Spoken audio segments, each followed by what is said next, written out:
Oh shit. Hang on. I forgot, chat. Hang on.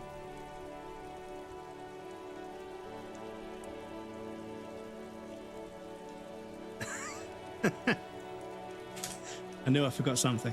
Excuse me, welcome in everybody. How's everybody doing?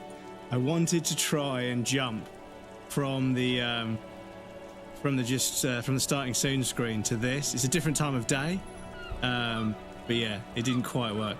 Good old privacy protectors. But yes, it's the webcam equivalent of being on mute. Is these things? These things are the webcam equivalent of being on mute. Welcome in everybody. How's it going? We've got Stabby in first, GG's. We've got Nimbus in second, GG's. Make sure you're getting comfy, dude. And we've got Duel in third. Welcome in, Duel. Good to see you, dude. How's everyone doing? Happy Wednesday. It's a bit warm, isn't it? It is getting there. It is getting there. It's a bit warm. 31 for me, I think. It's been 31 since midday. But I think it should peel off. It should start to peel off in the next hour or so. So hopefully we'll be okay. But yes, welcome in everybody. Hope everybody's good. We've got the YouTube stream started. We've got the Twitch stream started. We're on both vertical and horizontal on Twitch. YouTube doesn't quite do that just yet, but we'll see how we get on. So yeah, how's everyone doing? Hope everybody's good. I'm a little bit cut off on the vertical stream. Bear with me a moment. A little bit cut off. Oh no, hang on. Is that above that? There we go. That's a bit better. That's a bit better, isn't it? Yeah. Yes, apologies. I'm just trying to get the vertical stream looking as good as possible. It seems to be working pretty well. This game is obviously you kind of need to see the full screen for this game, so it's not the best game to do to start my vertical journey as well as my horizontal journey continuing. But you know, I read that people keep drowning over there, swimming in the dangerous currents to stay cool. Is this true? Some people have drowned in France, I believe, but it is 41 degrees in Bordeaux, and 41 is a fucking piss take. That is, nobody can argue about that, because there's a lot of old people like, oh, back in 1976, we just had our lessons outside. Yeah, so what? You shouldn't have done. It was fucking really dangerous. Sorry. Over 30 degrees is not a fucking joke, all right? 41 degrees, it's going to fucking, well, it's killed people. It's going to hospitalize people as well. It's fucked.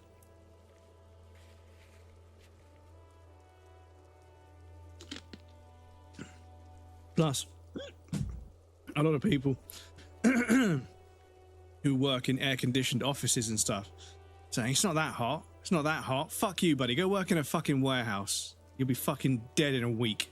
Shut up. Boss Wendling, welcome in. Enjoy your daily bread. Good evening. Good afternoon. How's it going? Oh, fucking hell. We just, oh, fucking hell. Excuse me. Just gonna take some of the fizz out of this. Blood hot. Yes, it is blood hot. Blood fire. No, it's fucking 31 degrees is a bit warm. I think even Bubba, who loves to sit in the sun and cook himself, even he might be feeling the heat. Got them burps. No, it's just fucking hiccups from drinking something fizzy. Right, so what are we going to do today? Oh, these are completed. Okay.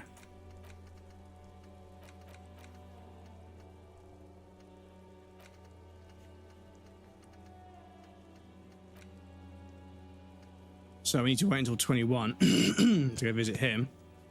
Investigate apartment 10 for the cleaning lady. Have we not done that? We can go through here, I believe. Does this take us to the apartment? No, it doesn't, does it? It takes us to the fucking...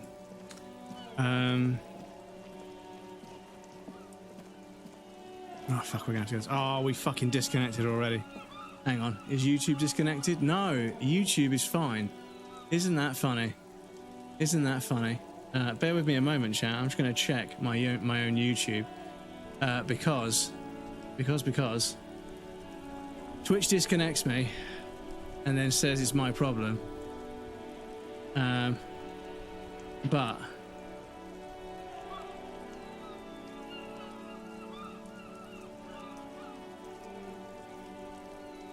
YouTube stream seems to be fine. So, yeah, there we go. Apologies, chat. Please bear with me. The disconnections usually resolve themselves after a certain amount of time. Iron Brew do that. Yes, that's why I gave it a little shake to get rid of some of the fizz. Yeah, I think we're back.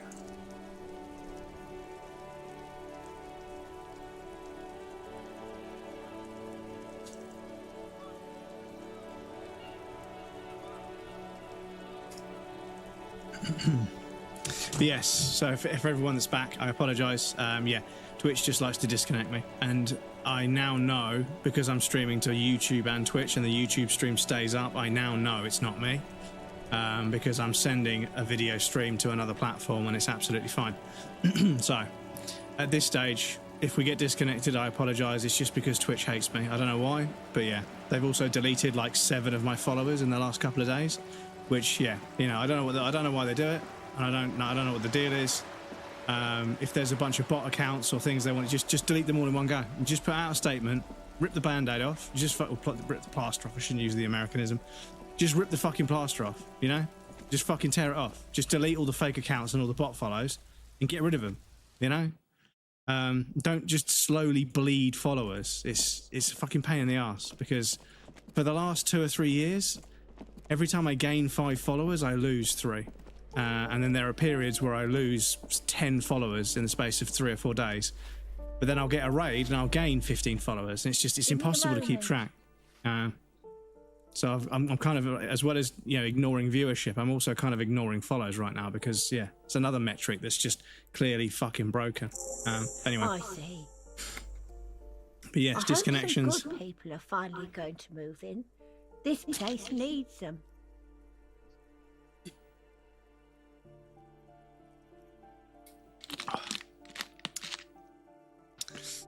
Cold Iron Brew, chat. There's an out better. There's an out better. Yes, the radio computer wizards are coming. They're going to save the place and the economy. No one is coming. There will be nothing but squalor unless you start killing real estate agents. Lax. Oh, we're fucking disconnected again. Give me a moment, chat. I apologise.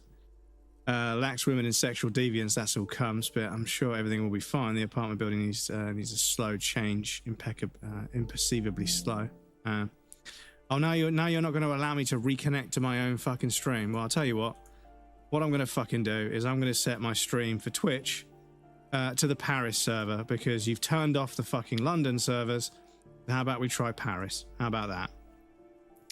How about we try Paris, because I have a tool that will allow me to test different Twitch servers, and I get pretty good ping to Paris. So we'll reconnect, and yeah, we'll try that again. So we'll try connecting to Paris, because yeah, there used to be a bunch of servers, but now my nearest servers, I'm on the south coast of the UK, the nearest servers are Ireland and Paris. So there's no London servers anymore. Don't think you like, well, yeah, I don't think they like me anyway. I don't think they like, you know, people like me. I don't think they like streamers that don't farm revenue and just fucking scam people out of money, you know? That's kind of the vibe that I'm getting. And I don't want to be bitter and resentful and negative about it, but I'm also going to be transparent with you guys. Like, from this side, you know, like, I'm here for you guys. I love you guys. I love streaming. I can't stand Twitch. It's such a pain in the ass. It's such a fucking thorn in my side. And at this stage, like, what are they going to do? Disconnect me even more? Delete even more of my followers? What are they going to do? You know, like, I'm going to keep streaming. Like, they're not going to fucking kill me. They're not going to fucking kill. I don't care how much the platform tries to fucking suppress me. You guys are too important to me, and I love streaming too much to allow them to kill it, and I'm not going to let them. I don't care how bad they make it. I will keep streaming in one way, shape, or form. So, you know, bring it on. I'm going to keep streaming. I don't care. I don't fucking care. If I have to set up a new account every fucking 3 or 4 years just to keep streaming, then so be it. I don't care. I don't care. The ego of it all. I don't get fucking butthurt when they fucking suppress me and kill my viewership and kill my growth and delete my followers. Those are all just numerical metrics. They don't fucking mean anything unless you take them in context. And you can't take them in context because there isn't enough information and they're fucking biased and untrue. I'm not taking them on board. I love streaming. I love hanging out with you guys. It means so much to me. I'm going to keep doing it regardless, no matter what. So don't worry, chat. We're not going anywhere. If we get disconnected, I apologize. As I say, we stream on YouTube and on Twitch. You guys can choose where you want to go. But yes, it's clearly out of my control. If the YouTube stream is okay, then okay. I can't guide you guys. I'm not telling you guys where to go. But if the YouTube stream stays up, then so be it. But I can't do anything about that at this point. If I'm sending the stream to both platforms, then both platforms are getting it, and one's disconnecting and one isn't. And I'm not going to say who or what. I'm not going to try and guide you guys because I'm not allowed to do that. I'm not doing that. But yes, this is it. This is it, chat. But yes, apologies. As I say, the disconnections are usually pretty quick. It usually reconnects pretty quickly within like 20, 30 seconds, maybe 10 seconds, maybe 20 seconds. It usually reconnects. I've changed servers. It hasn't disconnected me yet, so maybe that'll fix it. But yeah, please accept my apologies. But yes, I am starting to wear a bit thin with how enormous, great big streams never get disconnected. You never hear them complaining about it on social media. They're never calling Twitch out over it. Really giant streams that have 50,000 people in them never get disconnected. But if you're a smaller creator, yeah. But anyway, we forget that. We play one of the best video games ever made with one of the best communities ever formed, and we have fun. But yes, as I say, if there's any disconnections, please just bear with me. It'll reconnect fairly quickly. I like wizards, and people like that in general. They have a lot to tell us about our fates. Wow, you work hard. Oh, yes, you hustle. You're a provider. It's tough out there, but you keep it real and provide. Oh, yeah, like a horse, a workhorse. For hard work. Look at yourself. You're a human pedometer. You must have walked 200,000 steps down cracked asphalt, mosaic, sand, and linoleum after you re-emerged. That is the sign of a hustler who never gives up. The world is harsh and people are evil. You didn't make it that way, and you won't let it break you. You ride. That's just what it's like. Life and death. But you got gills on your side, baby. Got those black papers with the faces of the innocents on them. You bring in the Franco-Negros and the Solas. It ain't easy, but you do it. Day in and day out. You didn't make the rules, but you won't lose. You're a cop and a sprinter and a money printer.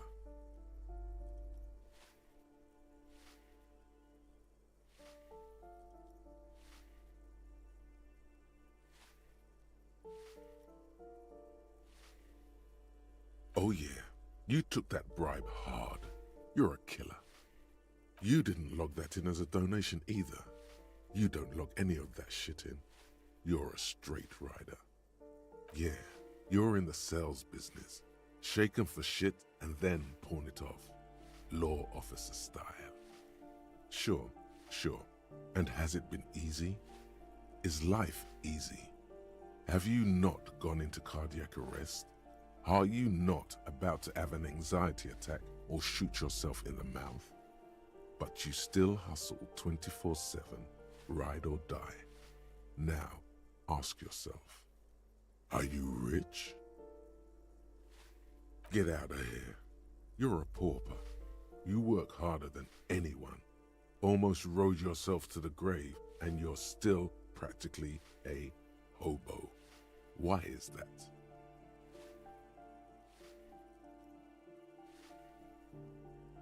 Boo-hoo.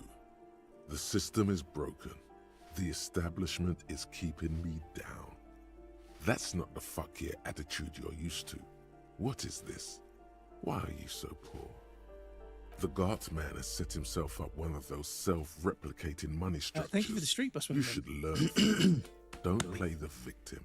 Think hustler. Think with your head. Boss Wendling, thank you for the streak, dude. I appreciate that.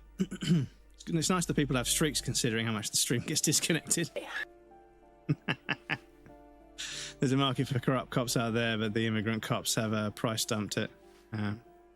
Look, the immigrants are cool. The immigrants play cool. We grow streaking indeed. Everyone likes them, especially the women.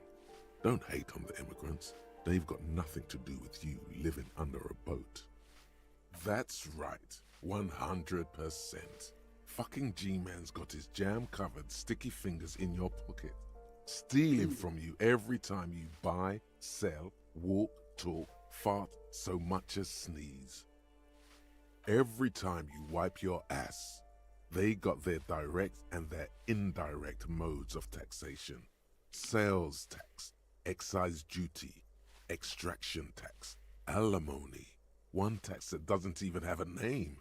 Plus there's the stuff people in other countries pay for that makes them ask for more money from you.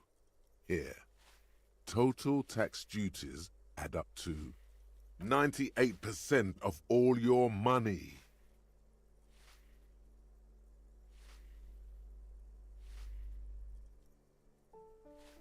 Here you go, hustler. Fight the righteous fight. Free the people. Keep it real. Keep it street. Keep foaming at the mouth furiously on the tax issue.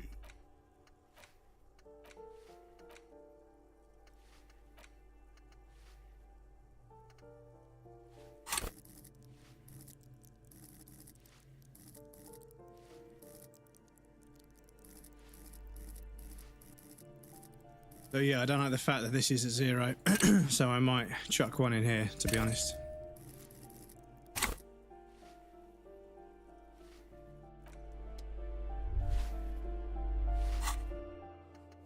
Cool, right, so...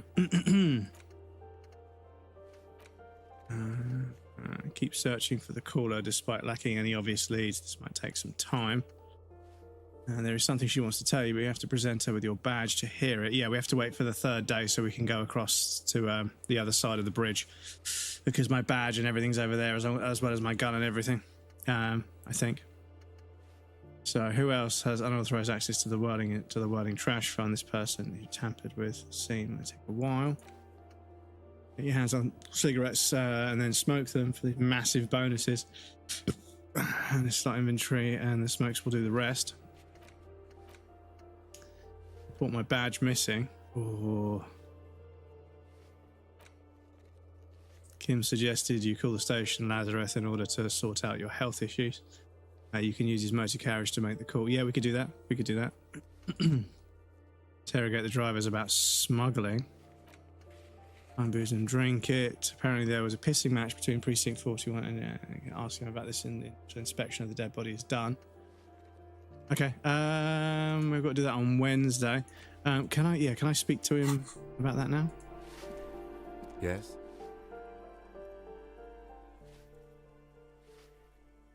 What about me? Good. What do you want to know? What's there to say? It's just stupidity. The cop kind. Our precincts can't decide if Martinez is part of Jamrock or the Industrial Harbor. Yours or mine, as if we somehow own parts of the city. Typical street gang mentality. So we've let the Union make a mockery of law enforcement here, and now it's come to its natural conclusion. Well, sort of. It's less a matter of who gets to police Martinez than who has to. It's an orphan district, in other words. Welcome in, Hon. How's it going? Too hot for that, yes. It's too hot for the for disconnection bullshit at the moment, but yeah. Just told both Paris seems to be working okay. Oh. There was quite the brouhaha at the 57th, I can tell you that. Time to settle it, they said. Cop off. But I assure you, I am not their finest or toughest with 102 cases solved. What I am is least interested in a pissing competition. So he volunteered to represent the 57th, but not out of competitiveness. On the contrary. Yes, I am an unrepentant spoilsport. Martinez? Nothing. It's just a puddle at the end of some drain pipe. Nearly 36 in my room with a fan on, yeah. They care about sports. Most of our colleagues don't even know how to get here. North of the interchange doesn't exist. So it's 30 outside, so it's probably still 31, 32 in here, yeah. It is not nice. Comes over you. Another after effect of ethanol poisoning, perhaps. Feels like leaves do when they rustle in the breeze, somewhere far away, below the turbine. The 41st and the 57th. The lieutenant was right. It's not about who gets what's north. It's about who doesn't.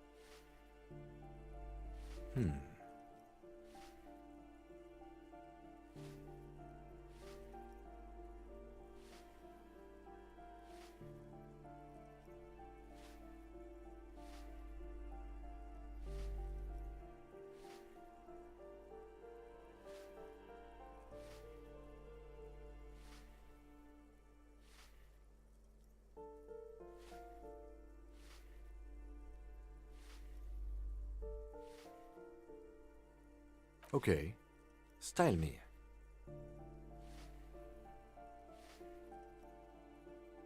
No, I don't. I used to. Plain clothes did the trick. For both of us, it seems. Now, was there anything else you wanted to ask about the competition? If not, we should move. A good joke. He does not actually think it was a good joke.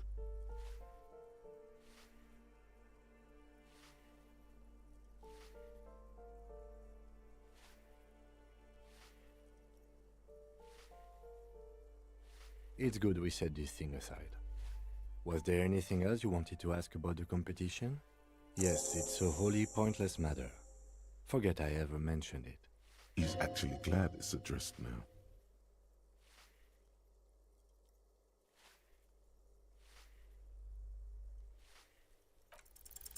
Because you're the best qualified. No, that doesn't seem right. If you're so well qualified, why can't you remember why you were sent? Anyway, don't keep the lieutenant waiting.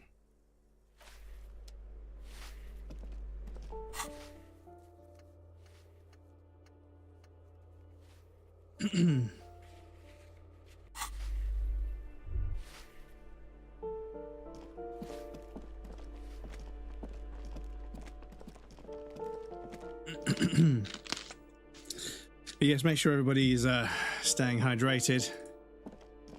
I went for a walk on my lunch, and then when I got home, I just got in the shower and turned it full cold and just stood there and hyperventilated in cold water for like a good 20 minutes to drag my body temperature back down again. Half litre slushy with both flavours. Oh, you've got to get both flavours, right? It's got to be done.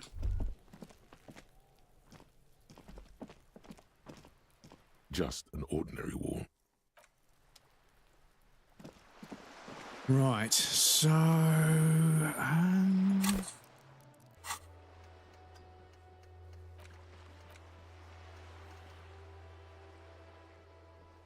Find a way into the secret passage. So, the whirling in rags, the back of it... Yeah, I mean, the back of it is... kind of over here.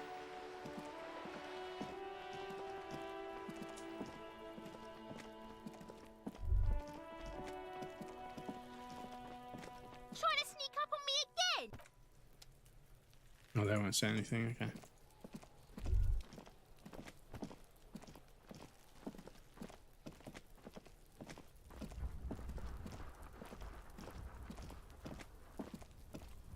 Because, yeah, if the whirling in rags is...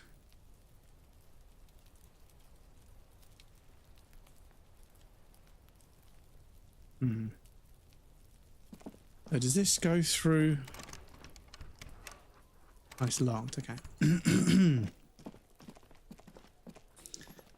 I suppose we should go to the dock now.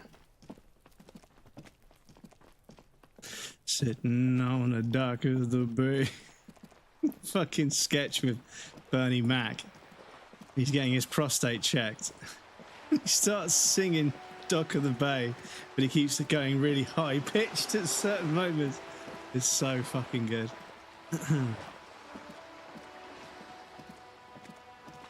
But yeah, man, Bernie Mac. Boy, just be yourself. People don't like you for being yourself. Fuck them. Fuck them right up against the wall. I wonder if you can get a slushy machine for home. Would that be very dangerous? I think it would probably be quite dangerous for my diet. Because yeah, so the whirling in rags.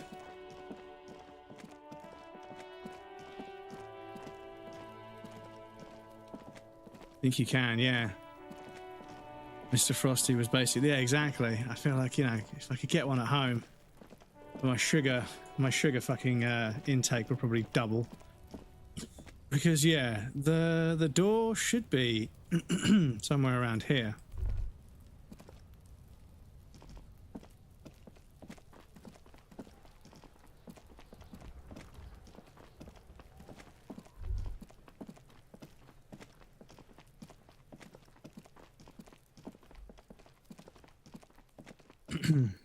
Ice cream maker. I suppose, yeah. I suppose if you were able to, because yeah, if you just had the ice without the cream in the ice cream maker, then you know. Oh, we've lost Kim. Right, we need to investigate. We need to. Still here, stuck in this damn jam, my man. What's up? Nope, don't smoke. Excuse me. They freeze and churn, don't they? And the slushy machine does the same. Yeah, it's just Some like of one the of other those drivers do, spiral though. stirring things, There's isn't still it? a few around, waiting for the jam to disperse, Oh. waiting for the sweet release of death. Mouse, where are you, mouse?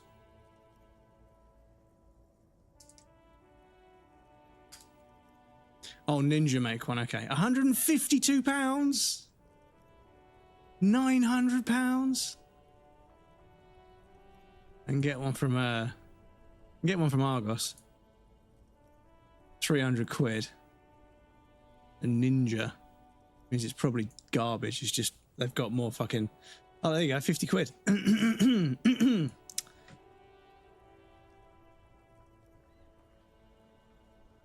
Excuse me. 50 fucking smackaroonies.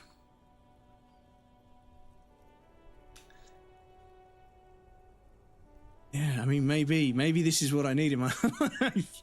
Maybe this is what I need. I'm sure there's probably one that's probably a little bit cheaper. 25 quid. Is it going to work? Only 4 reviews. I don't like it. It's only got 4 reviews. Oh, there's a machine for grinding up ice cubes to make the slush. Okay. I'm thinking about it, chat. I'm genuinely thinking about it. It's only 50 quid. The reviews say it actually works. Sorry, I will play the video game in a second, I promise. Do the reviews say it works? Oh, look at this. Great machine for garden parties. Good idea, but the design is flawed. Really want to like this, but was quite excited to getting it. There was a short-lived to try and explain here. So yeah, some people having some problems. And maybe it's a piece of shit. Maybe it's a piece of shit, but yeah, this is what I need. I probably need to get a fucking ice churner thing. Yup, nothing wrong with that statement. Your senses have nothing. Called to it a add. daiquiri maker and you could Left charge arm me. Yeah, square, this nope. is it. Basically slushies for grown-ups. Anyway, yeah, this is true. 50 sheets isn't too bad. Yeah, 50 squidaroos. It's not too bad. You could also check the kiosk down the street. Frit. With 3 T's. Rebishaw's weird. Ah, man. Me and narcotics go way back. Had some good times surfing the psychic waves of my own consciousness, you know? But those days are behind me. There are other addictions in my life now. Why the inquiry, my man? Just be straight with him.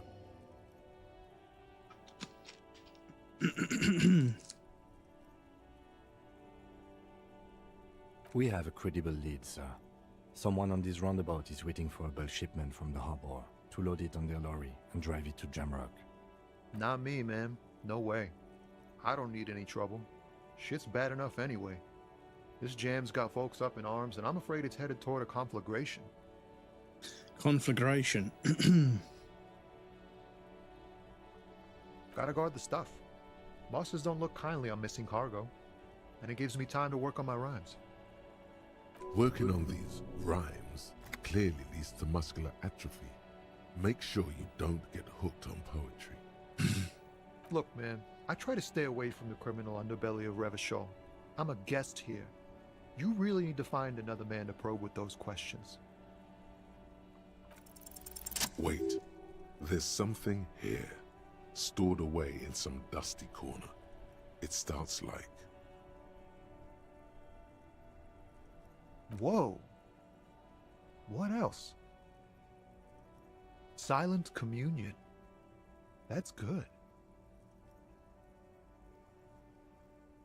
Dang, that's some great shit. You came up with that yourself. Did you?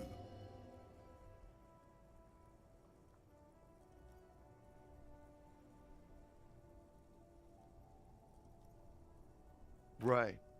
But really, no bullshit. That's great stuff. I sort of want to know if it's yours. Fucking hey! Seems I got you all wrong. Cops aren't much known for their artistic sensibilities these days. It's good to meet a fellow poet. Someone with an appreciation for real text. The others here, so you don't really get it.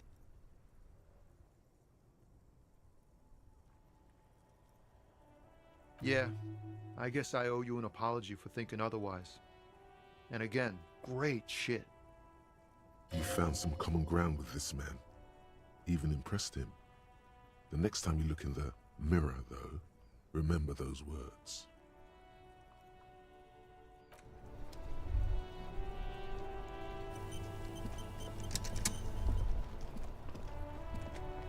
Inside, you see a set of steering levers, a radio microphone. This is Precinct 57. How may I assist you?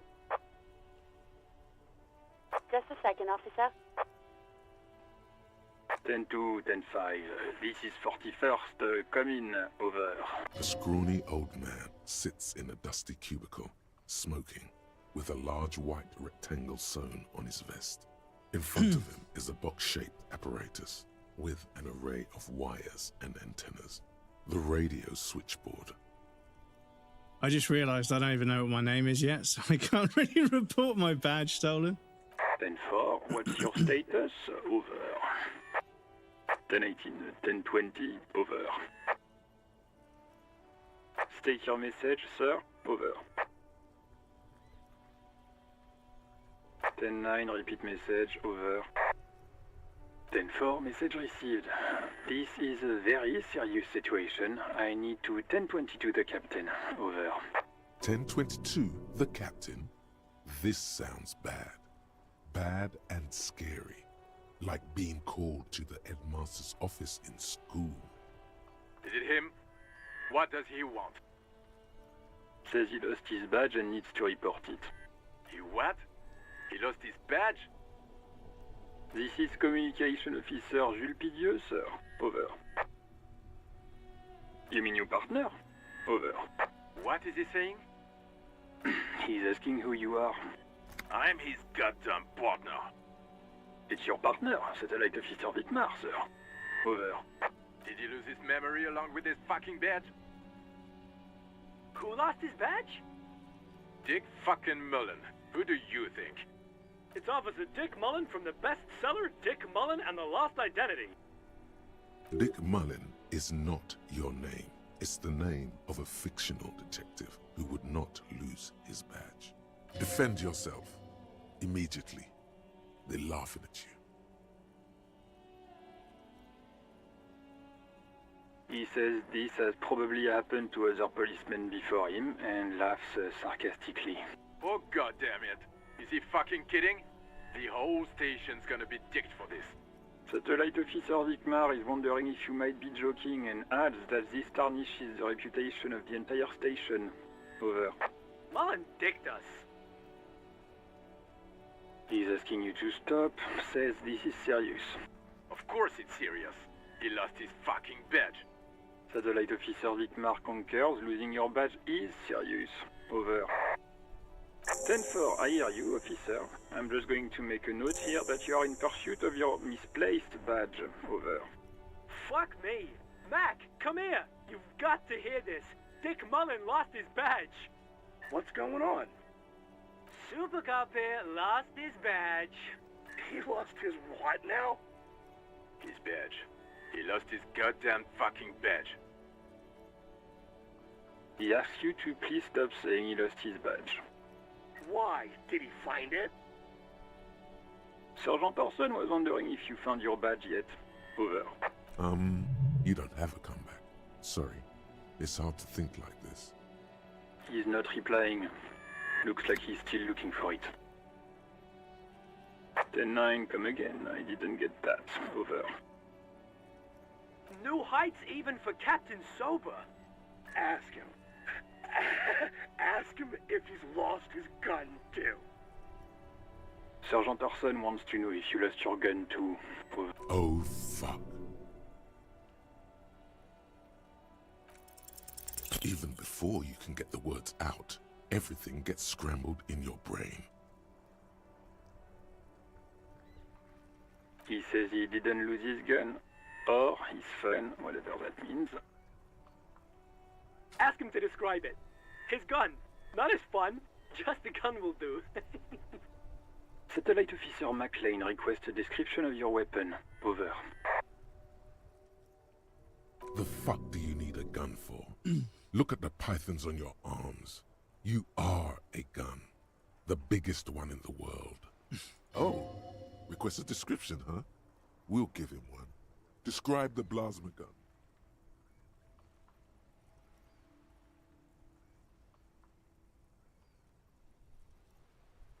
He says it's just a regular gun.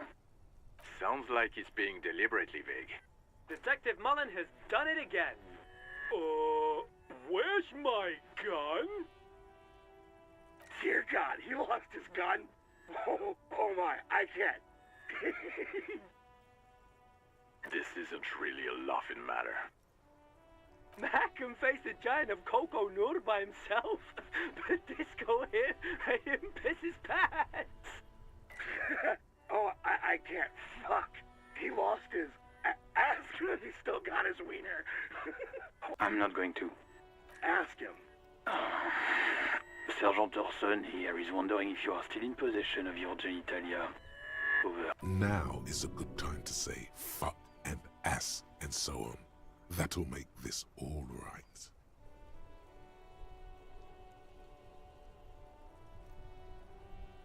That's a negative. Not going to say that.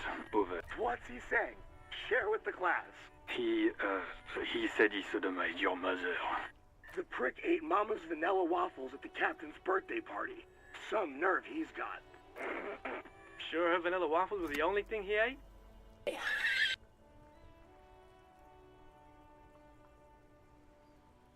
Shut up, Chester. This isn't funny.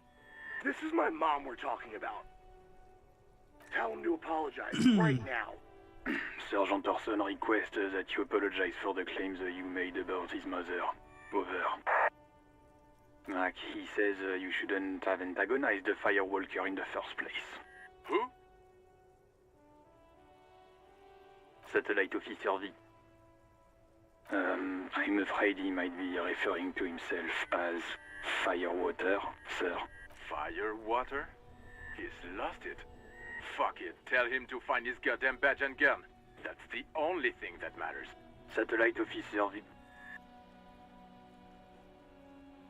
10-4, affirmative. Officer is in pursuit of his firearm. Oh, God, Officer, do you need further assistance? Over. Okay, 10-4, sir. I hear you. Relay your question. Over. Wait. Before you say anything stupid, think it through. Be smart about this. Ask if he's there alone.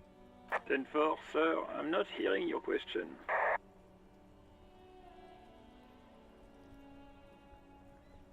That's a negative, sir. I got a 10-12 here. Over. What? What is it? He's still on the line? He wants to verify the information on his badge. But of course, it says Dick Mullen, High General of the Revacholian Cavalry Force. Tell him to stop wasting time. What do you need, sir? Over. 10-9, repeat message. I didn't get that, sir. Over. What? What is it? What can he possibly still want from us? He seems intoxicated and keeps asking me to call him by his name. Mullen's drunk and emotionally aggressive. That's new. Wrap it up. Don't indulge in his drunken antics. 10. Excuse me, sir. Over. You probably don't want to continue on this road. No, sir, I haven't. You're not really keen on mentioning your home life, so I've always assumed things weren't that good on that front. Over. 10-4, well, that's, Does he actually want something, or is he hell-bent on disrupting our work? He asked if he ever told me about his days before joining the RCN. For God's sake, cut this shit out! Tell him to stop wasting time. He's like a and decent be guy, to be fair. goddamn policeman for Well, himself. yeah. He's just fed up with our shit, and I'm kind of antagonizing him a little bit by just continually asking the stupidest shit. So, was there anything else? And also doing his job while the others are taking the piss, yeah. Understood, sir. Over. Roger that. 10-10. Over and out. 18 kilometers to the south, in the 41st Precinct's relay booth, a small crowd has gathered around Communication Officer Jules Oldboy Pidier. Around a dozen cops. The small room is filled with cigarette smoke, a buzz with laughter, when Officer Judith Minot enters. Her left arm is in bandages, and her hair trimmed short. What is going on here? Did something happen? What happened is my partner made contact. It's not good.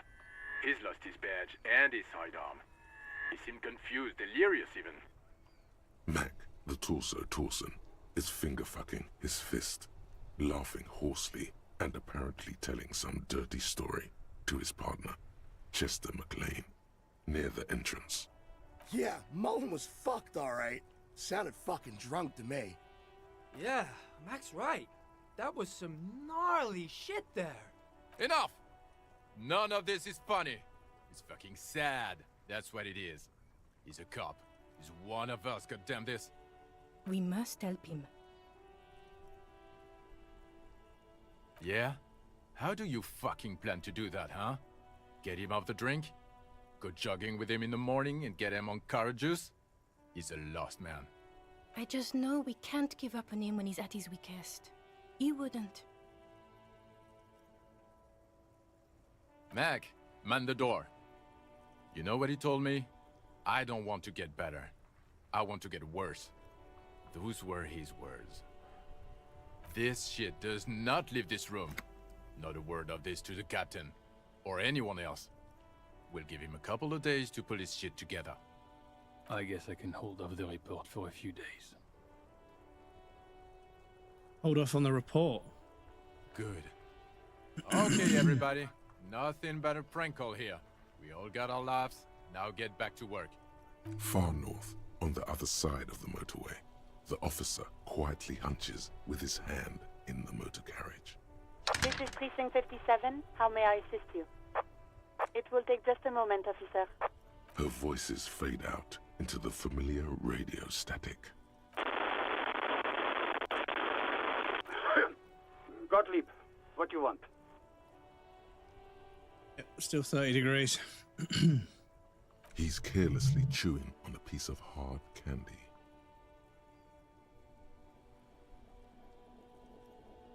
Oh, it's you. Was that a snarl or a suppressed groan? No love for you here. Firewalker? Oh, yes, you are. Just don't breathe in the general direction of your fire feet.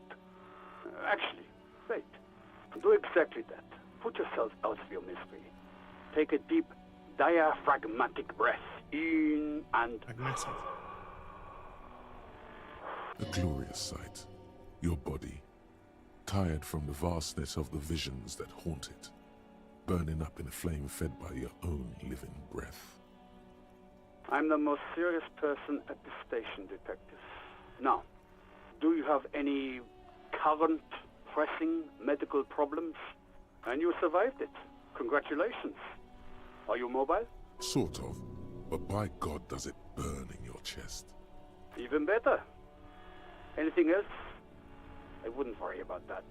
Officers your age have coronary trouble all the time. Also, death is a natural part of life. It's just like, yeah, you might die, but you know, just it's kind of natural for like you people in your position. With all the damage you've been dealing yourself with drugs and alcohol, I'm not surprised.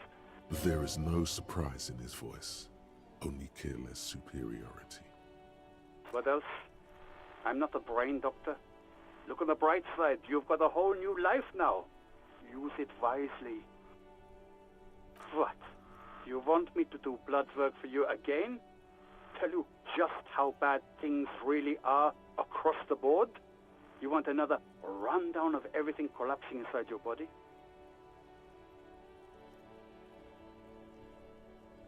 Do that. I need to go. Some idiot has glued his eyelids shut with cyanoacrylate. It looks like Mac Thorson, but it's hard to say because his eyes are swollen.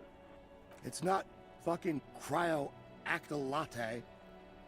It's super glue, Doc. Mm-hmm. Anything else I can help you with, officer? 57. In the cabin, you see a set of Cool. So, another skill point. And I think in this case we'll unlock this. So, we can internalize 9 hours. Indirect modes of taxation.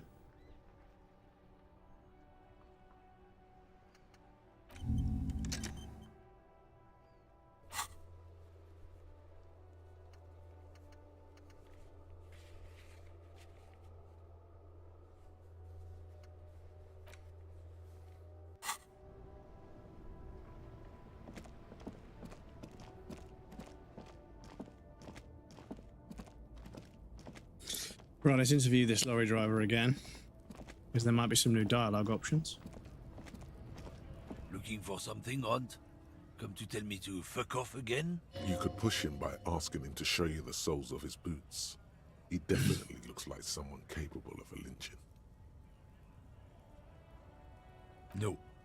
He's got a smoke right there, in his fucking hand. Snatch that shit out of his fat fingers. You need it after listening to his garbage. It's my last one. Why would I do that? I'm an honest man. What, officer? Sorry I couldn't be of any help. Been admiring the stompers, Hunt? Sure, I can demonstrate them. On the bottom of the man's boots, you see an intricate tangle of treads with no immediately discernible pattern. The wind howls over the Bay of Rivershaw, a cascade of cold air flowing through the city streets. Those same streets have left their share of scuff marks on the underside of your green snakeskin shoes. Sure is.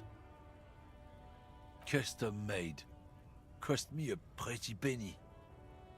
You'll see when the time comes, officer. True patriots carry Revachol in their very souls. Technically, you're stomping on Revachol every step you take. I know you people don't understand poetry. Right, apologies chat, we do have our first outbreak of the stream, so I need to pop you guys over on the BRB screen. There'll be a raffle and some clips for you guys that want to hang out, but please feel free to get up and move around, grab a drink or a snack, you won't miss anything. I'm going to take a break as well, but yes, I'll be back in just a moment.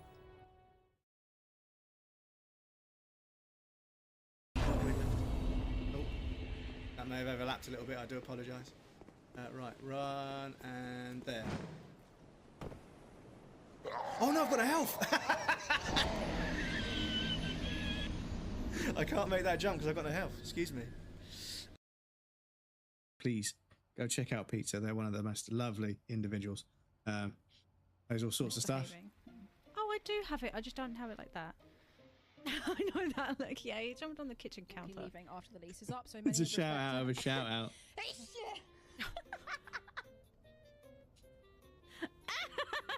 Kate sneezing straight into the microphone almost.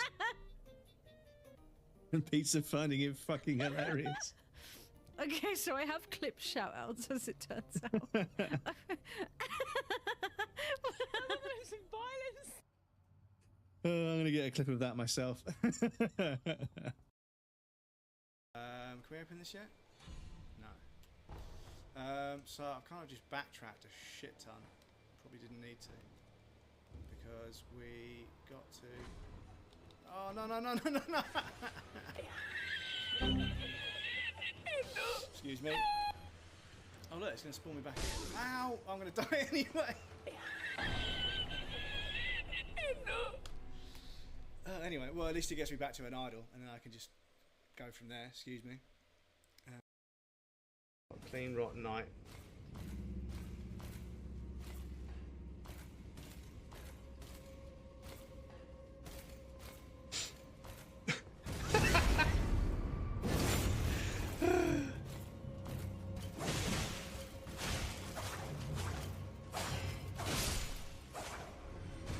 This game, man, this game is funny in places.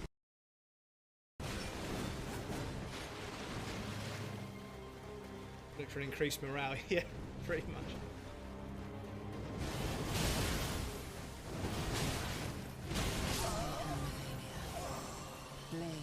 Yeah, it means I can't tank any of that stuff.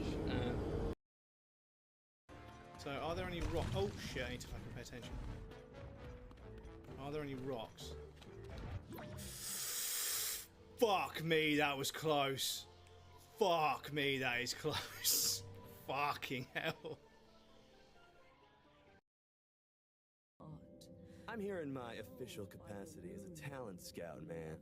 Oh, so what kind of talent are you scouting for exactly? I see hidden talents in many places, man. Apart from your Maybe I'll barber, get one of fucking those hell. kiddos to write Seen this some guy's broad haircut. verse for one of the papers. We might need to put a couple of fans. Excuse me.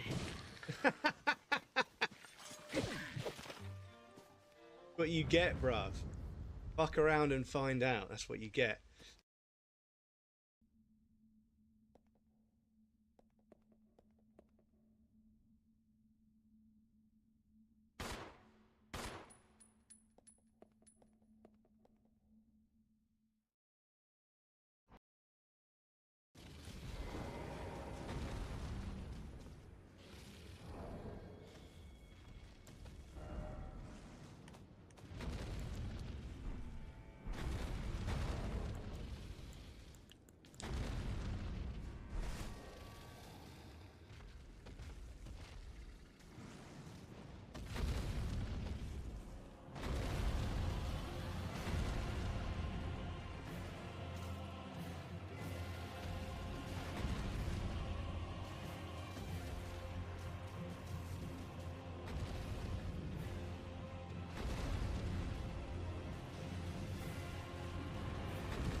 Fucking hell, Rockstar!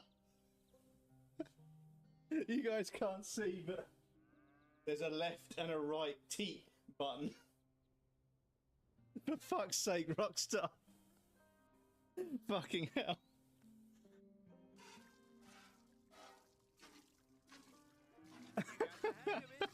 Almost got a pail full. Stop it.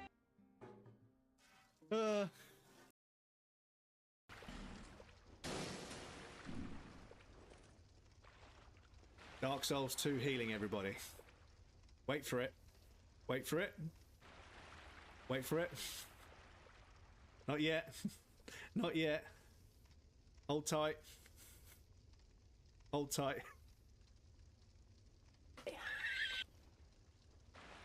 There we go. It's fucking so stupid, dudes. It's so fucking stupid. Yeah, we don't have I don't think we've got the recipe for it. Cat. You make a cat. Welcome back, everybody. Thank you for your patience. I appreciate that. I just had to get some ice cubes and some smoothie.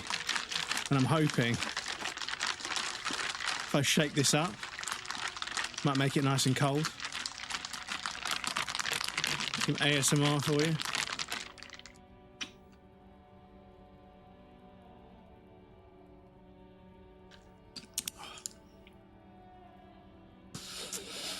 Bolt from the blue, chat. It's the smoothie. It's the smoothie. Sat here with a Lucozade Sport. Yep, nice and hydrating.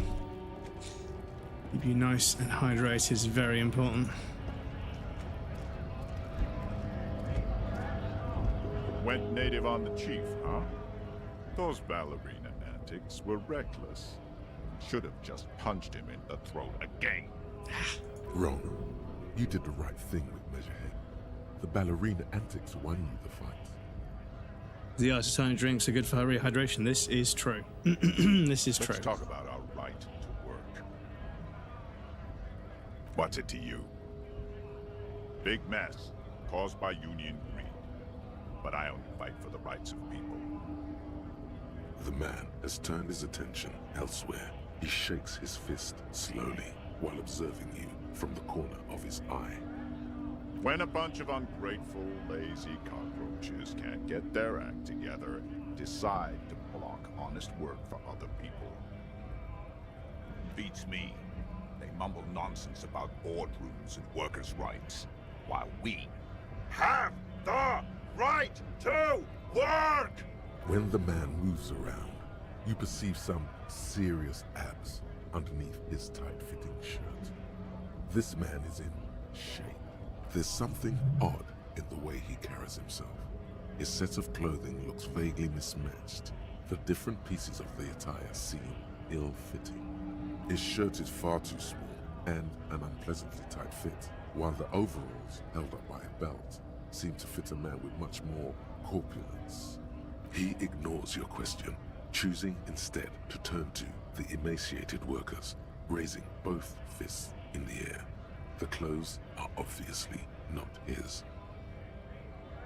Honest men and women with rights to work, to be useful, not toys for corporate interests. We came here to help the harbor run smoothly in time of crisis. If union fucks don't want work, they ought to let in those who do want work. I have a question. Why do all these men follow your leadership? You think they follow because I'm big and loud? No. They follow the rules of the market, the rules of the economy, because they were given a job to do! We were promised work. We'd be in there, working, if the bastards hadn't shut the gates. The physically impressive man tower has turned his attention back to the gates. He ignores your presence.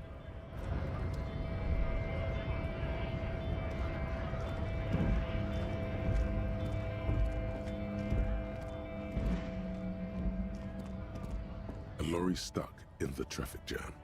This big, heavy Grad-made machine is well kept for such an old machine. The windows are clear. They've been recently washed.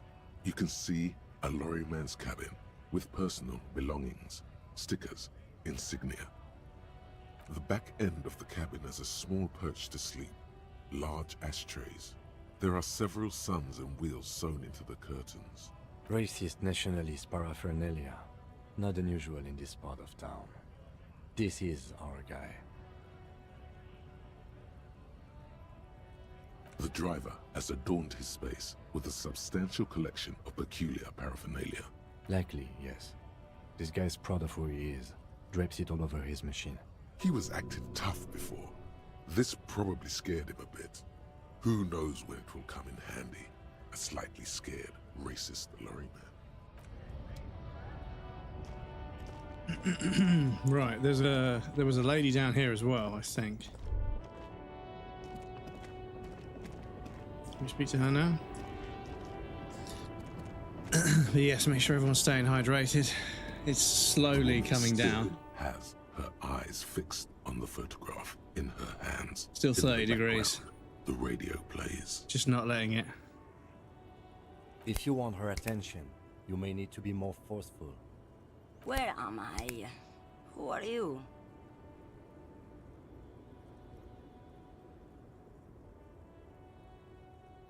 Never mind. I remember now. I'm still stuck in that traffic jam in the 50s. The men have small jaws and everything is made out of plastic. Why do you need plastic when you can make the world out of amber? Back in Methka, during the time of the revolution, the sidewalks and cafes are filled with young people. I was on my way to see a new Boyadero picture starring Gabriel Buenguerro. Until you came along, that is. This is Gabriel Buenguerro. A strikingly handsome man looks straight at you, his head crowned with a wide brim hat. His hair is dark as an oil slick, and his jaw the most perfectly chiseled thing you've ever seen. This man's got a hold over her, even 50 years later. You can feel it. He was the biggest star of his day. Girls used to faint in the aisles of cinema whenever he came on the screen. And schoolboys used to memorize all his lines. She leans back, savouring the world she's conjured up. Yeah, that's a wonderful bit of dialogue. Well, wonderful bit of writing. Because, yeah, she's talking about when they were young. And she's remembering and reminiscing, and they've managed to describe that so well. Someone was. They are someone's memories, boy. What difference does it make if it's me or not? They're beautiful. That is all that matters. Beautiful and true. And they will win. They're coming for this, you know? All of this. I wasn't dreaming. I was there, Loman. It was early spring, and the man behind the black sun had just come out. The posters were 20 meters tall. Everything was golden. While you, people, were tearing each other apart over your petty little revolution, in Methk, it was a golden age. Why not, Harife? It's not like I have anything better to do in this hellhole. There's something off about this woman. Tell her to show you the soles of her boots. Maybe she was at the hanging somehow. Diamonds? Of course not. But wouldn't it be marvelous if I was? Whatever stupid things they put in the lorry, I imagine. I quit concerning myself with that a long time ago. Besides, I don't drive the lorry for the cargo, if you know what I mean. She says that as if something narcotic is the real reason.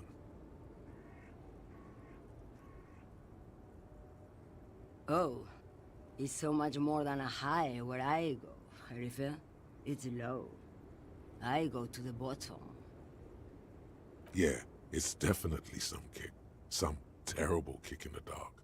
A sleep kick. Perhaps you can find out later. Then it's contraband, Loman. What? Do you want to take an old woman in? Be my guest. Lock me away like Bad Hand Hermenegildo. Of course not. To truly understand the Boyadero, you need to listen to On the Western Plain. It's an old ballad about a young girl who falls in love with a daring Boyadero. He promises to marry her as soon as he returns from the Western Plain. Of course not. The Boyadero returns from the Western Plain a changed man. One night, as he and his beloved are out walking along the river Maigret, she pleads with him to give up his riding and settle down. So the Boyadero strangles his beloved and throws her body in the Magret. Then he rides off, because the Western Plain is calling to him. You have to understand, a true Boyadero needs a whole horizon to himself. He can't be tied down by man or woman. His beloved was selfish. She didn't know what it meant to love a Boyadero. What if to truly love a Boyadero is to float lifeless downstream? She's just a distracted old woman. We should maybe let her get back to her things. You hear that, Loman? I don't think your partner likes you spending too much time with me. Hi, Spider-Man dude. Welcome in. How's it going? Nothing. I just don't think she's connected to anything. Oh, don't worry about It's me. going well. It's going well. I'm I'm one of the medium best rare, but it's caminers going around. well. And you're But yeah, I'm good, alright. No one else will. The Monosov's land, Udajnaya Zemlya, the Western Plain. A terrible cold comes over her, rattling her teeth as she stares inward. The Transcatolia Magistral, U41A, Adestradas du Mirador, all the good ones, the deep trenches, where the bluebirds fly.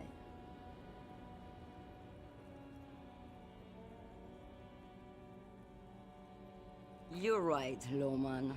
I'm the one who should take my health more seriously. Thank you for looking out for me.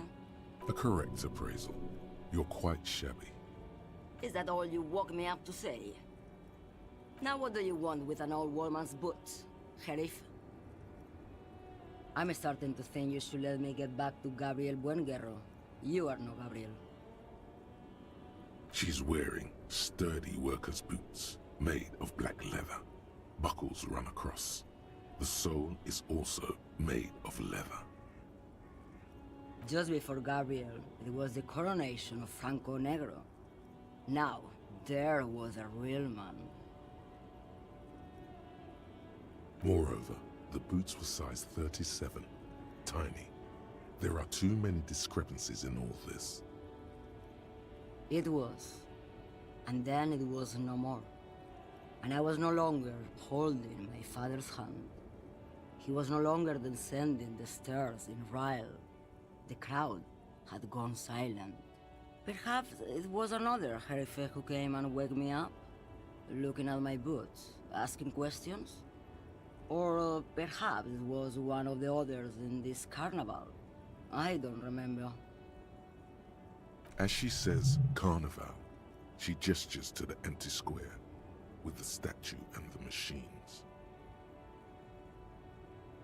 I could have told you that from just looking at them. The size is 37. The feet of a little girl, they fit well on the pedals.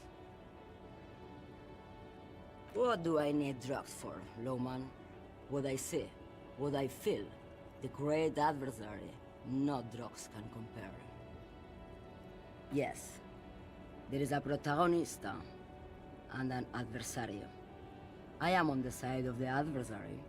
There's no coming back from that hole. I don't like the sound of any of that. Sounds like a horrible drug. The worst one of them all. Then what were you getting at? This line of questioning is going nowhere. Try harder. You're man, Lowman. What of it? Maybe. Probably not.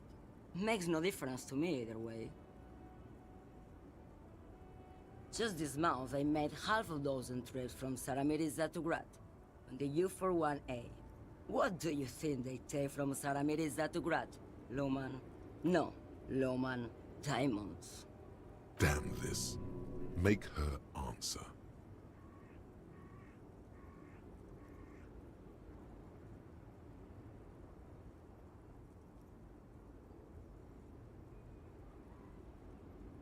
I would never make fun of a real lawman, Sheriff. Ma'am, you're not responsible for what a client puts in your lorry, as long as the seals are not opened. We officers know that. Lay off her. Diamonds are good for you, lawman. You should try them sometime. Make yourself pretty like Eva de Zoras. Easy. Is the skinny man who thinks he's a poet. Never trust a poet. Also, he's the only one I can see from here. That's correct. There is no visibility of any of the others. Where do you want me to go? This isn't so bad. I can listen to music, or the seagulls. Look at all the colors and the features of this world. It's a good palate cleanser, this jamboree. Or I can just relax and let my mind carry me back where it will, to the Great Plains. I think we're done here, no? Yes, go. Enough jamboree. I need to get back to Mesky. Right, so yeah, that didn't quite go as well as I was hoping, but, you know, never mind. An old monument stands in the middle of the traffic island, pointing toward the sea. It looks as if it's been reassembled piece by piece, secured and mounted in the air with the aid of numerous ropes and rods. That's encyclopedia. Do I have any clothes?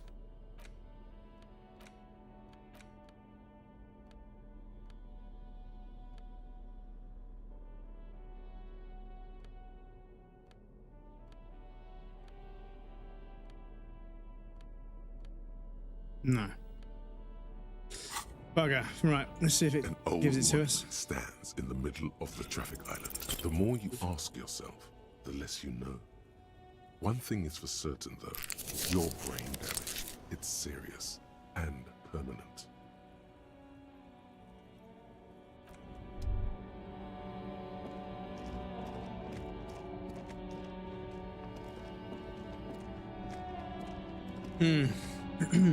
I'm glad to hear you're welded. I hope everybody else is good. I hope everybody's surviving the heat. I don't know, I feel like it might be time. If it's going to be 31 degrees some summers, it might be time to get an air conditioner. I really don't want to, because the issue is that the energy usage of air conditioners is one of the contributing factors to the fucking pollution, because, you know, it's energy use that's causing the pollution usually, so... Measure head, oh, he's back there, okay.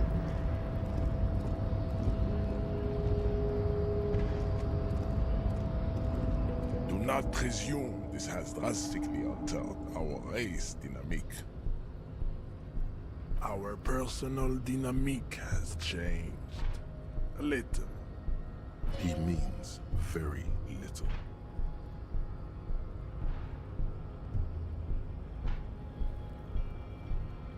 I am not the first line of defense. I am the last. In addition, these so-called Hardy boys are an effeminate clique of bodybuilders. Their company is spiritually degrading. The Hardy manlets are on the pay of the company. The Hardy I manlets answer to the union alone. And I do this out of race heroism. Finance is an alien concept to the Simonies. Now leave me be. I must luxuriate in the company of my woman. Ask what kind of races there are first. Classification is core to this stuff. Do you?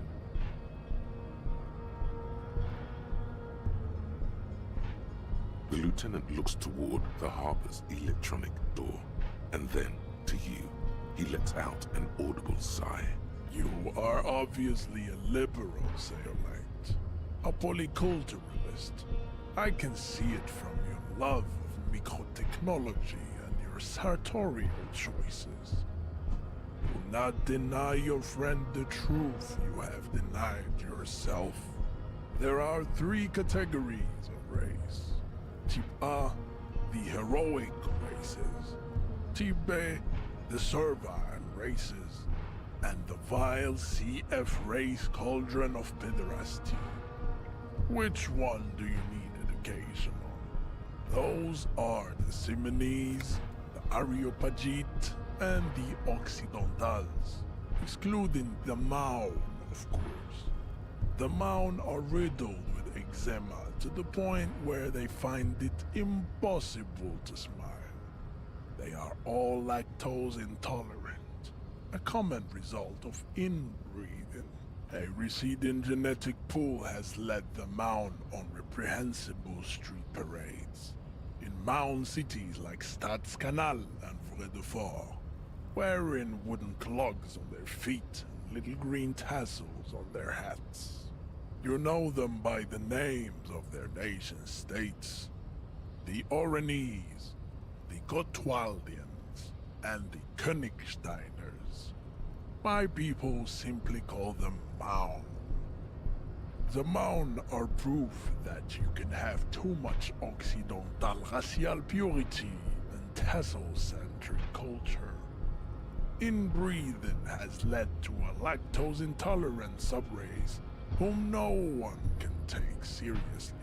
The Vespertines and Messenians of Vesper and Messina, the ancient Meteorans of Meteo by the Golden Pisantic Sea, the Suren of Sur-la-Clé, and even the North Königsteiners, all have Type A race propensities. Yes, please excuse me, chat. I need to go through this dialogue tree just in case it pops a trophy. The Mesk are too yellow and oleaginous to count This doesn't as represent my role views at all, but... True, they are violent and expansionist, but they have a glandular problem. Overproduction of sebum. Sebum is leaking into their brains, making them listen to El Mariachi music and eat toxic minced meat-based food, which in turn only produces more sebum. As proven by the Maun and the Mesk, Occidental Type A is in retrograde. The Seminese and the Areopagites are on the ascent. The indigenous people of this, the Insulindian archipelago. The Seminese inhabit the southern islands. I am Seminese, from the stock of Ulmbuir on Ile de Fantôme. The Areopagites are the master race of the Ile Maran deserts. The Seminese are descendants of the Areopagites. We came here during a heroic migration from Ile Maran. Somebody has to jump past me. Thousands of years before the lactose-intolerant man. The Areopagites, the latter. Nature was not capable. Type B to an untrained pinkness, the Koiko, the Vacholian. This is all fucking... The F. Lesser race, the Mesquite. Then there is the Koiko. This but enough. It is cruel. You understand nothing. To solve the great race enigma, you have to first ask yourself, what is the race enigma? You need to internalize what you have heard here today, then return to me. This clarity does not come instantly. I cannot possibly imagine what else we have to discuss. There is nothing for... I cannot possibly... Yeah, sorry, I have to go through. And then I need to fucking internalize this, apparently. I'm not looking forward to. But it's going to cost a skill point to forget something, so yeah, I shall wait. That's almost done, but yeah, we need 75 more points for skill. 75 more XP for a skill point. But yes, for clarity, I don't subscribe to any of that fucking master race bullshit. But yes, if there's a quest that we can do at the behest of it, then so be it.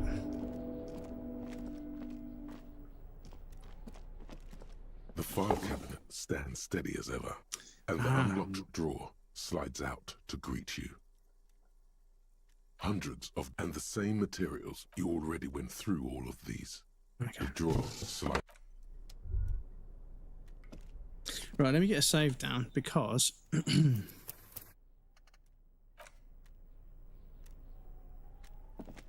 this phone punch machine. A cold touch of it's locked anyway.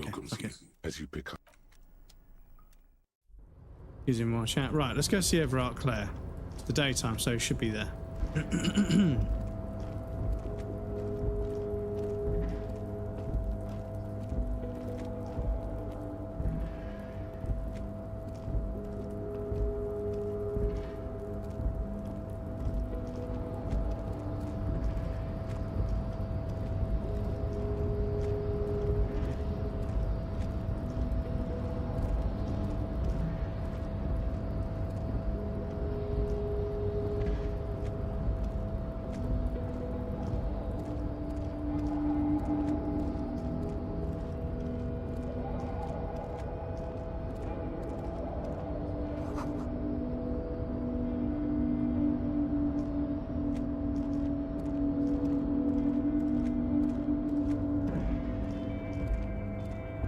Yes, please excuse me, chat. I do get a little bit immersed in this game.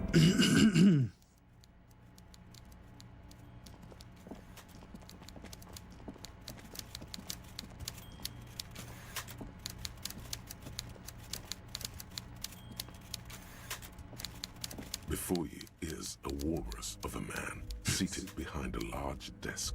He looks up from his work, not the least bit surprised to see you. With great effort, he straightens himself up in his chair, yet says nothing.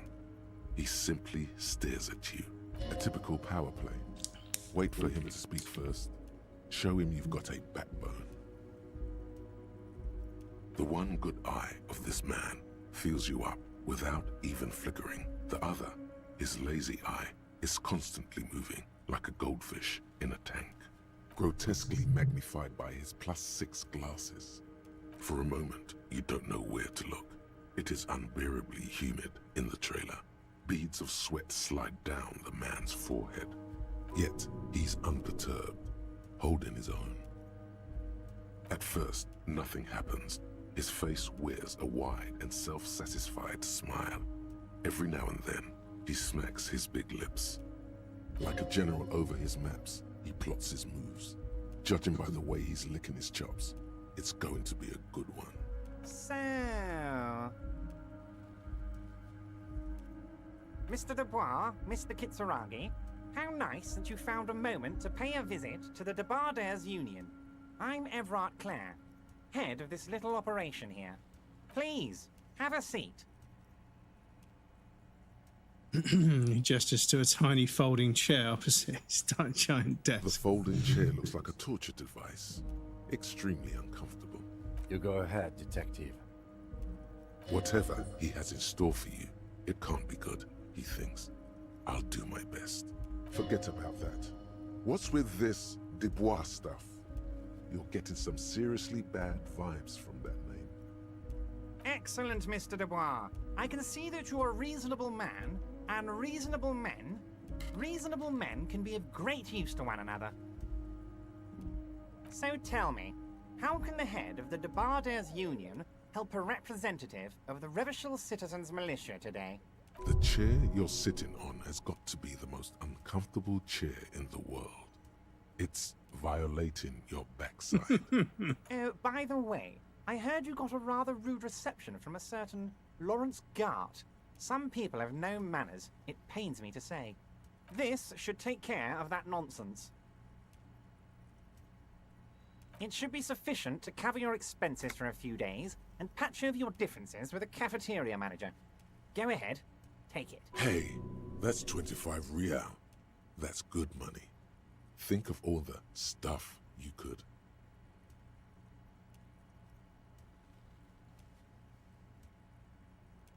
Yes, I know Lawrence. He's a real character.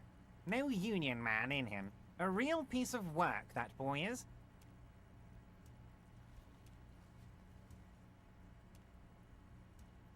Don't mention it. But also don't forget it. I'm just kidding, of course. Is he? Now, I'd like to set your mind at ease about one other matter. Your lost gun. Let me assure you, Union people are on it as we speak. I've got my best hounds looking for that lost gun. His slug-like lips move, but all you hear is an echo. Lost gun, lost gun, lost gun. The world is swallowed by a black hole of fear. Only 2 words escape its gravitational pull. Lost and gun. I know everything, Harry. Right now, I know that you're worried. Don't be worried. Everything's going to be Good evening, all right. how are you? How's it going tomorrow? Good to see you. It's not like you I'm not left too it bad. loaded. I'm You just a didn't bit lose fucking a warm. loaded gun. Local children aren't out there playing with it right now, Ah. pointing it into their own mouths. It's in a safe place. I just know it. I have a feeling everything's going to be all right.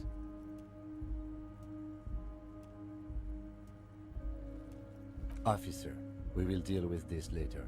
We don't need Mr. Clare's help with this. I wouldn't be so sure about that. God, you're sweating. Your knee is jerking. You're about to cry, aren't you? You're about to cry because you lost your gun and those children are gonna shoot themselves with it. Mr. Dubois, you don't look so good.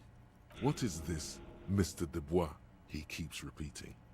What is he trying to pull here? You need to cool the fuck down. Choose, welcome in. How's it going? Everything's going well here. I was able to head home from work at 1 today, so I had the whole afternoon off. Is it because it was very hot? It's very hot where we are, and a few places have closed. But yes, I hope you had a nice afternoon. Are you enjoying the game? Yes, this is my second playthrough, and I feel as if this might be one of the greatest works of fiction I've ever experienced. I think that the writing, the voice acting, the story, the environment, the mechanics, the delivery, the HUD, the music, everything is like a 10 out of 10. It's one of the most complete and perfect games I think I've ever played. Mr. Dubois! Mr. Dubois! Harry! While Everard is distracted by your odd behavior, the lieutenant's eyes are mapping everything around you. The folder, desk, papers on the wall. Mr. Dubois, are you okay?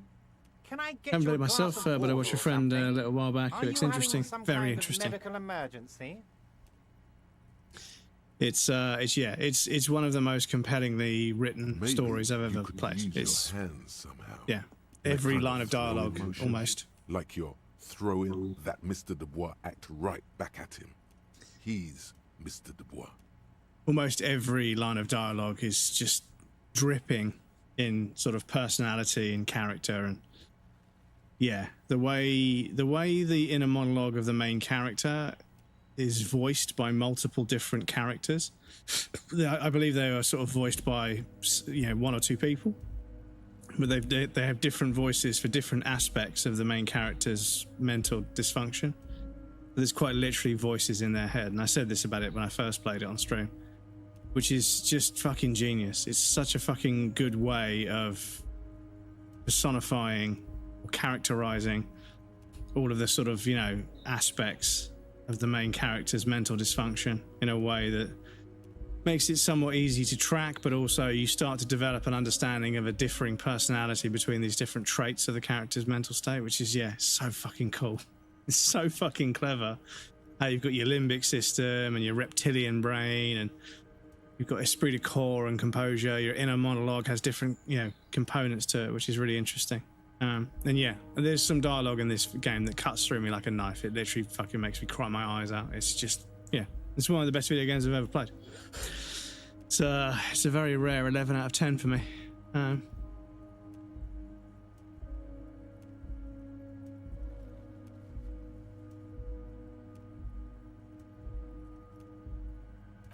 What an odd demonstration of... you got me, Harry. I don't even know what. As entertaining as it was, I'm afraid we're wasting our time. And I'm an extremely busy man, as I'm sure you are too. Okay, enough. We are here to ask you some questions pertaining to a murder investigation. Quick, here's your window. Get yourself together and ask him questions. Police officer questions. It is about time to stop embarrassing yourself. Questions will help you regain some of your lost dignity. What? Harry, how could you say that to me? You know I appreciate a joke as much as any Johnny Fat Guy, but I can't take slander. Are you actually investigating this?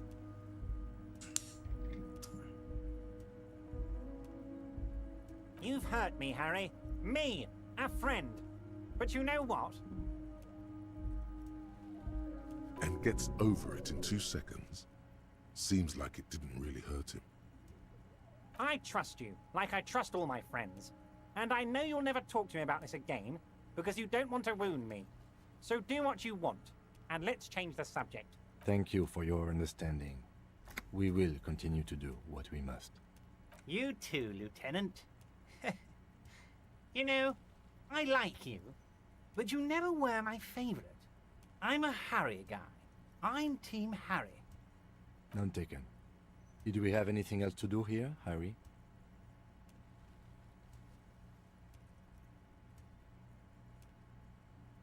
You might have noticed there's one hanging on a tree behind the hostel cafeteria. Oh my. Don't take this question personally, but why would I get involved in this matter? Mr. Clare, the man was hanged with a cargo belt. A steel-reinforced cargo belt. It's safe to assume the Union had something to do with the murder. Besides, getting the body down would benefit all of us. It's a stain on the neighborhood.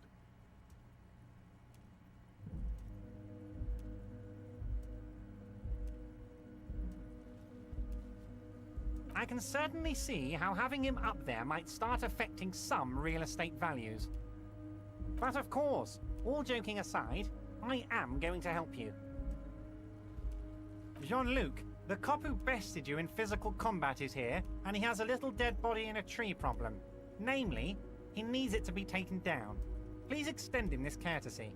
We're gonna get fucking Measurehead to do You it. can find Jean-Luc down at the gates, but you already knew that. Anyway, he's going to help you. Am I going to ask? Hell, Harry. You spin-kicked my strongest man in the face. I saw it from my window. Would you ask a man like that how he got into your container yard? It was a figure of speech, Harry. Of course I don't have a window. I'm in a container. Anyway, I assure you, I am a very well-informed man. Information reaches me before I even get the chance to request it. Of course, let us dispatch with the formalities.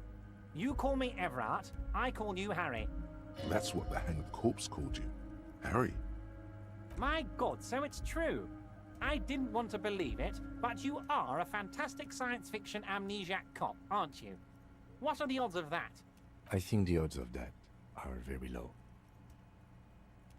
I assure you, there's nothing to be ashamed of, Harry. You're among friends, and the good news is... I have a big fat folder on you, Harry. I'm sure you have a lot of questions to ask. Maybe I can help you out. Don't trust him. For all you know, Dubois might be his name. You need to confirm this. I'm sure you had some concerns you thought I might be able to address. And you were probably right. I can. Are you trying to tell me you've gotten hold of some of our documents? Mr. Kitsuragi, would you mind? Me and Harry are talking about his lost identity right now. It's Harry. Harry Dubois. You feel like a Dubois, but you don't feel like a Harry. Strange. Sure, okay. You're Harold. Harmon. Haroldamus. But that's not what the record says. The record says Harry Dubois, a real man's name.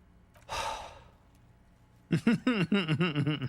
Kitsuragi doesn't seem even slightly empathetic to your memory loss, Harry. I, however, wish to help you any way I can. Family? Harry, you're not a family man. There's not one peep of family in here. Unless you think you're a family man, do you strike yourself as a family man, Harry?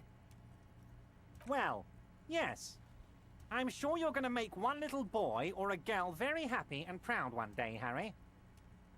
Well, Harry, if I were to sum you up in one word, it would be apologetic.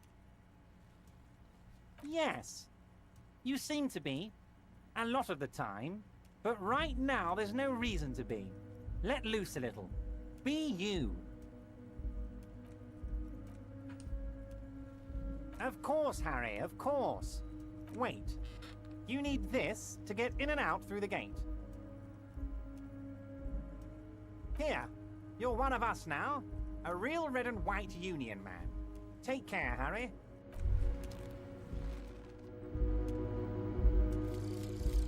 Jamais vu. Derealization. Jamais vu. The opposite of déjà vu. Not already seen, but never seen. Everything that should be familiar appears strange and new, like some half-forgotten day in your childhood. Only now. That's the feeling you've been having. And for who knows how long. You should go and ask Joyce Messier about this. What world are we in? This is a fundamental question. Oh.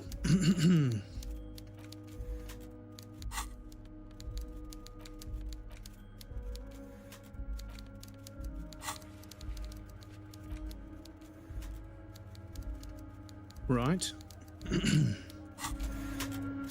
So I need to save because this is a red check, Mr. which I can't retry. A pleasure as always. You don't have... Let's hear it, Harry. As you look at the folder, Didn't everyone matter. covers it with his hand and pets it. He's hiding it because it's not a real RCM folder. It's just another one of those brown folders you saw in the file cabinet. Somewhere out there is a coaster that doesn't stick to your fucking drink. But it ain't that.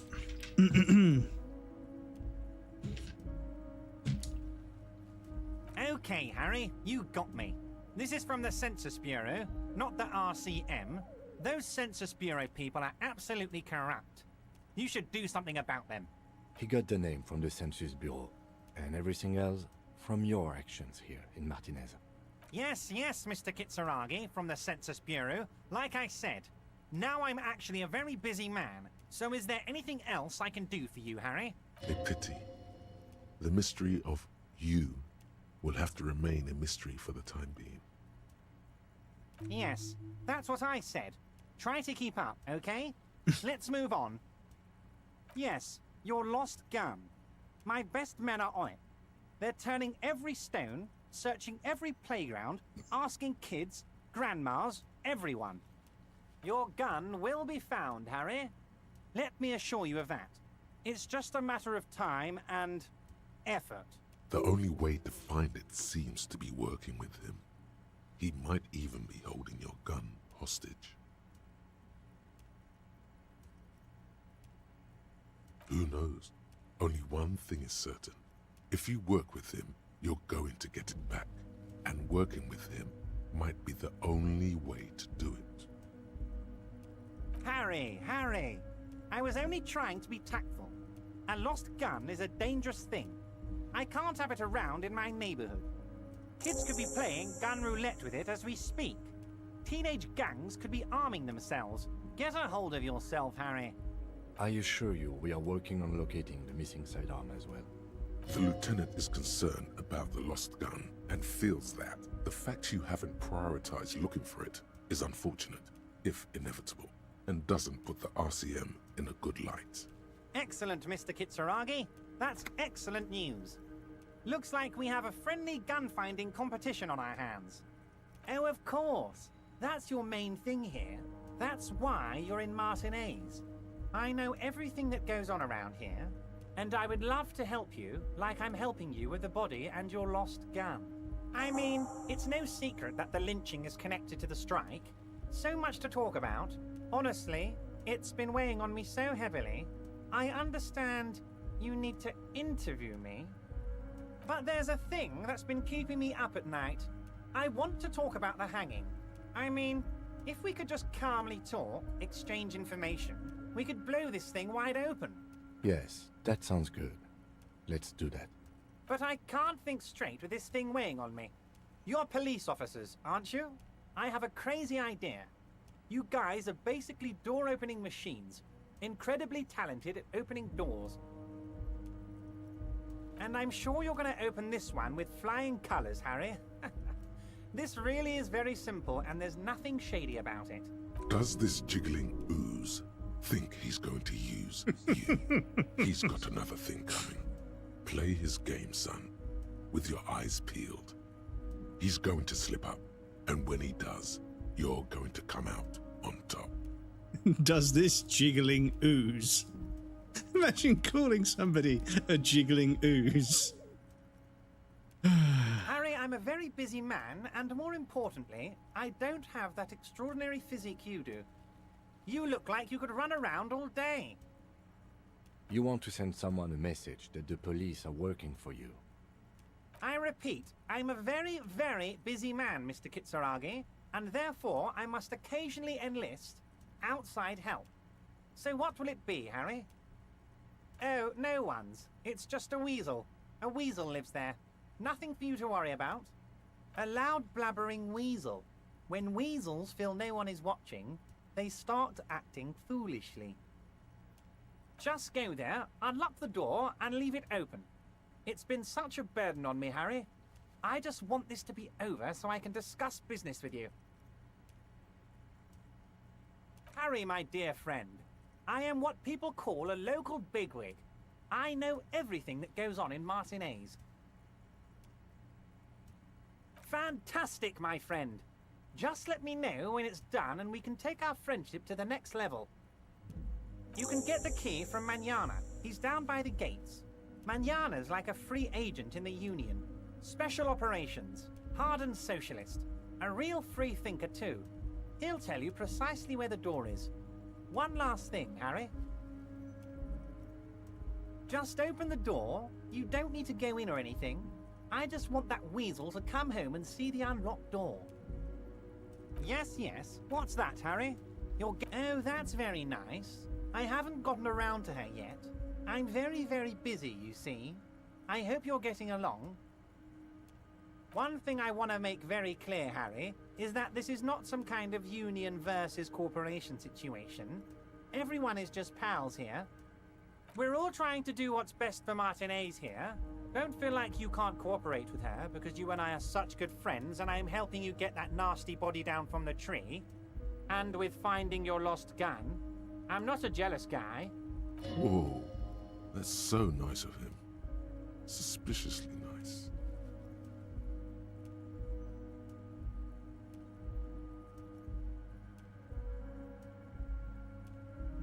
I'm just a nice guy, Harry. I wouldn't be where I am now if I wasn't nice. Politics is all about emotions, and I want you to have positive emotions when you think of me. Okay then, positive emotions it is. You like positive emotions.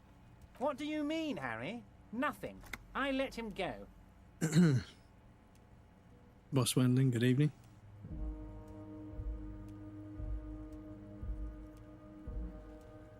He's an old man, Harry. I wanted him to spend more time with his family. God knows how long he's got left. Harry, I have little people in my organization. I would never call someone a midget. What is this? Honestly, I'm beginning to think you're a midget, Harry. I'm only kidding, Harry. You're not a midget. No one is. We're pals. It's hard to say if he really lost his temper, or if this is another one of his tricks. This man almost never angers visibly. Fucking opposite of me then. Vanished?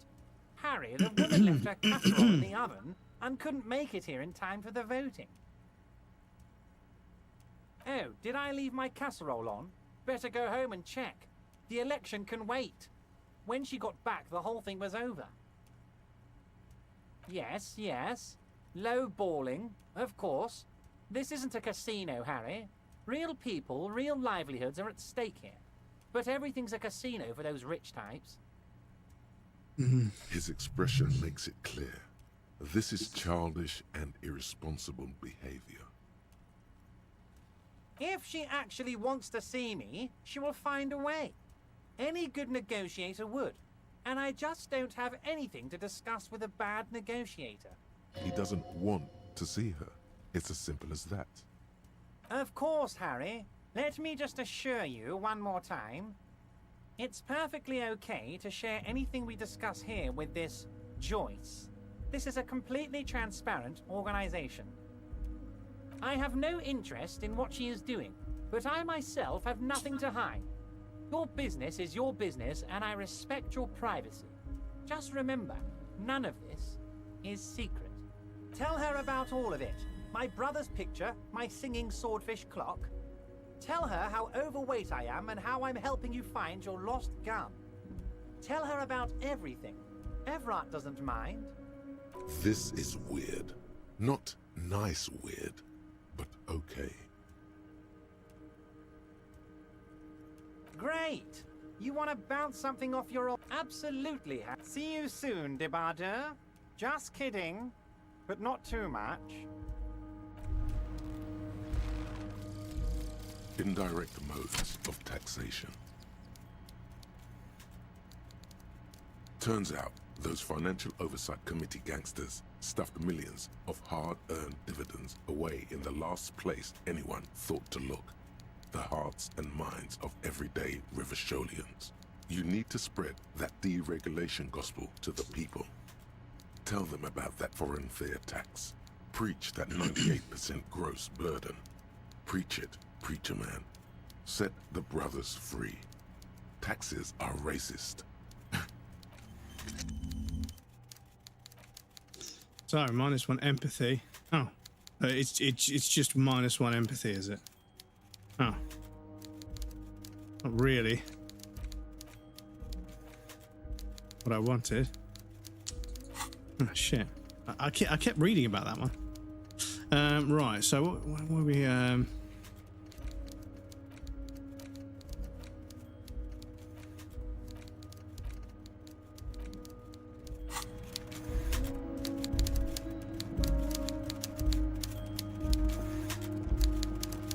Right, so I suppose we go back and talk to Joyce now. I believe.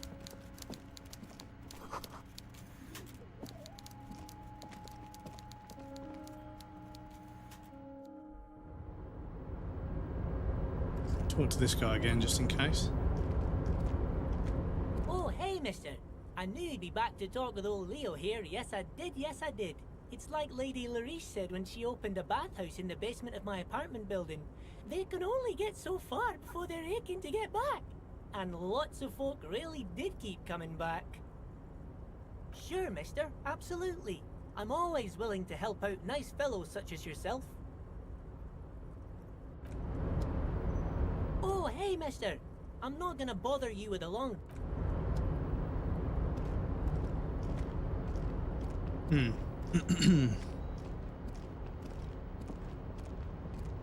Yes, it's still 29 degrees. It's the kind of afternoon where I feel like I should just go for a swim in the sea. Because, yeah, the sea is almost always cold. Even on hot days. Because it's just such a large body of water, right? But I remember it was roasting hot, and I took my GoPro to the beach, and I put it on my head to go for a swim. And I dived into the water and swam around for a little bit. And then when I was getting out of the water, I took it out, took it off my head and looked at it, and it was switched off. And I was like, that's a bit weird. And I turned it around to take it out of the cage, the sort of clear plastic cage it goes in. And I had what's called the skeleton door on the back. And the skeleton door isn't waterproof. So I went diving with my fucking GoPro without the waterproof case. And yeah, as a result, fucking wrote it off.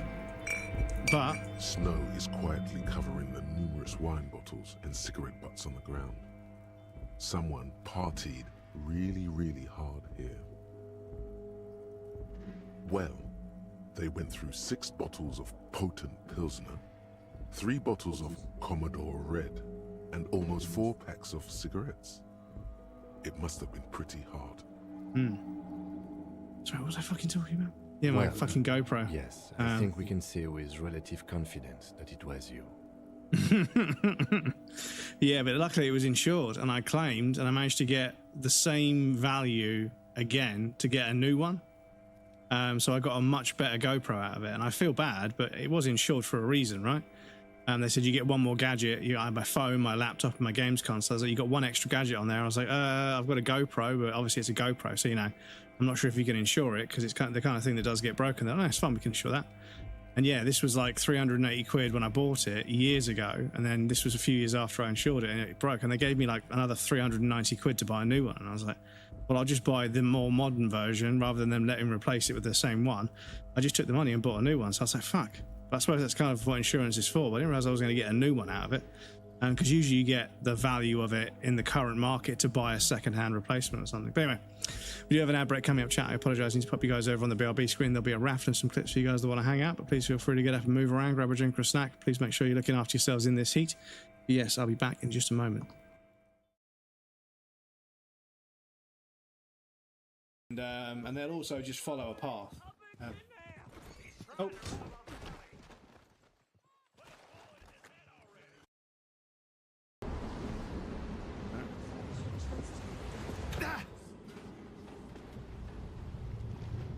You don't know how stairs work, dude. Come on.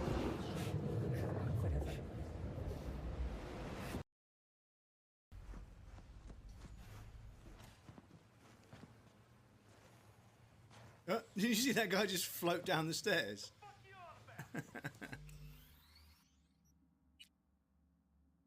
You just did, love. It's Vic Vega. Oh, look at that.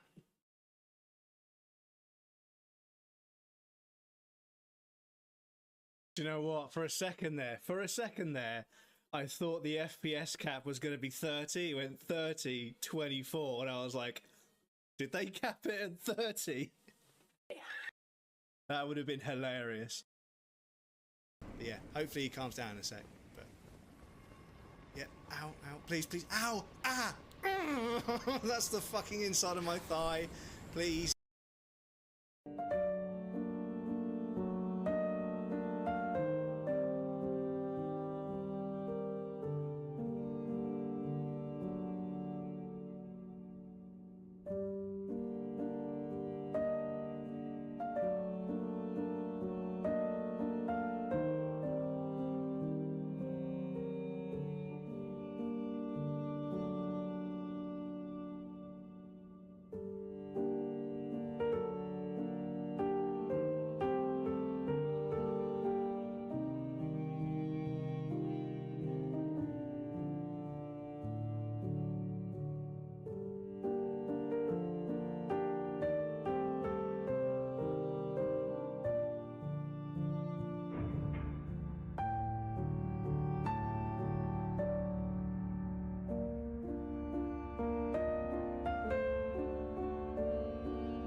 The NPCs are so verbally aggressive, even though they're clearly in the wrong. You know, they'll be walking across the road. You'll be coming along down the road. Look, case in point.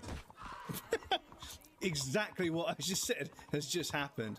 You're just trotting along the road as you would do on a horse, like everyone else is, and they just walk out and stop in front of you, and they're like, "What the hell are you doing?" Yes, I do hope that... Are you done? Oh. Are you done? Are you done? Oh.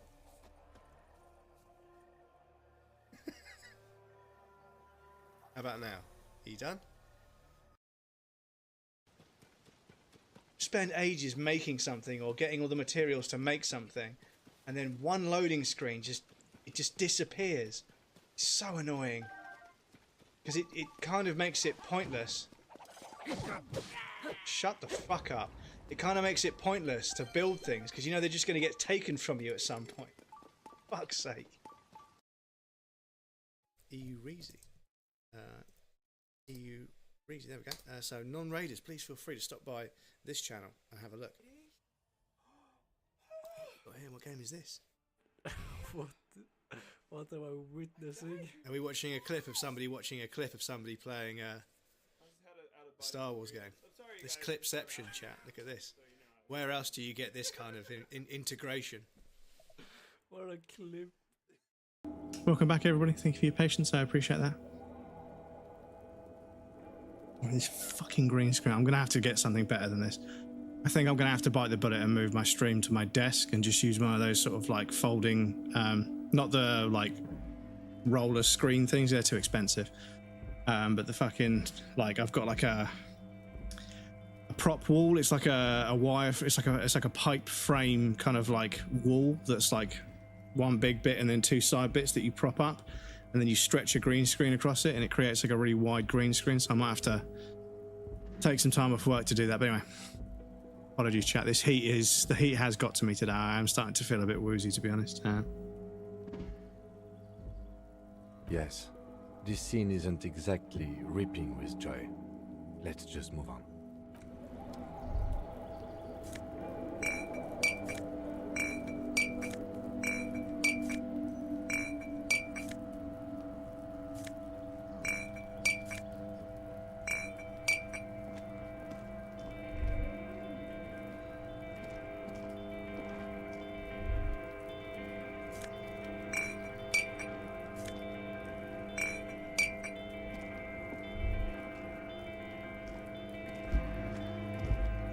This is the night watchman's booth.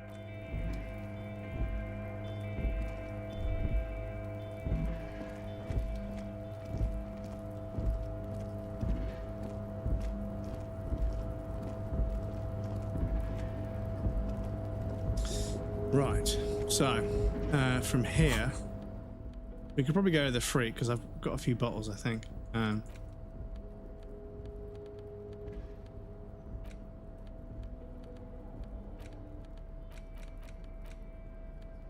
It's the ledger you found in the trash. A cabbage of papers hanging from the board, with the permeables drawer inside. It's barely held together by a clip, then made complete by the faint smell of urinal cleaner. Just relax. The two sides of the board are slightly misaligned, like a drawer that's come off the slides. All you need to do is bend the plastic on your knee, slowly. The slides snap back into place. It should be possible to just, you know. Without resistance or sound, the two panels move against each other. The compartment is now open. 2 ticket stubs and a handmade postcard. 2 octopuses are smiling, reaching their tentacles toward each other in the colored pencil drawings. The tickets permit access to the zoo in Revachol East. The aquarium costs extra. These let you go there too. Thin wax paper has been glued to a piece of cardboard. Sounds like leaves rustling when you pick it up. You see violet flowers, floral patterns, patches of glue. It smells of chewing gum, apricot flavored, a touch of cinnamon, the end of summer. You think the label says tutti frutti. Familiar handwriting lines the inside of the card, looped, round letters in a woman's hand. A young woman in her 20s. There is care, effort, and a smile, you think. Although that is not something you can read from someone's handwriting. Harry, it begins. You're already reading. I wanted to write you a letter so you can read it when you wake up. Maybe it will make you happy. Throw it away, please. A merciful wind blows in from the Bay of Revachol, dusting the ground at your feet and raising newspapers far away. You feel the card slipping into it. Let go.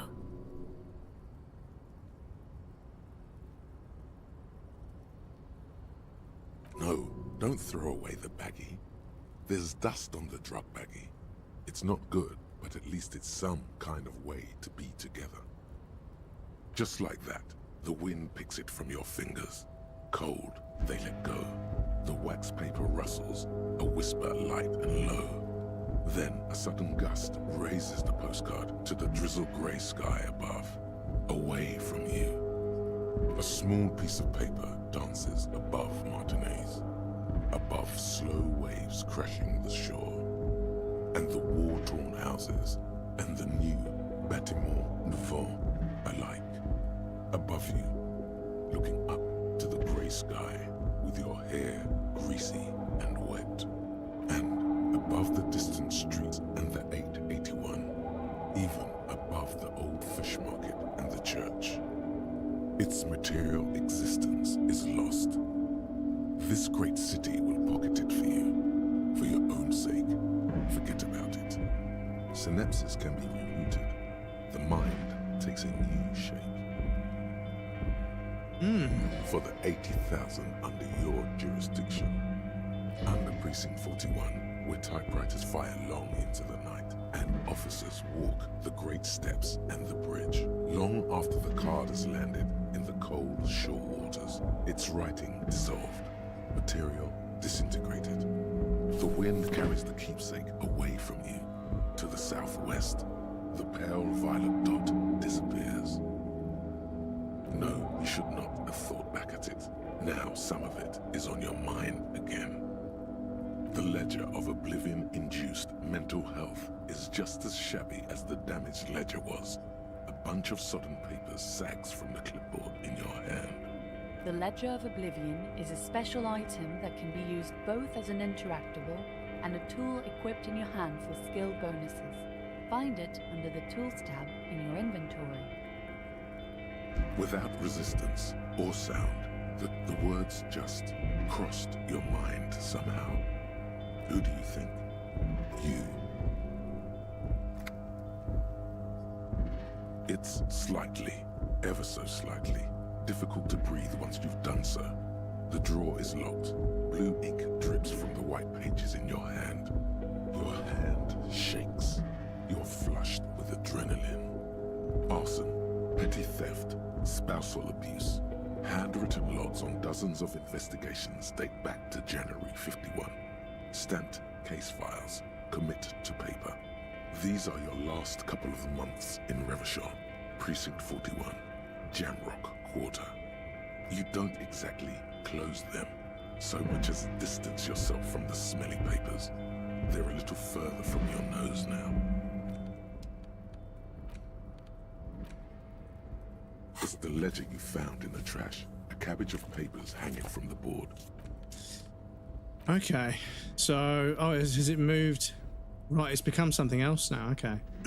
But it gives one authority, one suggestion, and takes away one inland empire. Okay.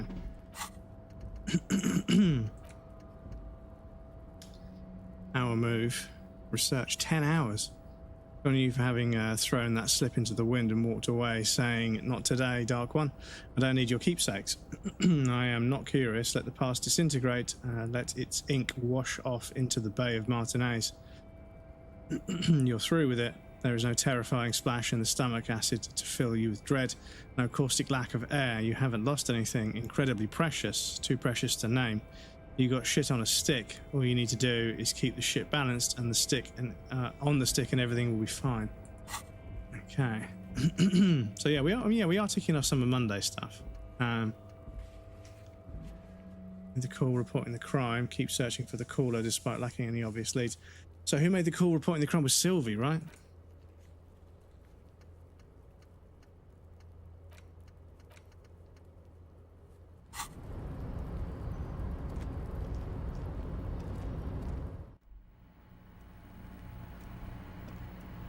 The already familiar cold touch of plastic welcomes you as you pick up the handset. Your fingers run over the dial pad. 005. That's the dialing code for Revachol. 4952, and a moment of hesitation before entering the final numbers. 993. Calling. Calling. Still calling. Then. Video Revachol, 24-hour video rental. We rent 8 and 10mm film for home use. This is Lummy. How may I help you? Video Revachol is a 24-hour video rental. We rent 8 and 10mm film for home use. This is Lummy. Sir, I don't know. It's a video rental. Maybe you rent videos here. No. Maybe you called to extend your rental period? Do you need to extend your rental period? Let me fire up the machine. Dubois. Dubois. Here we are. You haven't rented anything in 5 years, but you still have a copy of Blue Ocean Hell from November 46. Whoa, not a fun film, that one. It's not an easy watch. After the death of his daughter and subsequent divorce, Ziemsk immigrant Egidius Wojcik tries to come to terms with the onset of dementia. No wonder no one's been missing it. Still, it would be great if you could return it to us. We're on the corner of Voyager and Main. On the corner of Voyager and Main, a large neon sign hangs on the side of a building. Video Revachol, 24 hours. It's raining and there is almost no traffic on the street. A woman's footprints in the mud lead away from the front door. Tiny heels tiptoeing down the road. Beautiful steps, light-footed with a lifetime ahead of them. You look up and the air seems to grow darker. Suddenly you feel like you don't want to hear about video rentals anymore. You don't want to hear about any of it. It was all shit. It's over. It That's enough for you today. Let's conclude this call. That's enough for you today. Can I open this now? The file cabinet stands steady as ever, and the unlocked drawer, the drawer slides shut smoothly.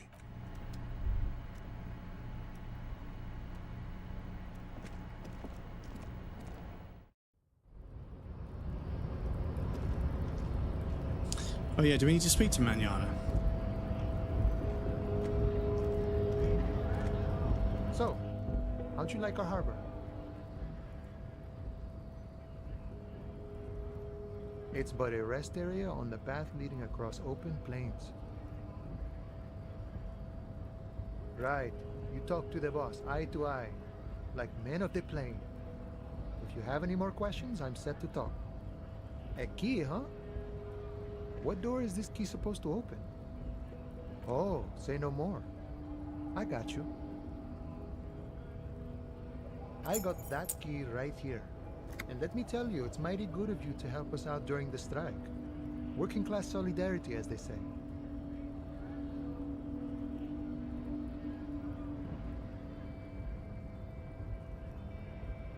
I knew this man was a commie.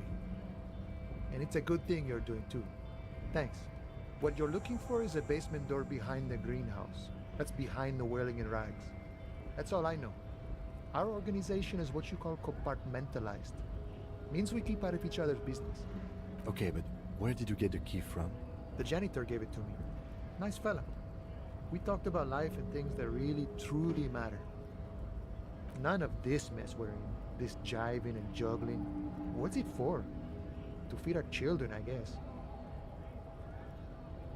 I'm more of a philosophical dock worker. I like to talk about the big picture stuff. Who I am, who you are, what we are fighting for. Who he is, and what they're fighting for? This is interesting. We're negotiating our share. Aye.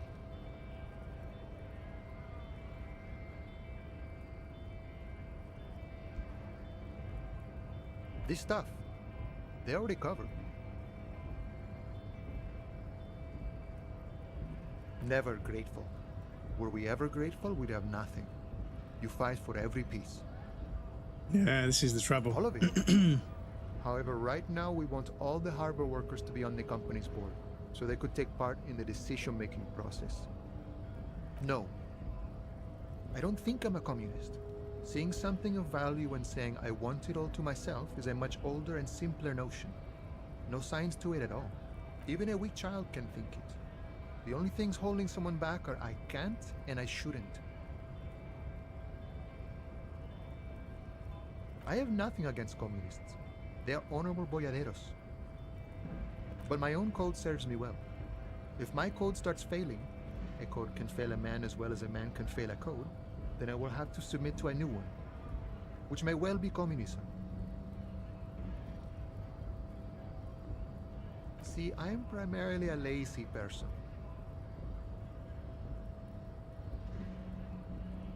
I think it's best you make up your own mind now that you've met him. In my eyes, he is a capable organizer and a decent businessman. I guess you kind of get to be the village chief. He oversees the harbor, makes deals with the owners or other relevant parties, watches out for his own. By that, you mean corruption? By heavens, why would he not be corrupt? We live in a harsh and disordered world, see? And in this world, the old man is corrupt for our benefit, and we know it. Appreciate it even. He is, personally, not too lavish. He is reasonably lavish, sure. That's his prerogative. It's not like you want a saintly demeanor on a corrupt motherfucker. That would be a manipulative illusion. Besides, there are no non-corrupt systems in the world anyway.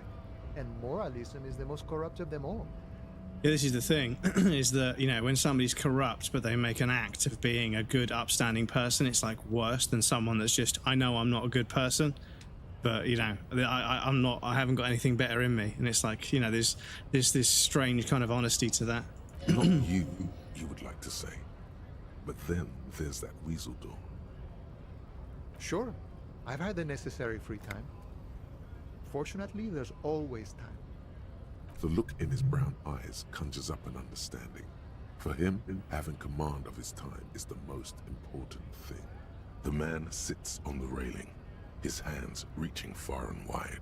Yet it feels as if he could, effortlessly, go even wider, if need be. An endless torrent of time. The mercenary, eh? Who could have killed him? That's indeed the question. Why even do such a thing?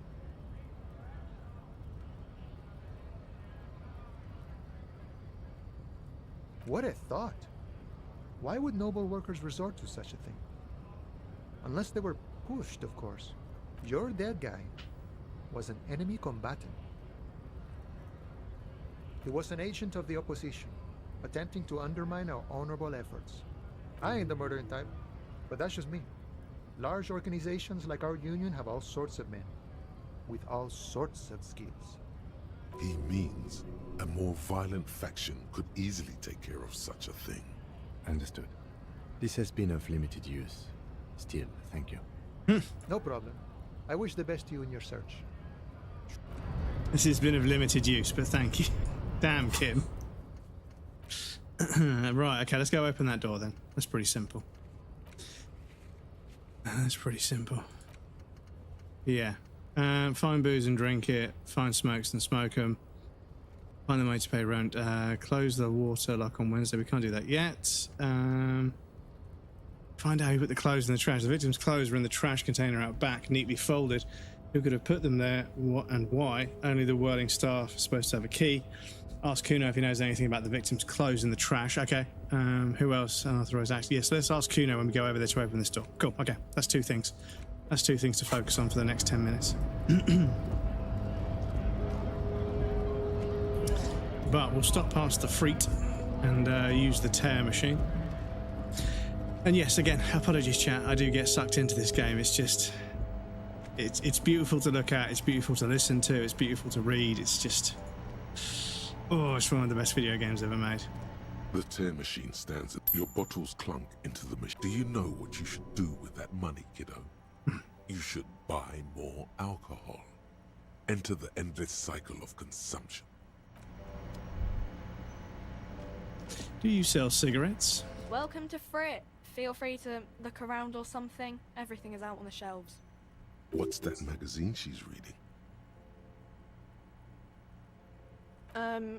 Okay. I'm not really supposed to be chatting to anyone, but... wow.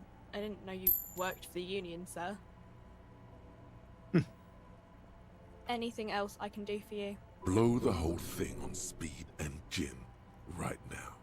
Speed and gin. Great combo. Ask some local dealers, maybe. A warehouse? I don't know. Maybe. I don't really care what Frit does. She looks up from under her brow. Fine. Frit doesn't have a warehouse. Just a little back room here. Okay? I don't really know anything. I mean, I know it's there, but I haven't seen it, so... Not really. No. I didn't know him at all. I don't know, really... long? I don't know. No need to worry. It's just standard procedure for us to ask around. If you hear anything, let us know, okay? Okay. Uh-huh. A warehouse. She scrunches up her face into an expression of consummate adolescent skepticism. She scrunches up her face into an expression of consummate adolescent skepticism. Oh, the fucking writing of this game is so good. I know exactly what that face looks like when kids screw their faces up. I know exactly what that looks like. That fucking articulates it perfectly. Fine. Frit does.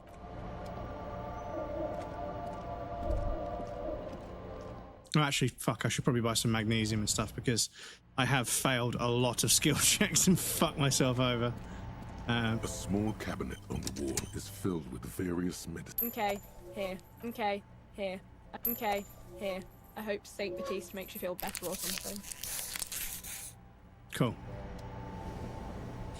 Puts us in a bit of a better state, health and morale-wise. Is good.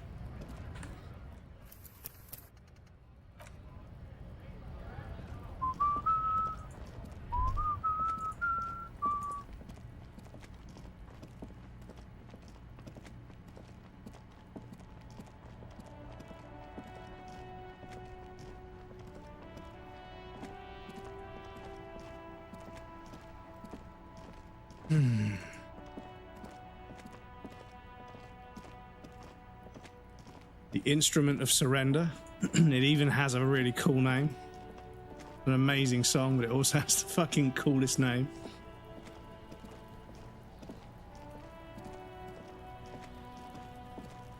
Fuck does Kuno care? You're dreaming, pig. That's not how this shit works. A little.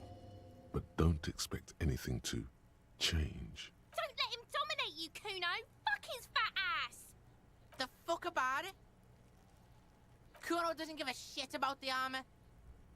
Kuno's fuck gimp's got one big thing wrong with him. He's a fucking mutant. Look at him. Fucking growth hormone shit. He's a giant. The armor's too big for any man. Kuno doesn't give a shit about that freak armor. Kuno threw that shit away. Oh, come on. He's just pretending that he doesn't care because he's too small for the armor. Get the fuck out of here trying to fuck on me with that midget shit. Kuno's 12. He's huge. What are you? Fucking 80. When Kuno's 80, Kuno can fit 4 of you in Kuno. Fuck out of here. Trying to fuck on Kuno. Fuck out of here. Kuno tried to get the helmet on. It was too big. Kuno kicked that shit in the sea, rugby style. That shit means nothing to Kuno. Yeah, that shit means nothing to Kuno. Kuno doesn't give a shit about material. You wanna fuck on someone about that armor? Go fuck the mustached union fuck. The jolly troubadour shit at the gate. Yeah, cock and boot. You know that jolly union cow fucker? Came around talking about cows or some shit? Came around pretending like he cares about cows? So yeah, he's the one you want to talk to. He's fucking crazy about that armor shit. Coming here pretending like he likes cows.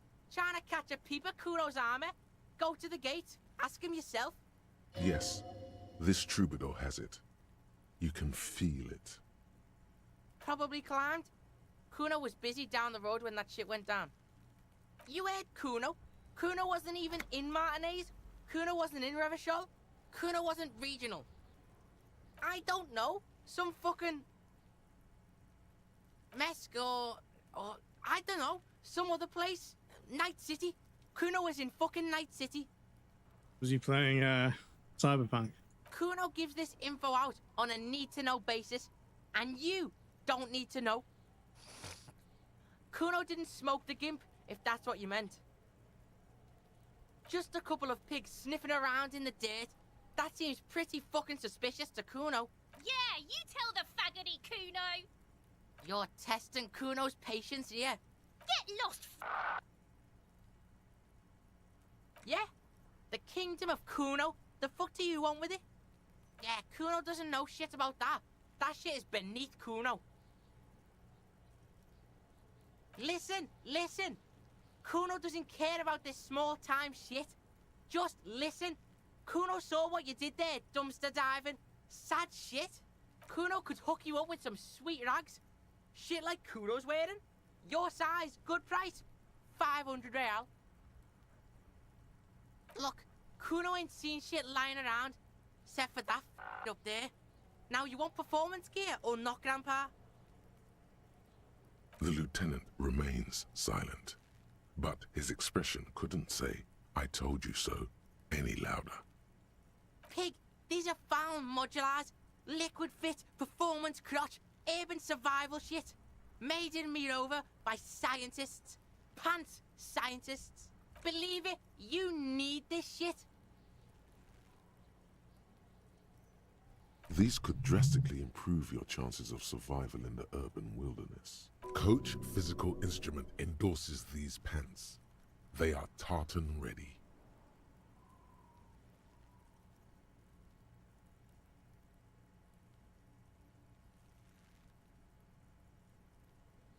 Alright, Piggo? Don't do business with the pig, Kuno. He's gonna steal all your money, Kuno. As you can see, Kuno and C don't trust you. Can't do business without trust. Shit, 500 reals. Too much. He feels threatened by something obscure in you. What that is, however, remains a puzzle for now. The fuck? A mug in the trash? Is this about the fucking clothes again? Yeah, Kuno sees where this is going. Kuno's got that fast brain. You saying you pigs are after the mug fucker, 'cause he's the clothes fucker? I can't hear you, Kuno. Speak louder, Kuno. Shit, that's tense. Someone's going to the beat-down basement, huh? Mug guy gonna get tied to the radiator. The kid may have something there. He's already come up with an interrogation technique too. Kuno doesn't know who put that shit in there. And if he did, he wouldn't squeal. But if you find out, maybe you can... Stop turning into a pig, Kuno. They're trying to get you hooked on the snitching. Get away from my Kuno. Down to 28 at fucking 7:30. Yeah, get Fucking your hell. bacon shit away. Kuno doesn't like to be seen with the popo. Get your shit done and out of Kuno's face. No, it's not fucking Kuno's. It's ancient. Look at it. He thinks you're fucking fool, Kuno. He says you climbed the ladder up to your magic treehouse. Get the fuck out of here, pig. Kuno doesn't have a magic treehouse. Dunno. Kipta's gardener used to work there. Yeah, that's what Kuno said. She couldn't handle the heat, so she took off. Kuno can take it. Shit's nothing to Kuno. Look it up in the library. Kuno's not a fucking dictionary. Fucking small brain. Kuno means the gardener, alright? The fuck does this have to do with the Kuno? Kuno doesn't give a shit who she is. You were expecting relaying this information to him to be more rewarding, right? Telling him you found out she isn't a gardener. You know what you should do if you want to get rewarded? Drugs. Drugs are more rewarding than work. Or alcohol, if you don't want to do drugs. Alcohol is just as rewarding, but it isn't a drug. This has been going on for quite a while, hasn't it?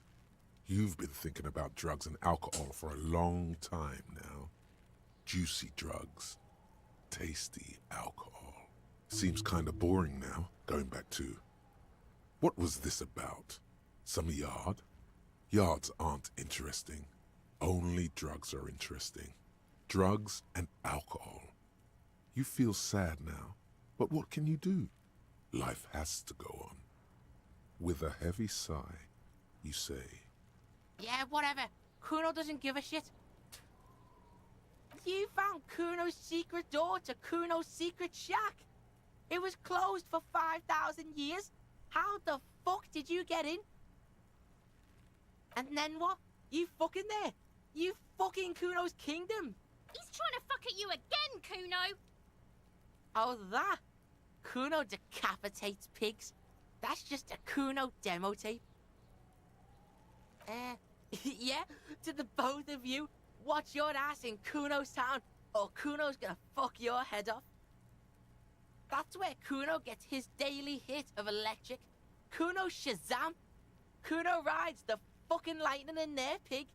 Bet you'd like to ride the lightning too, wouldn't you? You feel tired and old, but you could have that sparkle in your eyes. It's a vitamin, pig. Don't you know anything? Yeah, it's the mag. You fucking need that shit to stay on top of your game. Kuno goes through like a tube a day, rips mag like a motherfucker, and you could use a battle. Oh, don't teach him, Kuno. He's gonna use it against you, Kuno. You're not getting this, pig. It completely takes away the hangover. It's like you didn't do anything. Like you stayed home playing with your choo-choo. Fuck you, pig. Don't do mag. You're gonna OD and you're gonna fucking die. Good call, Pigmeister. Don't come and talk to Kuno about his kingdom. He's on your crime scene, bossing you around. And he's been here for some time too. This is where he hangs out. You have to get more out of him. He could be useful. Trying to fuck at the Kuno! Trying to fuck at me! Trying to fuck! Kuno only gets higher! It's faster, faster, faster! Can't take the Kuno! Stay out of the reactor! Kuno gonna fuck you up! Up, up, up! Normal is not what we got here. You've got to work with what you have for now. Yeah? The kingdom of... Yeah, whatever. The fuck do you want? Good call, Pigman. Kuno doesn't fucking care. Yeah, we can't get into the greenhouse from this side. But yeah, that's now green. So yeah, right. Let's go around there and open that up.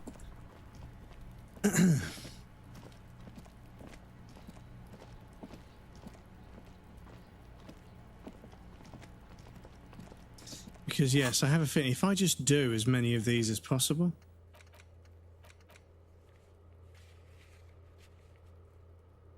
Once I've got my badge, I can go and speak to her. Need to figure that out, but it says it might take some time. Strange doors in the way, no one knows where they lead. Find a way to see what's hidden there in the hostel cafeteria's forgotten corners. In the hostel cafeteria's forgotten...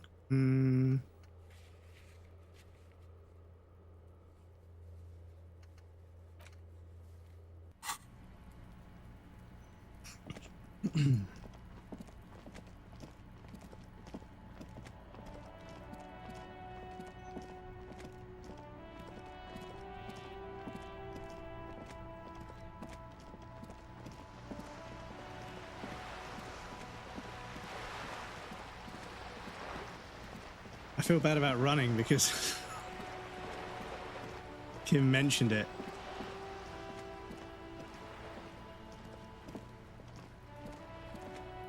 Just an ordinary wall. Nothing to...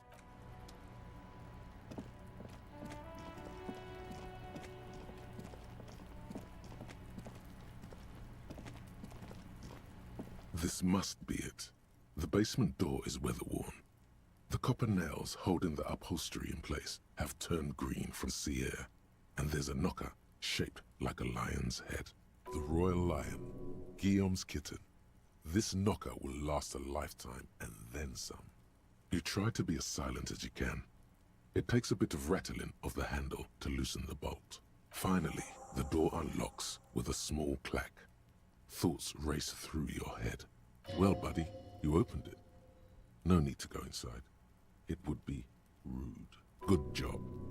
Let's go now. I'm sure there's nothing interesting in there.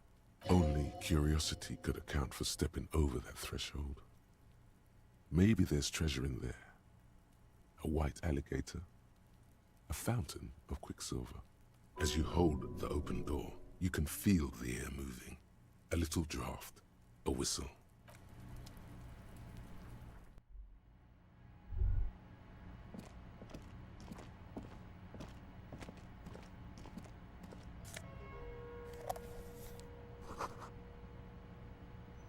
Close, I guess, is staying over.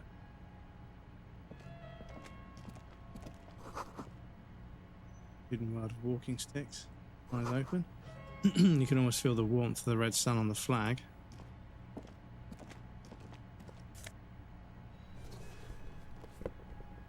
Somebody's been dressed yet. Whoever lives here admires fair-haired fantasy heroes with big muscles. I mean, who doesn't? Right? A row of mugs sits on the shelf. Each one depicts a human figure. A dark-skinned woman grinning amidst mysterious symbols. A broad-shouldered man shoveling potatoes, and others. A little ring. Though cheerful, the images on the ceramic make you vaguely uncomfortable. The images betray a lack of interest in human beings. They are merely unflattering caricatures. The owner of these mugs doesn't like people of other ethnicities very much.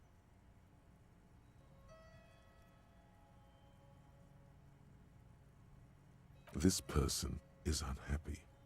The lieutenant picks up one of the mugs, then puts it back down with a look of disdain. I'm beginning to feel better about breaking into this man's apartment. Yes, your broken mug friend would feel very much at home here. The same humor, the same mocking lines. There's the missing tin soldier. Whoever lives here might have used the Whirling's container to dump his trash. And the clothes, potentially. And now they've drawn the ire of the Union. The plot thickens, as they say. Perhaps you should break into apartments more often. Who knows? I'm not expecting too much from this clothes in the trash lead either way. It might turn out to be some random local matter, but still, a nice coincidence.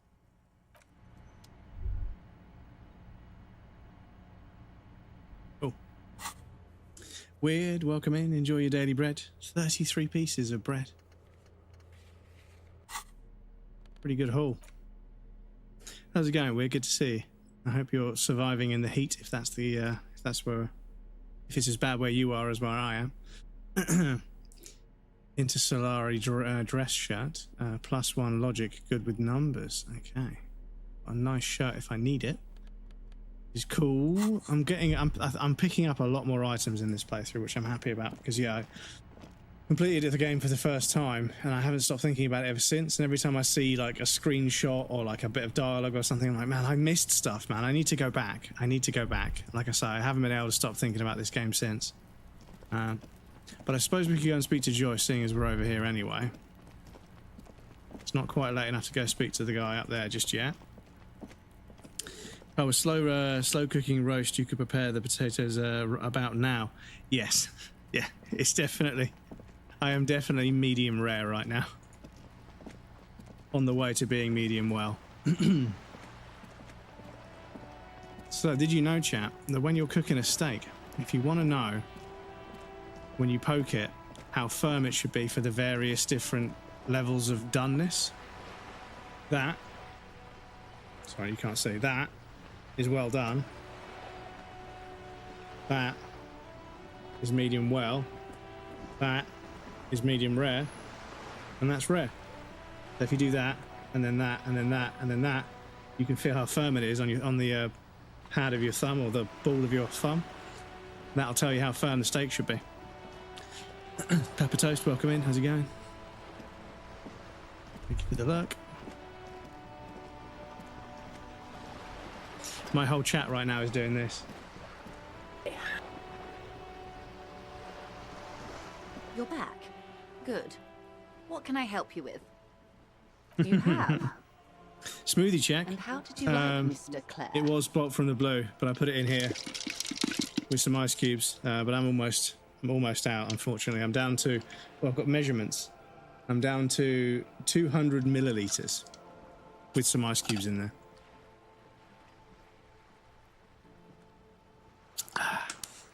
It's still nice and cold. Finally, time to choose sides.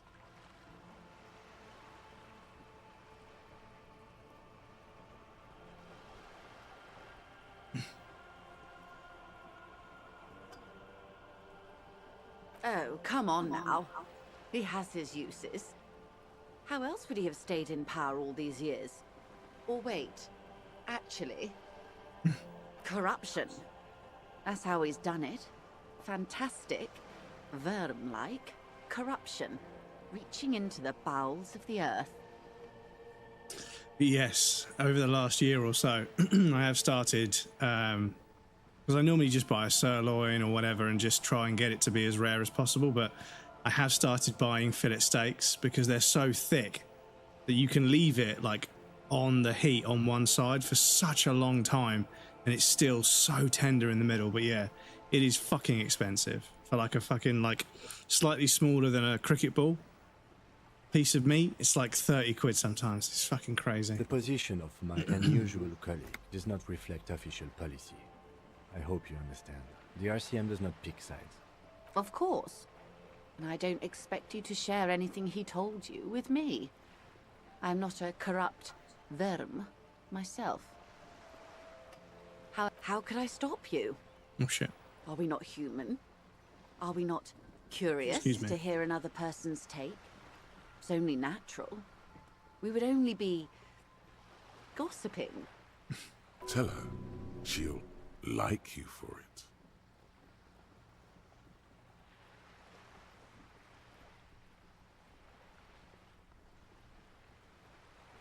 Weird.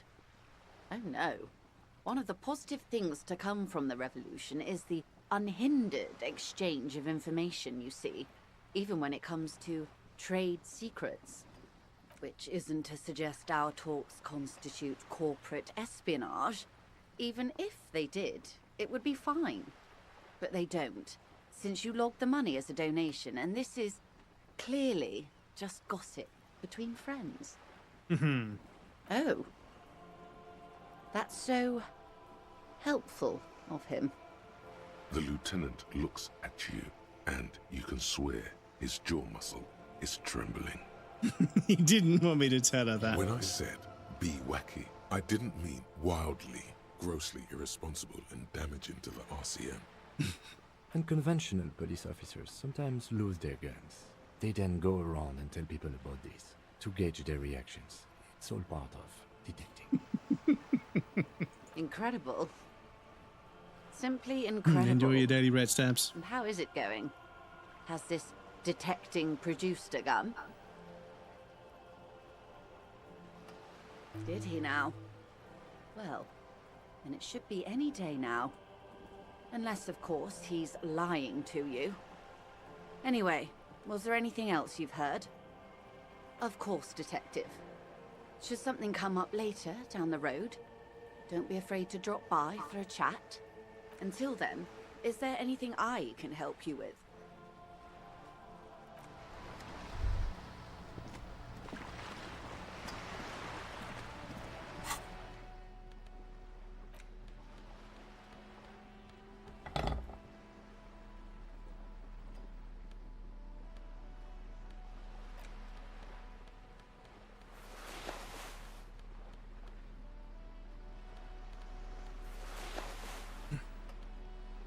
We're looking pretty good, chat.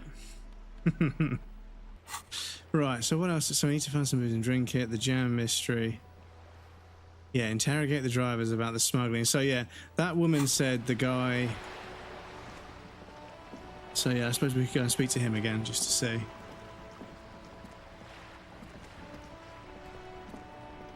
Should we speak to Cindy the Skull again? See if she's got any new dialogue? Hello again, officers. Have you come to admire my mural? No, okay.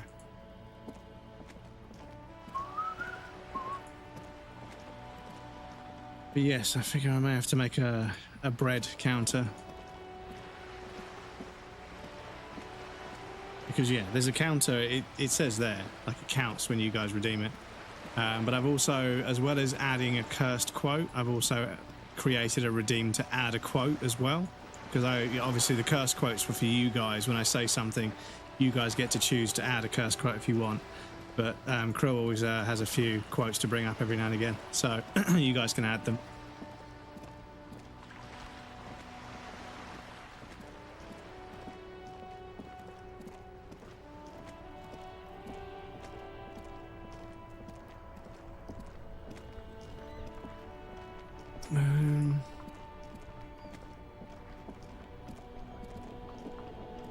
But the good news is, connecting to the Paris server seems to be working Make way fine. for the master poet. Okay. Yeah, I need to retry that.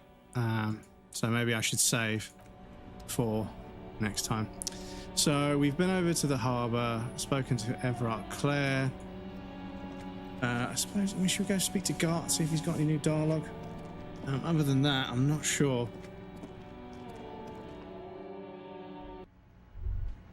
Oh yeah, we can speak to the fucking Hardy Boys, can't we?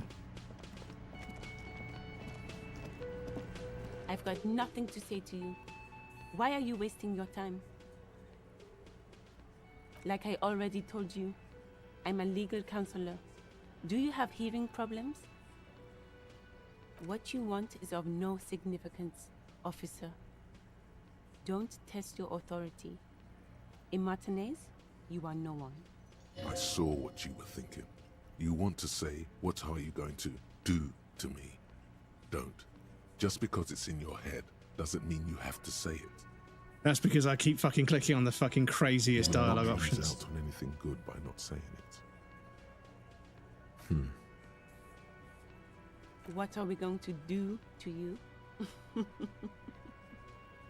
You were specifically asked not to say that, and then you said it anyway, you junior delinquent. But you still did. The Union isn't going to do anything to you. It is not a crime syndicate. It is a labor organization. Uh-huh. Goddamn right it is. If anything, it is the RCM who do things to people. But we digress. Aggressive, you make your living enforcing violence. These people are just dock workers. So you were spying on us, and now you represent murder suspects. Just dock workers. Listen, you moral Daddy Dennis says, why can't You're a you mom. hide from an Italian dessert? You can only run. Short visit, we do a cinema evening here. Enjoy your cinema evening, Dennis. Thank you for the pun. I appreciate that. I hope the rehab's going well. I hope you're feeling better. Fuck yeah. So ask what you came to ask, or get back to your commanders. Thank you for the streak, dude. I appreciate that.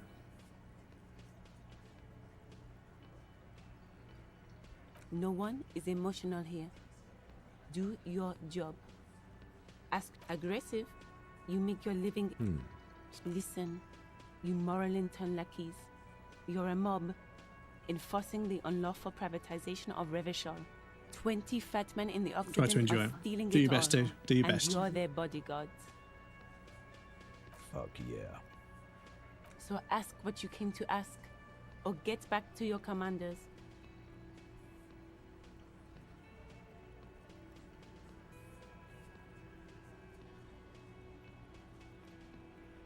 Get sober. Do your job. Ask your questions and get the hell out of Martinez.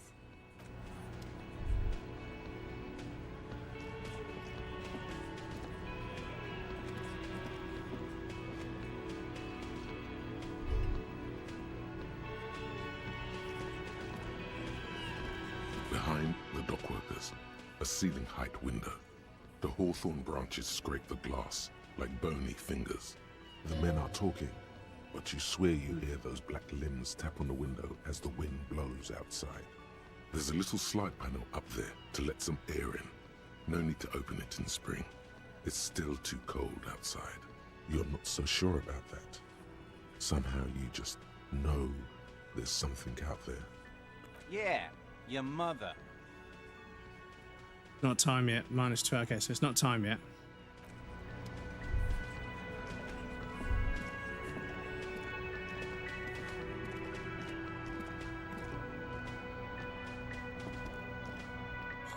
Hello, dear. I didn't notice you at first. Just some field work, sweetie. Morel is a highly trained scientist. He and his assistant Gary are studying an extremely rare species of insect. But they should have returned by now. They were just going down the coast across the water lock to set a few traps. He said they'd be back on Monday. What could be keeping them? The water lock, that was broken. Could this be it? Oh my. What happened to the water lock? Well, whatever the cause, I'm thankful. To both of you. You've spared me another sleepless night. You're welcome, ma'am. I hate to ask, but if your investigation takes you to the other side of the coast, please do keep an eye out for my husband. This will surely lead to a cryptozoological mystery with that extremely rare insect. And if you see him, let him know Lena is waiting for him here at the Whirling. He gets so tangled up in his work that he may not know the water lock's been repaired. And it's cold out there. So I'm worried this is going to change our ending, and also I don't know if we need to do this again. So I'm going to have to reject that. Oh, of course, sweetie. I understand.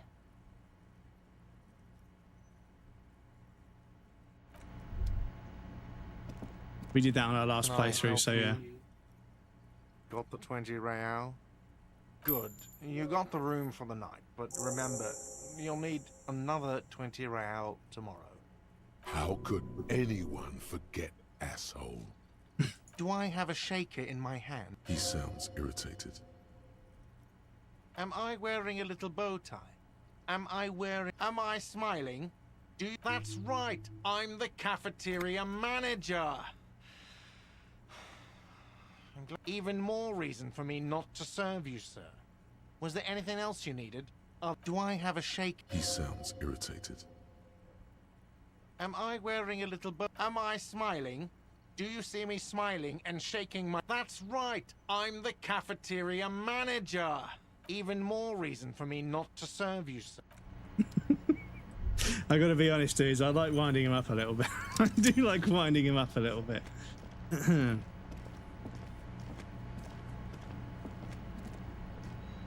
The man ponders his cooking utensils and gives you a little nod. No. You see a heavy steel door with a prominent dimpled lock. The cobalt blue surface feels rough to touch. The door does not budge. The door doesn't. Right, excuse me. So we have got a skill point. We lost... what did we lose? We lost... It was -1... Was it -1 Inland Empire? Because we've got 7, so it's not the end of the world, is it?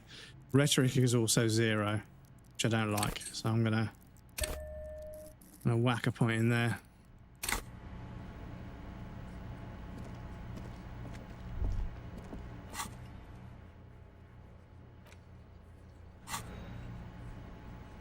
Right, I'm not sure there's anything else we can do.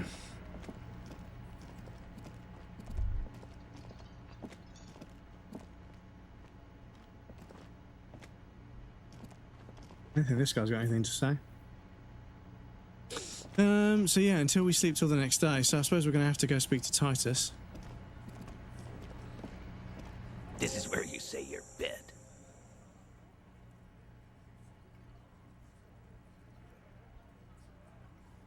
He's used to giving orders and having them obeyed immediately. You should not indulge him. Detective. Precinct 57's finest scans the room, leaving the speaking to you. He trusts you, maybe against his better judgment, but he does. Hey, dipshit. You hard of hearing or something? The boss man's talking to you. What, is he fucking kidding? This guy high or something? Hey, asshole, up here. We're talking to you. We are looking for Titus Hardy. Wow. The RCM sent us some big dick cops. Real big dick cops. Look at them. Reckless. Swinging in the wind. Yeah, look at the big dick on that cop.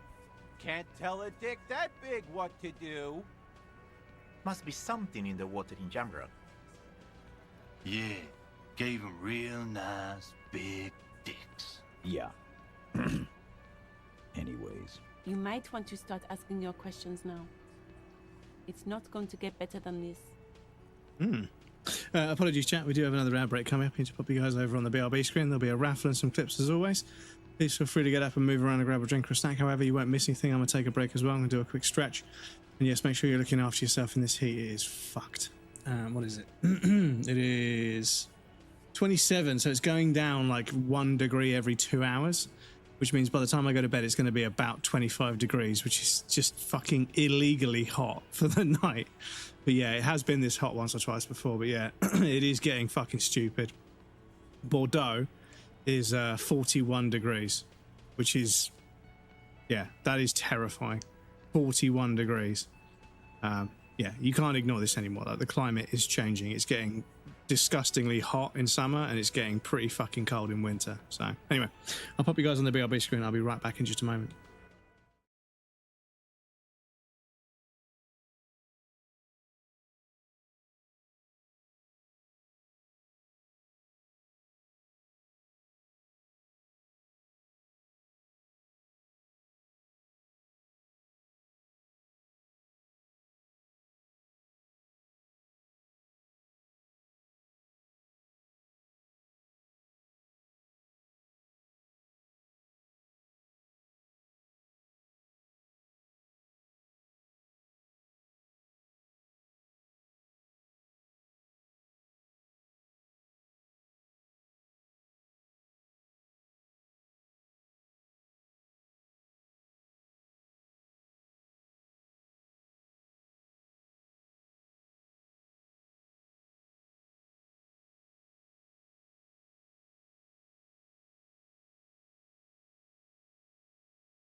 Nice to see the fucking clip player working again.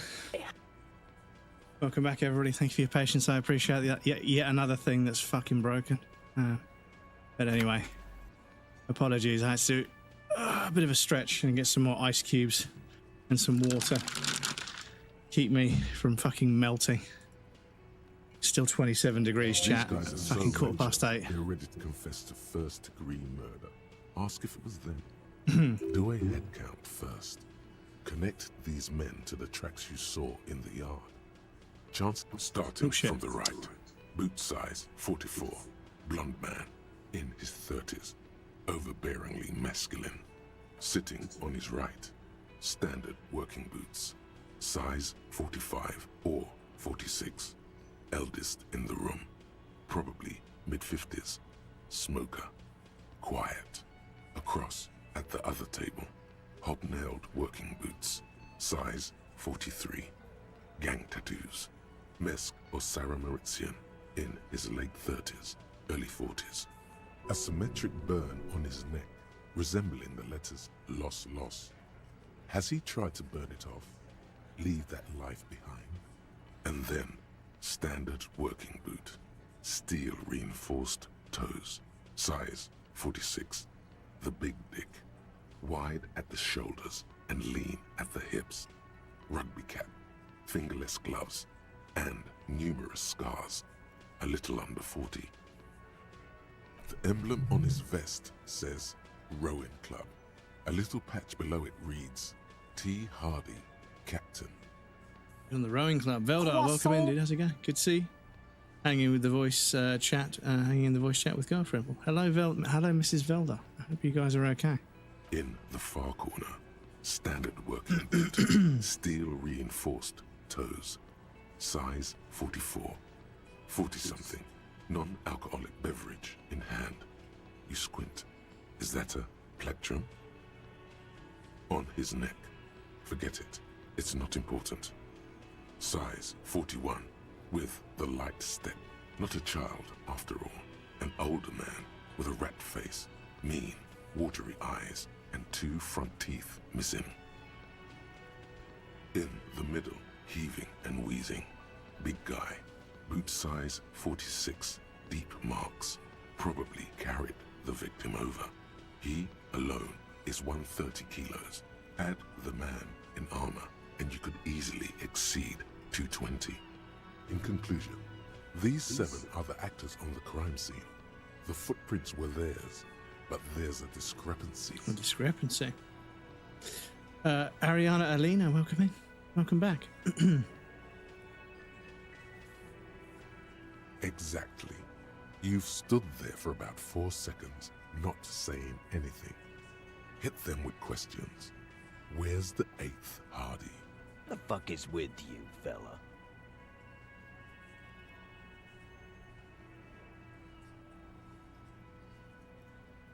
So, you're not just here to swing your big dick.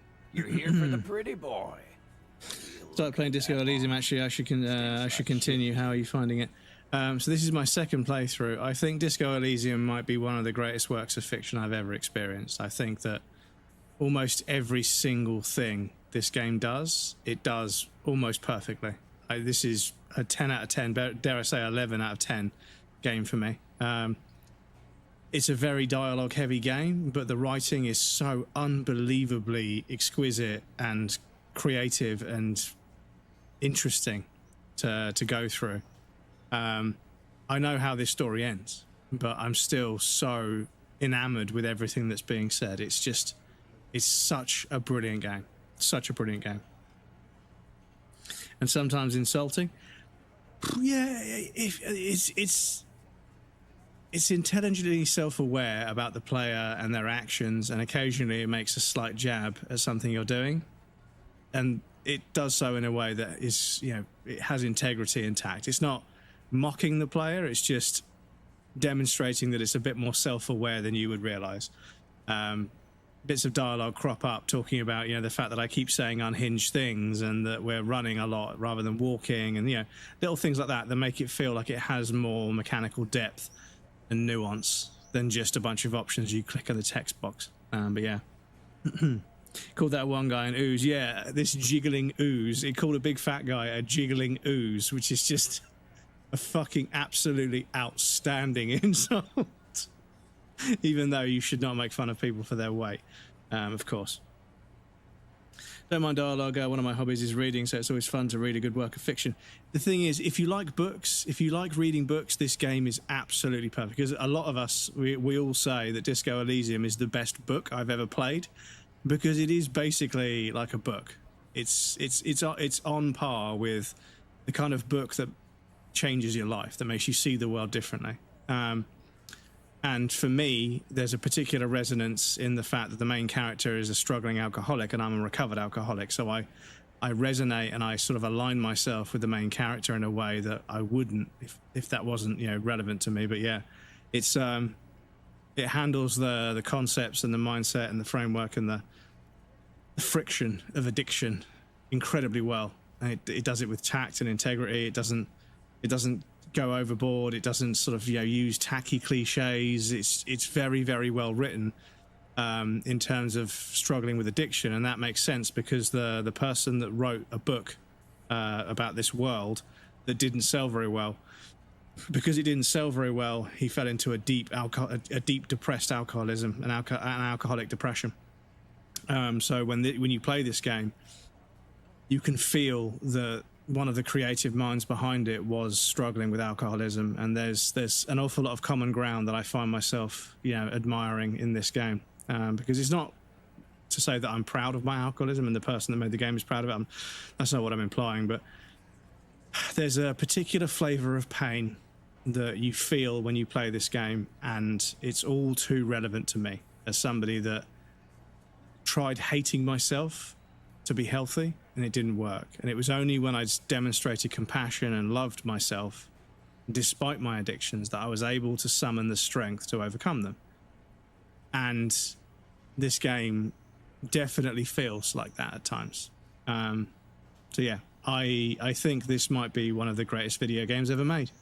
There might be people that disagree. They want more action, they want less dialogue, they want less story, they want more cutscenes, they want things delivered to them on a spoon.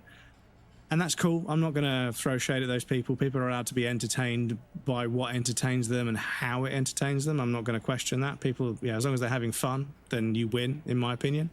But for someone such as myself, as you may have gathered by now, to everyone that comes here on a regular basis, I am somewhat of a yapper. I'm fairly loquacious. I like to ramble on about things.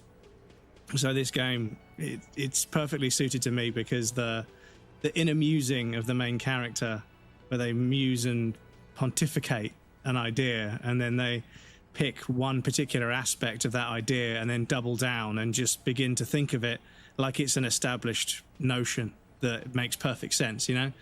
Give them the look, you know, the look. Yeah. If you give them the look, then they'll definitely give you what you want. What is the look? What is it? Nobody fucking knows. But the main character is playing with the idea in their head, and we're privy to that as the person playing the video game. It's one of the best things I've ever experienced in my life. It's like, everybody should play Disco Elysium at least once. It might not be for everybody, I admit that. It might be one of those games that not everybody loves, but the amount of people I've heard talking about this game, I realized that it resonated with lots of other people very, very strongly. And lots of other people have mentioned how the main character's struggles align with theirs, and that makes me realize that I'm not alone in the struggles I went through, even though I had to internally come to terms with, you know, the fact that I keep doing something because I think it's making me feel good, but it's not. It's just distracting me from being sad. And that's the thing. I mentioned this before, but there's a difference. There's two big differences in life, right? Two very big differences in life. First difference we covered the other day, the difference between genuinely healing from something and just ignoring the pain until you get used to it. You need to know the difference. You need to understand what it means to actually sit down and approach something that hurt you, come to terms with it, and let go. Because otherwise, just like Cowboy Bebop said, you're going to carry that weight. Second difference is you need to understand the difference between things that make you genuinely happy, that genuinely make you feel happy, and then things you use to distract you from being sad. That's the other big difference you've got to learn in life, is that alcohol, drugs, and all sorts of other negative behaviors, they will distract you from being sad, but they won't make you happy, which is why you'll feel empty, basically. And that's a big part of my sobriety and my sort of, you know, getting off cocaine and MDMA, is realizing that those substances weren't making me happy. They were just distracting me long enough to forget that I was upset. And that's not a good way to live. So I set course to try and be better and to try and live a better life. And fortunately, here I am. And one of the things that has come of that is I started streaming because I had the spare time and definitely had the spare income because I wasn't spending it on substance abuse anymore. So I bought some streaming stuff and I started playing video games, and then I met you lovely people. So here we are, you know? So, speaking of playing video games, maybe I should actually play the fucking video game. Stinking up the place. Funny, but my partner and I have a serious matter to discuss with you. So do I. I tend to yap Valdar's ear off sometimes. There you go. There you go. Beautifully said. I appreciate the kind words. Thank you. But yeah, it's just, yeah. Every now and again, you play a video game that was made by people that are just like you, and you feel it. The game, it just, every little fucking choice, every single little thing about this game, the decision that was made to make it how it is, just suits me down to the ground, and I fucking love it. I could play this game probably 100 times over and over again until I'm completely bored with it. But I don't want to bore you guys to death with it. But yeah, it's also just such an absolute joy to stream. It's such an absolute joy to stream, because right now it's waiting for me to make a choice. There's no timer, there's no time pressure, there's no QTEs or anything. I just click on things and enjoy the dialogue, and I can chat with you guys and then play the game, and it just paces itself with me. And I think that regardless of what your intellect is like, there are some pretty complex...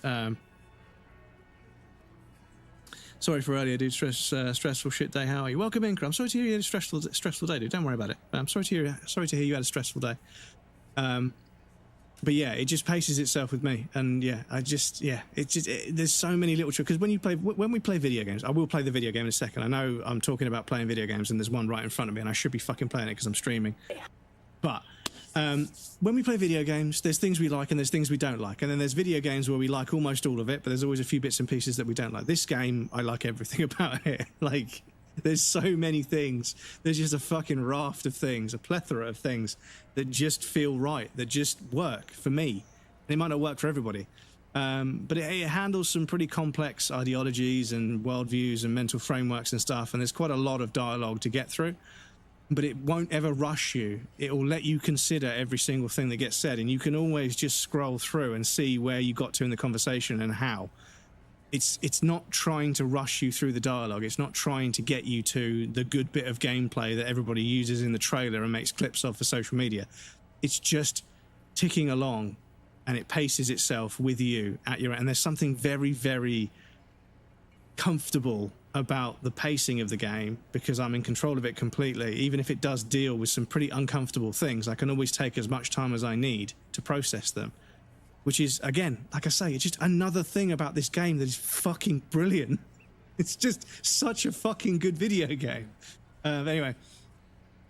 Hey Krill, have you met my girlfriend? I'm not sure. I haven't, but maybe Krill has. But yes, welcome in, Chris. Good to see you. I'm sorry you had a stressful day. It's been pretty hot in the UK. 31 degrees is pretty hot for the UK. We're not built for this. But yes, it's slowly getting cooler. We're down to 27 degrees, which is 8:27, and it's 27 degrees. Make a wish. World peace, please. Why is there a container belt around the dead man's neck? Container belt, like we use in the harbor? No, the ones that you use at home to asphyxiate yourself. Because we took it from the harbor where we work. Then we went out back and used it to hang him. Cool. Thanks for cooperating. As he speaks, his fists contract, going through the pulling motion again, savoring it. Yeah, so 37 degrees. Yeah, fucking hell, dude. That's fucking brutal. And obviously it's 37 degrees and you're out there at the side of the road with no protection whatsoever, I presume.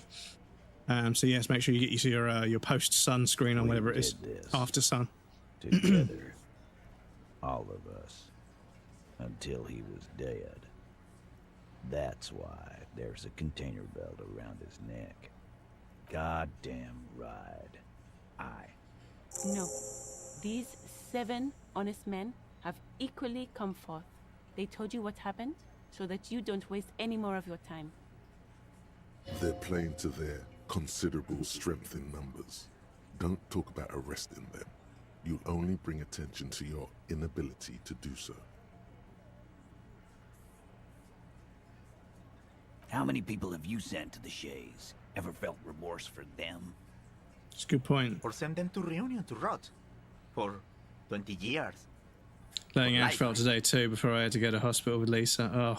Oh, how's Lisa doing? Is she okay? I hope her leg's doing okay. Because yeah, if she's got a cast on in this heat, it's not nice. But yeah, I'm sorry to hear about that, dude.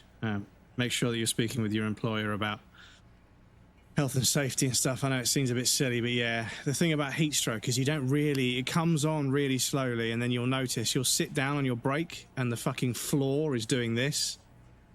And you realise that, yeah, I'm really dehydrated and I don't fucking feel good at all. Because you when you sweat, you lose all the salt in your body. So you have to fucking put the salt back in. So like someone's like, yeah, when you get home, put a lot of salt on your dinner. If you're going to make something like a sauce, a curry, or chili con carne, I know it's going to taste really bitter because it's salt, but you need to put a lot of salt in your food because you've lost a lot of sweat. You've lost a lot of salt through sweat today, and you need salt in your system to do things. And yeah, you get these... I don't know what you call them. You have to take them when you get diarrhea as well. But it's sort of like an electrolyte mixture you put in water. You have to drink a certain amount of water with this mixture, and it doesn't taste great, but you have to do it because, yeah, your body needs to replenish.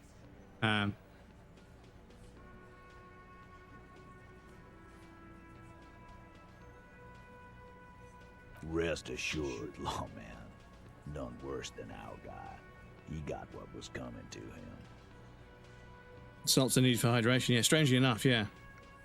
She was puking blood, so probably the cancer again, but now just holding her while she was sleeping, but got bored of staring into the wall for 2 hours and went into my favourite Brit.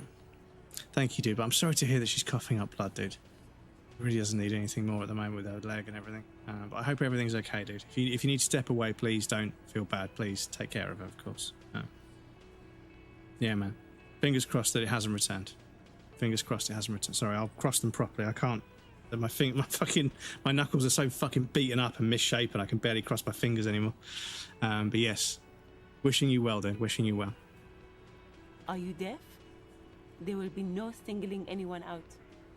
You can't arrest a Hardy Boy without arresting all Hardy Boys. Do you think you could do that?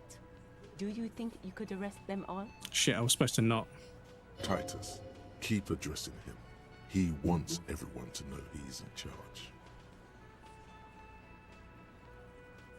Who do you fucking think does?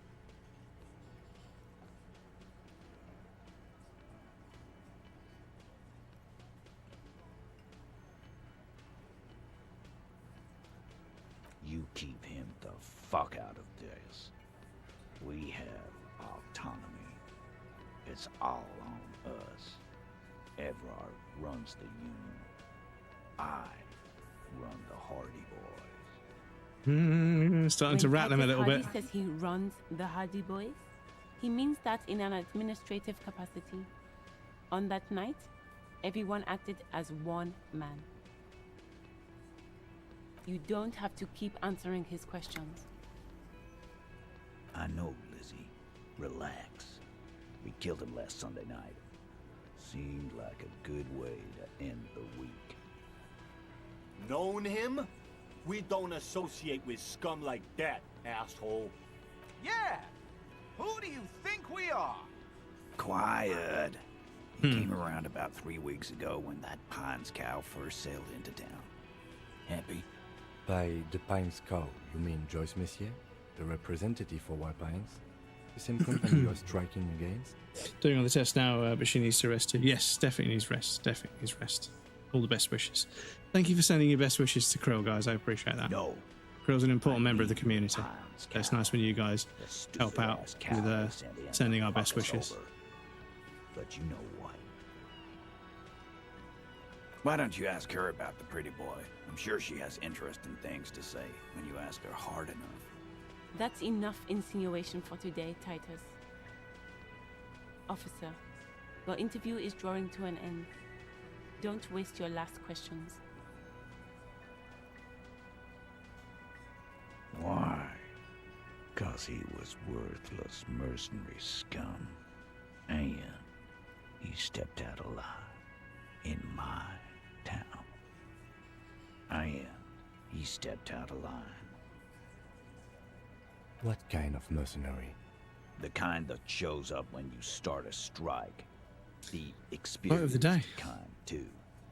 Had Kohoy and Semenine written all over him. Ex-Oranese Special Forces. Quote of the day. Courage, my friends. 'Tis not too late to build a better world. Yes. Tommy Douglas. Yes, it's not too late to build a better world. This is the thing, is that no matter how bad things in the world get, it can be turned around. It just takes longer to turn around when things are terrible, but you can turn things around. Doesn't matter how long you walk down the wrong path, you can always turn around and walk back to the last junction and make the right decision. Even if it is only, in terms of sentimentality. Yeah, things can be turned around. And although at times it can feel like you just, that's it, it's hopeless, I'm just going to condemn myself to a life of being unhappy and not doing the right things. At that point, you then begin to make decisions without any real investment, and therefore you start making decisions that make things worse. When realistically, you should say, right, enough is enough. This is not right. I need to do better. I need to do things a different way. I need to change things, and then you slowly start making changes, and it takes time. It takes a long fucking time. But yeah, you don't build success, overnight. You have to build it brick by brick. It's just how it works. And each day that you do the right thing, each time that you do the right thing is another brick in the walls of the correct life you should be leading. But yeah, you've got to want it, of course. So it's Junkie who was so bad down and got her shit together and now won some Gravity Bike World Championship. This is it. Sometimes, people find out where rock bottom is and then they never want to be there again, and that spurs them to ascend to heights that they never would have. Because there is some psychology around the fact that when everything is so easy, you don't really try. And when you don't really try, you don't really achieve anything, which is why a lot of us, like me, don't really succeed as much as we could because we're comfortable, and it's a blessing. It is genuinely a blessing. I don't ever want to spend a day where I forget the fact that being a straight white man, 2 loving parents, job, clothes, food, somewhere to live, I'm incredibly blessed to have the life I have. I won the lottery the moment I was born. There's so many people that have it so much worse around the world. And yeah, I should never take for granted how easy my life is in comparison to other parts of the world. And I said this to someone else the other day. They were like, give me a reason to stay around. And I was like, you need to treat every day like the gift that it is, because every time you wake up, you have a whole new day to try and do the right thing. And maybe you will, maybe you won't. But guess what happens? Guess what happens when you go to bed and you wake up the next day? You get a whole new day to try and do the right thing. Maybe you will, maybe you won't, but guess what happens? And then you start moving in the right direction. I know it's difficult. I know it's easier said than done, but every single day you wake up is a gift. Every single day you haven't overdosed, you haven't swallowed your own vomit in your sleep and died, you haven't been hit by a car, you haven't fallen off a fucking fire escape. Every day you wake up is a gift. So don't waste it. Appreciate it. Only after you've lost everything you're free to do anything. Tyler Durden from Fight Club, indeed. It's a good one. Krill, there's an ad quote as well as an ad cursed quote redeem that we already had. I've made an ad quote one as well. And also, if you type !AARON for Aaron, a sound should play. I'm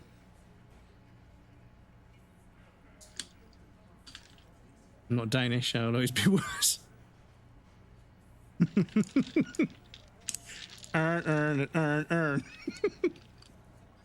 It says Baltimore guys can't say this. Earn. What the fuck? Earn.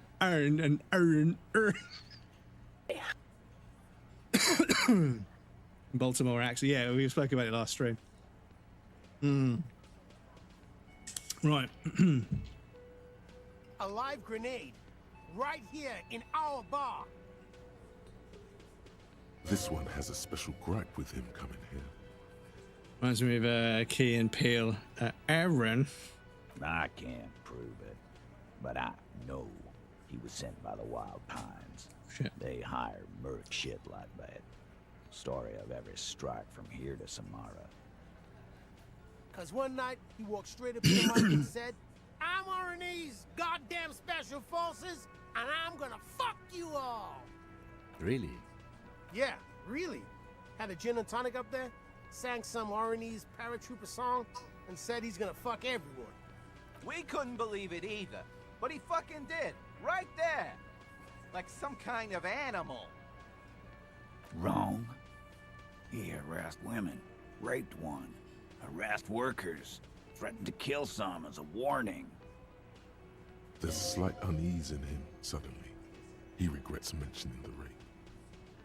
To kill us all, if we don't open the gates, if we don't let the scabs in, if we don't bend over. That was before he started coming here. Yeah, he said it was his favorite joint now. Started to come in here every night. Drinking, grabbing girls.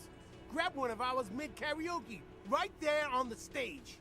He grabbed someone? Yeah, this girl's on the mic. A beautiful girl, young.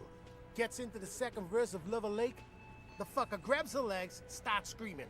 Show me your cunt! Why don't you show me your cunt? Then, he gets knocked on the head with a wine bottle. Doesn't even fall down. Aren't you fucking listening? My man is talking to you. He took care of it. They got the girl out before anything else could happen. Yeah, me and Eugene got around. The hydrate Aren't tiger. you fucking listening?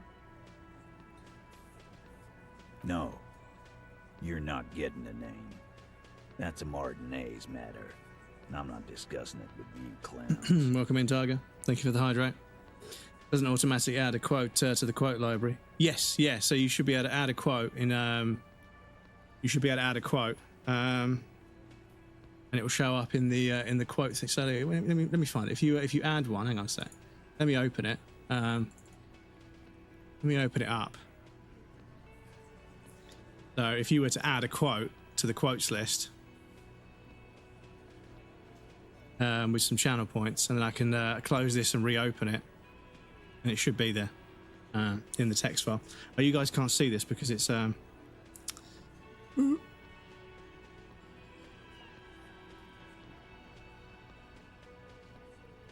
yes. Can I add one from here? I remember. Because I don't know if I can access my own redeems in here. Confused on the new chat. But yeah, this is just a text file. But yeah, there's a redeem that adds. It will append to the end of the line. I think it should add it to the end.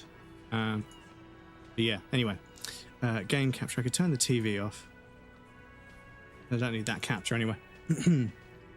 Quote 88. Yeah, that might return a quote. No, that'll be for check your DMs. Oh, you're talking to Stabs. Okay. Right, excuse me. We hanged him up by his neck until he got real still. Wasn't that obvious, Copper? No, there's a channel point redeem. Sorry, like adding a curse quote with a channel point redeem, because I already had that set up. I just copied that to add a normal quote as well. But no, that Velda, that won't work. Sorry, that's a different quote system, I think. Didn't they teach you anything at the cop school, idiot?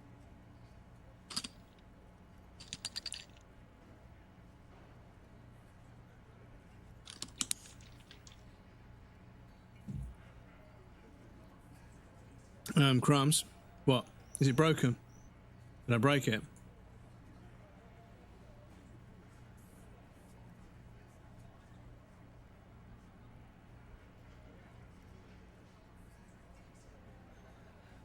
Oh.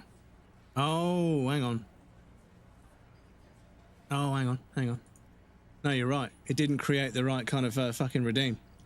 That's very strange. Channel points. Manage channel points. He usually organises them by price, right? Add quote. Require text from the viewer. There we go. Right, okay. Sorry, that should fix it. Sorry. For some reason, I created a new redeem, and it didn't create the right kind of redeem, unfortunately. Excuse me. It should work now. Excuse me. No input text. Oh, okay. Beg your pardon. Person who thinks all the time has nothing to think except thoughts, so he loses touch with reality and lives in a world of illusion. Yes, so that should now be part of the quote file. Let me just check it's going to work properly. Hopefully. Where are you? Quote of the day. Down the bottom. I need to figure out... Ooh. That's right. I need to figure out how I'm going to number them. Need to figure out how I'm going to number them.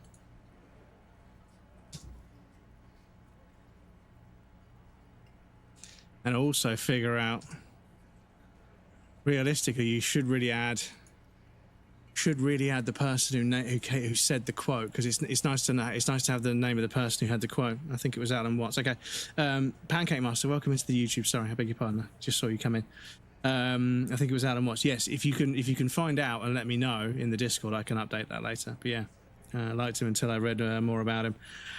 Sometimes the case, right? Because people compare Bloodborne. They say to Bloodborne, oh, it's very Lovecraftian, and then you read some Lovecraft. You know, this guy was a fucking massive racist.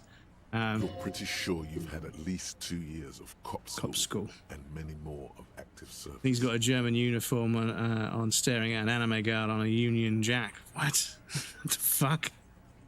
I'm excited for Friday, so am I. Definitely a figure, but he did say some decent things like overthinking things. Yeah, this is the trouble there. Put up with this backsass. Deliver a knockdown observation. Titus, you don't have to clarify anything. We overpowered him, dragged his unconscious body to the tree, put a noose around his neck, and hanged him till he was dead and steady. Then we left him for seagulls, maggots, and you fucks. With numbers, asshole. How do you think? You're right, Lizzie. I've done enough explaining here. No, he hasn't. Not yet. Weren't you fucking listening? The fucker came to our bar. It happened right here. Also, Henry West is running for Prime Minister. Oh, God. Very alcoholic and mean to his wife. So, fuck's sake. Even bad people have moments where they are good, say something good and true. Yeah, I suppose intellect and morality are different aspects of, person. I worry that somebody's, when somebody says something and they have like such a poor moral compass, even if it sounds like profound, like it's coming from a place of, discrimination or hatred or violence or whatever. So I don't know, like, I feel like, we've got like over 100 quotes in that thing, so I don't think we need to put quotes in there if we're not sure. So he doesn't get his hands muddy with explaining too much. This is red. I don't want to fail this. Like what, Copper? Yeah, lawman. Why don't you? Weren't you warned to not go down this path? And yet you still go and do it. Not in the arresting mood? A fearful readiness, like an electrical charge, raises hairs in the room. By your side, the lieutenant keeps his hand away from his holster. You hear the nylon of his coat hiss as he steps closer. Easy. Walk back from the provocation. They're armed, and they outnumber us. The lieutenant tries to establish eye contact with you. Wise move. You made the right choice there. No. Nothing. Your investigation here is done. Leave Martinez, go back to your stations where you belong. I think we're going to stick around, thanks. Some things don't add up here, Titus. I've done this job for long enough to know that people don't just confess to first-degree murder, even if it is a group responsibility. We are going to look into this. Good luck with that. You've heard everything a rent-a-cop is gonna hear from us. Real law officials. You're lucky you didn't get a beating. Thank you for the bonk. I appreciate that. One is actually quite profound, though, basically saying that we get too caught up in abstract concepts that we start to be unable to see anything else. Like, how are we destroying the planet and ourselves? He goes on to say that thinking is useful in moderation. Yeah, I mean, I think that, like, I've heard the quote before, and, you know, a person who thinks all the time only has thoughts. And I think that, you know, thoughts without actions, definitely. Yeah, I can see why that's not something that you would want to, you know, pursue, because, you know, you could think about all kinds of things, but if it stays inside your own head and never becomes a reality, it is immaterial. Doesn't really make a difference, right?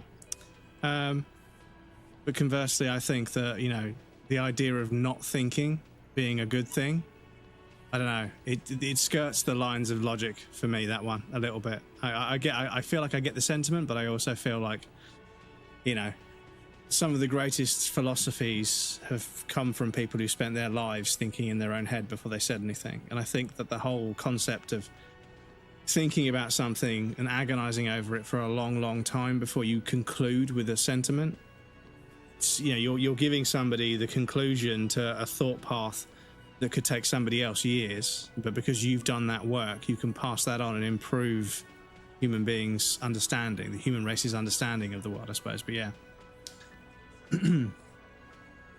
People are getting on YouTube making rants about being LGBT. So Targi called them out, said, you look stupid and sound stupid.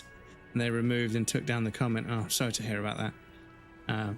That is one of the double-edged swords of YouTube, is whenever somebody leaves a shitty comment on one of my videos, I can just delete the comment and then it just disappears. That's it, it's gone. I'm like, it's so much fun.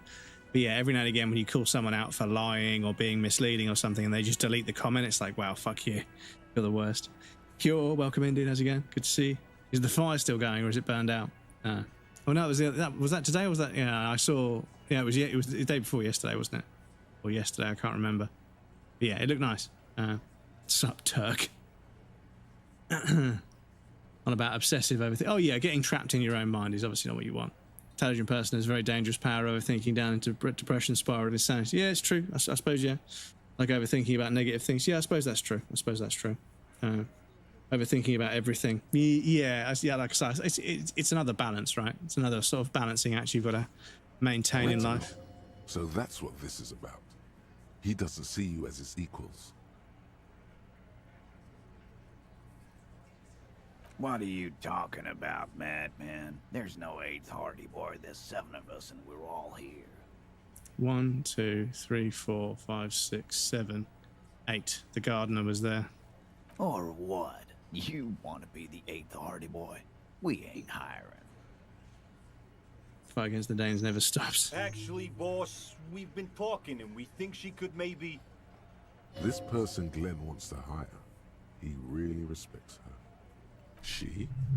So there's an 8th Hardy, and it's a Hardy girl. Who might it be? Elizabeth? The gardener? So she's coming to Fort Friday, and I'm excited for Supergirl. Yeah, you mentioned, yeah, Supergirl's going to be part of Fortnite as well. Shut the fuck up, Glenn! I do the talking here. Now what the fuck do you want, cop? So let me get this straight. There is an 8th Hardy Boy. It's a she, and you don't like us talking about her? That's right. We're not talking about this. This is a private Hardy Boys matter. Nothing to do with your shit. And you're not cops here. Don't go digging around if you don't want a bullet in the back of your head. I'm watching you. Threatening a police officer is not a good idea. We are all watching each other. Officer, your question. There's no point in pushing it further, he thinks. This is already a victory. We'll learn more about this 8th Hardy sooner or later. Authority godly. Discuss 8th Hardy. This is a white check you can reach, right? Okay. Establish authority. Yes. Authority. Feverish thoughts race through your mind.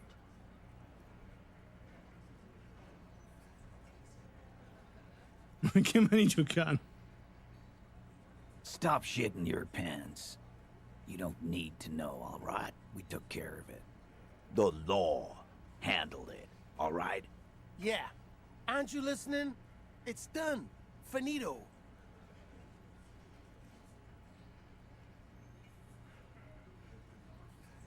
For God's sake, stop shouting! Stop breaking things in my establishment! Stop provoking those oafs! Sounds like someone's damn broke. How are you, Dutch? Besides overheating every day, good. How are you doing? Ugandans. You guys have just given up on even calling each other by your nationality, and now you're just using random nationalities. They're not going to give you anything. Can't you see? I can't have a police interrogation in here. People are trying to eat. But yes, it was 31 earlier, and it's now 26. Yeah, it's down to 26 at 9 o'clock. Shut up, barman. What is your... Easy, babes. What is this? I can't have a slap fight in my bar. It's embarrassing. We are deep in Far's territory. We need to cool off and re-engage later. Everyone can see you picked some wrong options. Next time you have to come up with better things to say. Okay, so that was somewhat productive. I think we got a reasonable amount out of that, to be honest. So I need to find get hold of a sad song on tape. Yeah, let's go to the pawn shop, charity shop, the pawn shop. We call them charity shops in the UK because they're usually attached to a charity. People dump stuff and sell it, and they keep the profit for charity, which is a nice way of doing it, of course. But they're called pawn shops in other parts of the world. A nice Canadian fart, been better. What's up, Mexican? I'd love. Yeah, I would love some. I haven't had tacos in such a long time. We do have a Taco Bell here where I live, but it's Taco Bell, right? So it's not like great. It's terrible, but that's kind of the idea, right? It's supposed to be like the worst. But yeah, I need to go to Brighton, and yeah, are there any tapes? All the old boomboxes are there, blinking and waiting to whirl. Pawn shops not the same as charity shops, though. Yeah, I suppose. Yeah, pawn shops buy and sell, whereas charity shops are just the same thing, but it's donated, so it's kind of different. But yeah, so bad, not even Swedish tacos. Yeah, and the thing is, if I want tacos, I kind of have to make them. I have to go and buy the tortilla and everything else. Right, have you? Yeah, can I speak to you? Hello. Let me know if I can help you with anything. Someone else came here earlier today asking the same question. I promptly sold her the gun you pawned a couple days back. Oh, shit. What? Sold? The lieutenant shifts from one foot to another. Alert. You, With Kim here too? That just sounded really, really bad. You were adamant about getting rid of it, officer. Said you were undeserving of a service weapon of the Revachol Citizens Militia. No, but a pawn shop lets you sell the item to them, and then you can buy it back later on, assuming you haven't they haven't sold it off already. I suppose that's a feature that's offered by pawn shops that isn't by charity shops, I suppose. But for the most part, they are shops that sell knick-knack, curio, and tat, basically, right? I always make my own tacos of such, because living in the middle of nowhere means no taco place is best I can do is some Turkish pizza. Chiquitos has good tacos. Yeah, I need to pop to Brighton, and because I've got a few friends that live nearby. I need to ask them about ramen and tacos, because I've had ramen a few times and it's been okay, but I get the feeling I haven't had proper ramen yet, and I need someone to take me to a proper ramen place, because I've had ramen in a place that serves it, but with a bunch of other different stuff, so it wasn't properly a ramen restaurant. So I need to know of a good ramen restaurant in Brighton that I can go to and have a look. I don't like keeping guns around the shop for long. Off the charts photon emissions. The unhealthy kind. He's not telling you the whole story. It seems he's trying to spare you. You weren't quiet yourself Officer. You were very distraught. You said the gun was a threat to your life and that you can't trust yourself with it tonight. And that you need the money. When I said that I don't normally buy firearms, you put the gun barrel in your mouth and sort of sucked on it. Then I agreed to take it. You sucked on a gun? Good. Very normal. 15 real. The lieutenant looks from you to Roy, and then back to you. It's clear that he hopes this tableau might still turn out to be a bad dream. It's not, though. There's somewhere in Wales that sold pierogies and also pierogi plushie. Sold a pierogi plushie, really? This has got to be the first. Wow. Haven't really got any plushies. I've got the Totoro that my best friend Hannah crocheted for me for my birthday one year. One of my most prized possessions. There too. Getting a bit dusty. I should give him a bit of a dust. Plushie a toy, so I bought pierogies and plushie. Because why not? Yeah, I mean, a pierogi plushie, yeah. No apologies necessary, officer. She didn't seem like a policeman, although she kept referring to herself as a pig, which was odd. I found her interest in the gun a bit obsessive, but I was just happy to get rid of it, and of her. Why not a croissant plushie? Well, I mean, I do have, not a croissant.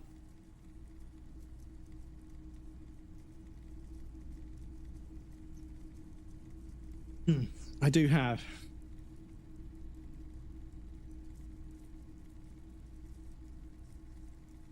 a baguette plushie. I suppose you could call it a plushie, but yeah. And Birdie Rage has the same one. So when I see it on her stream, I'm like, ah, look. Figured out it would be a good keepsake. Yeah, of course, yeah. Memory of an eaten pierogi.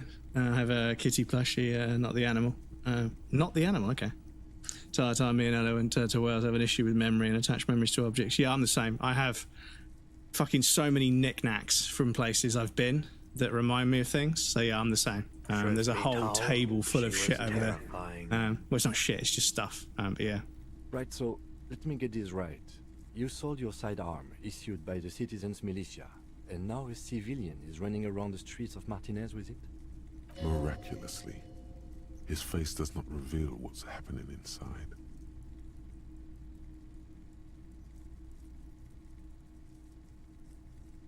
You're right that she could cast aspersions on the Force. We have to find her. My apologies, officer, but I have no idea where she was coming from or where she went. Oh, she was Sweden stomping on the down for you, so you remember being the other way around. Rainbow, I missed you guys. It's good to have you back. I hope you've been well. A needle in a haystack. There is nothing you can do about it right now.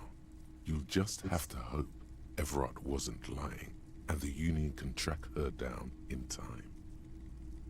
Maybe. Shady-looking guys came in here yesterday, looking like they'd just taken off their Wild Pines overalls. They asked if I have a police weapon to sell. I told them I already sold it. They went their way. It was a trip, but you know, all sorts of people come here, asking for all sorts of things. Maybe Claire really is tracking down your gun. Of course. Sure thing. Sure, man. Right, so yeah, so that's... How much does he want for that? Martinez. 700, yeah. Yeah, that can get fucked, to be honest. Taking time away from social media, my anxiety is bad. Yes, well, so they're going to ban social media for 16-year-olds, you know, under 16s. And apparently that includes Twitch. So with the current sort of investigations and view caps for people that are view botting and under 16s being banned, the just chatting category is basically going to fucking cease to exist. Because if you take away all the view bots and all the people that are fucking under 16, basically it.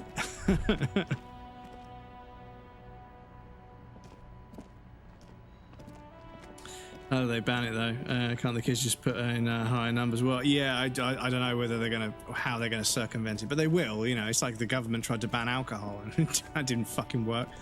Whenever the government bans something, it just means the price of it goes up. You know, it's no longer sold in shops; it's sold on the street, right? It's just, you know, one of those. It's another fucking pointless crusade and fucking virtue signaling over protecting people, but it's just an invasion of privacy.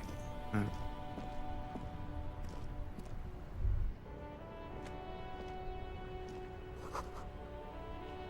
Stop between those trucks down there. Smokes. Go get them.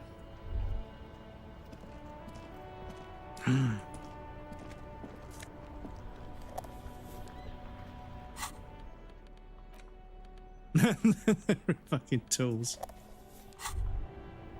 There it is. A brave little army in your pocket. The 1st Smokes platoon. 20 brave souls standing in salute. Ready to step into fire for you, sir. You picked the best one.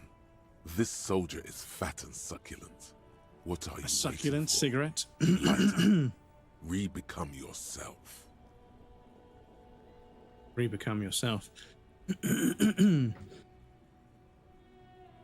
Digitally even easy. Yeah, it's they'll probably try and restrict 18. Yeah, exactly. This is the thing. Is that, you know, kids were already accessing content beyond their fucking age and everything. Does anyone hear it? It's just me. No, Tiger. The starting soon and ending screen music is from this game. This scene is from this game. So the music is from this part of the game. So because we're just south, we're down here in the game. So the music in the game is So that's why. It's from this game, yeah. And BRB music, yes, it's the same one because it's called "Instrument of Surrender" by Sea Power. It's an amazing song, and like I say, even the music in this game is fucking impeccable. Why is there a 4 down here? Okay, apologies, chat. We do have an ad break coming up. I want to get up and move around a little bit. I might run some cold water on my face. But yes, I'll be right back. Please feel free to get up and move around, grab a drink or a snack. You won't miss anything. We'll take a break as well. But yes, I'll be back in just a moment. We do a 3-minute ad break on the hour. Gets rid of pre-rolls because I think it's a bit unfair to make somebody watch an ad the second they get into the stream before they even get a chance to hang out and see if they like it. Obviously, there's a situation where people are sort of going from stream to stream, watching a 3-minute ad. Stream isn't for me. Going to the next one, watch the 3-minute ad. Stream isn't for me. And Twitch loves that because they get a bunch of ad views, but it's not good for the user, and I think the users are what we need to focus on the most, of course. Anyway, I'll be right back, and then we'll carry on.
Welcome back, everybody. Thank you for your patience. I appreciate that. I'm just going to quickly check on the vertical stream. Everything seems to be okay. Anyway, right. Oh yes, Bratan! Please light up! You need a trooper between your lips right now! Calm your shit down! Go to Pleasureland! Become a genius! Get a load of this rock and roll cop here, people. Johnny Thundercop fishes a cheap lighter out of his pants. With a flick of the thumb, there's fire. A primal satisfaction. Here we go.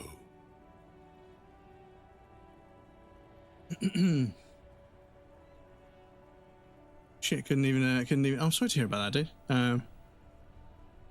Imagine not knowing how to spell ha. Check from a website claims to be Norse clips never even play or a set. Yeah, so I'm sorry, dude. Everything's fucking broken. Flick of the thumb, yeah.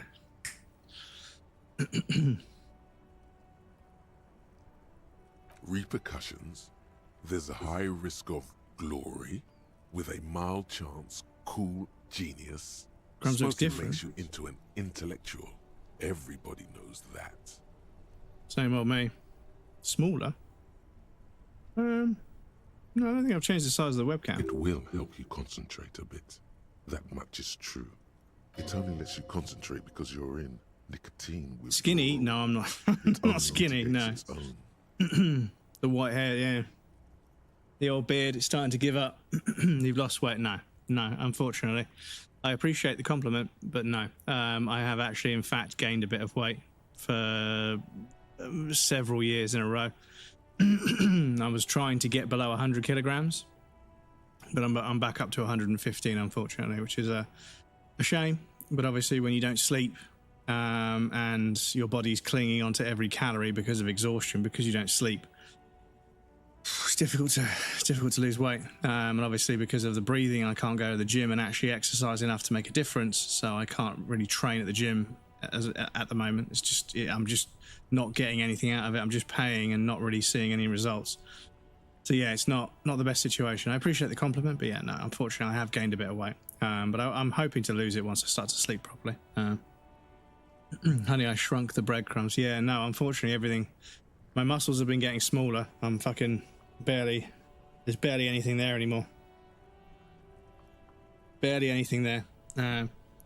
Just a lot of, not a lot, just a little because of shit sleep I don't do. Yeah, when your body's tired and it clings onto every calorie, and I'm fucking hungry all the time, all the fucking time, which is also a long COVID symptom. But I think I've got something wrong with my stomach, because I have a feeling that stomach acid is making its way past the esophagus and the valve and everything, and agitating the bottom of my esophagus, which is then causing my nose to make phlegm to sort of swallow, to sort of counteract the acidity of the stomach acid burning the bottom of my esophagus.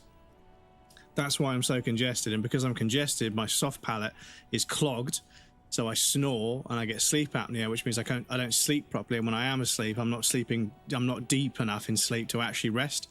So it's been 2 or 3 years of sleep apnea, gaining weight, which makes it worse. I'm just in one of those negative feedback loops, and hopefully I'm going to call the doctor and I'm going to say, listen, I've pretty much had it. If I don't see some progress, some progress, I'm going to be going to Europe to see a real doctor, and I will be lodging a complaint, because I feel that the service I've received has been woefully inadequate, and I think that this is one of the primary causes of the long wait time. It's not just mismanagement, it's not just underfunding, it's the fact that you've just fucking prescribed me in a circle for like 1.5 years now, and I'm sorry, I've had enough. I don't want to do it. Like I've said before to you guys, I don't want to do it, but the amount of people that have said, dude, until you start kicking off, they won't want to get you out the door and heal you. All the time you're being nice, you're a cushy little customer, a cushy little patient, they'll just keep you in, just to fucking avoid having to take a nasty patient. So you need to be a nasty patient, because nasty patients, they cure them to get rid of them. And I'm like, fuck, man, that's not what I want to hear. I don't want to do it. I really, really, really, really, really, truly don't want to do it. But the next time I speak to this doctor, I'm going to be pretty direct. I'm not going to threaten this person. I'm not going to be rude, but I'm going to be pretty direct and say, right, what's the plan? And don't just fucking stare at me like you haven't got an idea, because I'm getting pretty tired of this. And, you know, I'll see how they behave. But, you know, I've had enough. I've had enough. And the thing is, they're fucking my dad around as well. My dad has been on medications, a cocktail of medications for like 7 years now, and he's still coughing his fucking guts up and having coughing fits that put him in hospital.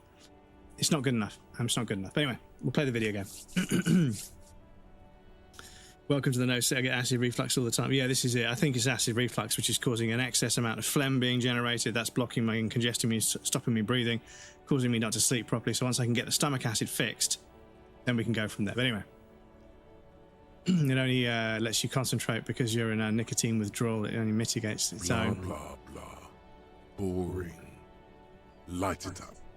Thick, warm smoke gets sucked down into your lungs. Intellect raised. Warm nostalgia fill your head, body, and soul. A nostalgia for yourself. The man you were in your youth. Johnny Thundercop is back, and he's chill as balls. Chill as balls. In the bottom right corner of the screen, there's a cigarettes button. Cigarettes gives +1 to intellect skills. Logic, rhetoric, conceptualization, visual calculus, encyclopedia, and drama. This is good before a white check, but damages your health. I see. Cool. Yeah, we've taken care of quite a few. Cool.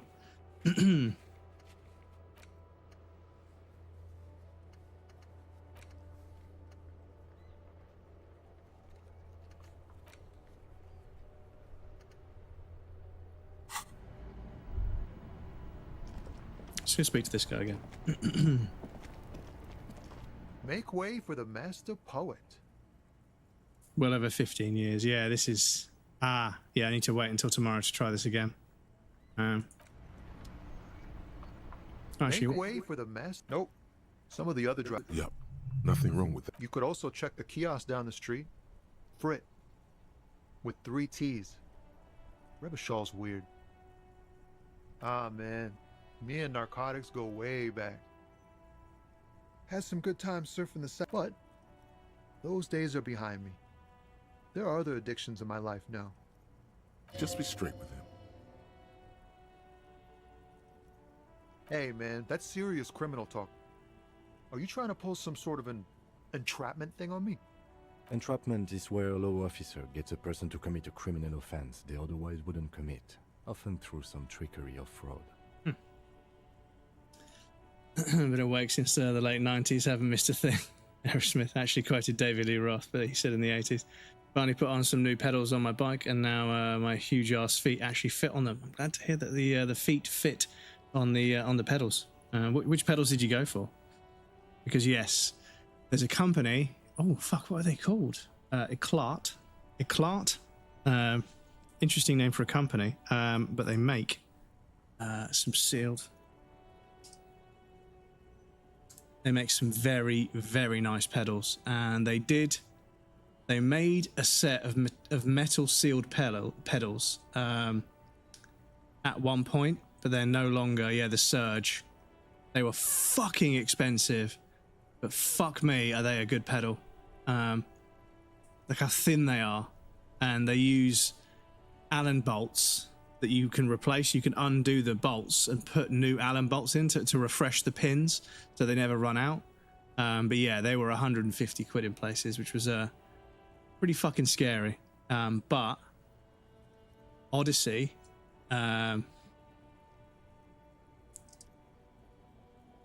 JCPC. So these pedals are also very fucking clever, because the way they work is they're 2 plastic halves that go around the axle of the pedal, and the bolts that hold the 2 halves together become the bolts that you put your feet on. So you just take them out and replace them. And because they're plastic, they slide really well on grinding surfaces like copings and stuff. And when they wear out, you just put new plastic bits on there. So you just buy new plastic halves, and you only really wear out one side. So yeah, that was a very cool pedal. No bearing, you just tighten them up, and they just, they're plastic, so they just slide on the axle. But yeah, a really cool pedal. I had those, and yeah, they were pretty fucking good. You had metal pins for grip, but you had plastic for grinding, so you had the best of both worlds. A really good invention, in my opinion, but yeah. You a fucking clown. Never mind, everybody else. Nickname in school was Bigfoot. Changing your name to Sasquatch on Discord. Crank Brothers stamp 1 large. I see. What size shoe are you? You're like a size 13 or something. Makes him a clown. 150 quid. What the fuck? Yeah, pedals can get insanely expensive. Yeah, high quality metal that's been machined and then like sealed bearings that have been pressed in with an axle and everything. They can get pretty, because you have to treat the parts as well to make them strong. You have to heat treat the parts and use specific metals and stuff. Yeah, it's like trying to trick a person into doing something criminal that they'd never do. Then what are you trying to accomplish? So much for subtlety. Better get straight to the point. As we say in the modern world. We have a credible lead, sir. Someone on this roundabout is waiting for a bulk shipment from the harbor to load it on their lorry and drive it to Jamrock. Not me, man. No way. I don't need any trouble. Shit's bad enough anyway. This jam's got folks up in arms, and I'm afraid it's headed toward a conflagration. Look, man, I try to stay away from the criminal underbelly of Revachol. I'm a guest here. You really need to find another man to probe with those questions. Around 11 to 12 in UK sizes. Yeah, okay, that's pretty big. Yeah, I'm a size 9, 9.5-ish. So yeah, that's pretty big.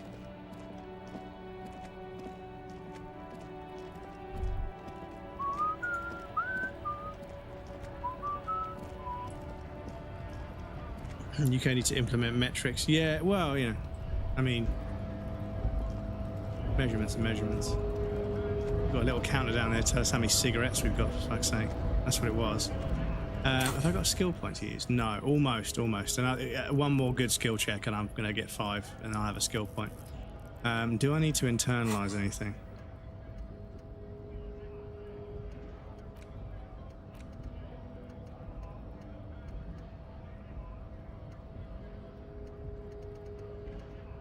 No.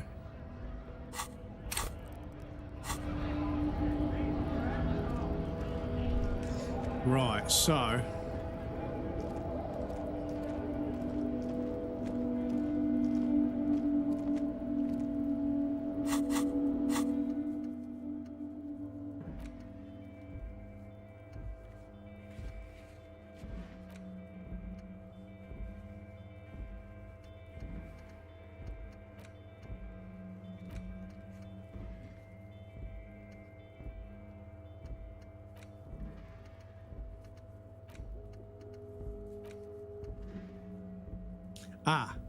what time is it?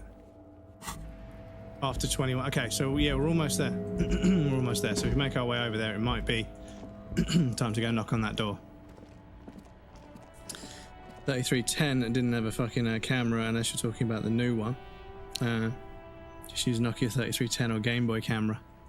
Somebody did take a Game Boy to a drifting competition, a Game Boy camera to a drifting competition, and took some pictures. And yeah, the sort of like really aggressive dither black and white, or green and black rather, Game Boy shots. They were quite cool.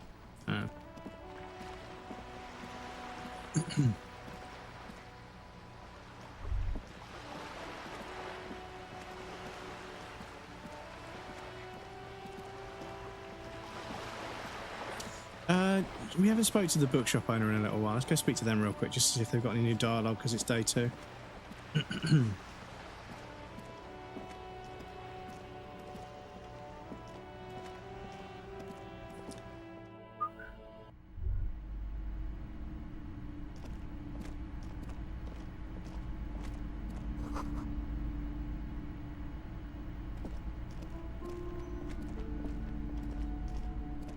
You broke down the back door, the wards, the door.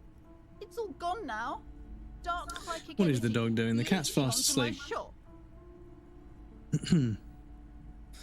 I didn't even work with that screen there. You see 7 pixels of whatever pictures. Yeah, well, yeah, this is it. Is that, you know, you just sort of pointed it at things and pushed it, and it was like, and it would take. It obviously took a picture. It obviously took a picture with some like camera sensor module, and then converted that into the black and white thing afterwards. But yeah, somebody did hack one, and you could, like, they put some dials on there to change exposure and everything, so they made it a lot more functional. But they had to destroy a Game Boy to do it. But yeah. Game Boy camera's cool. Yeah, because it came with a printer. It came with a little printer. You could print off the photos, which was really cool.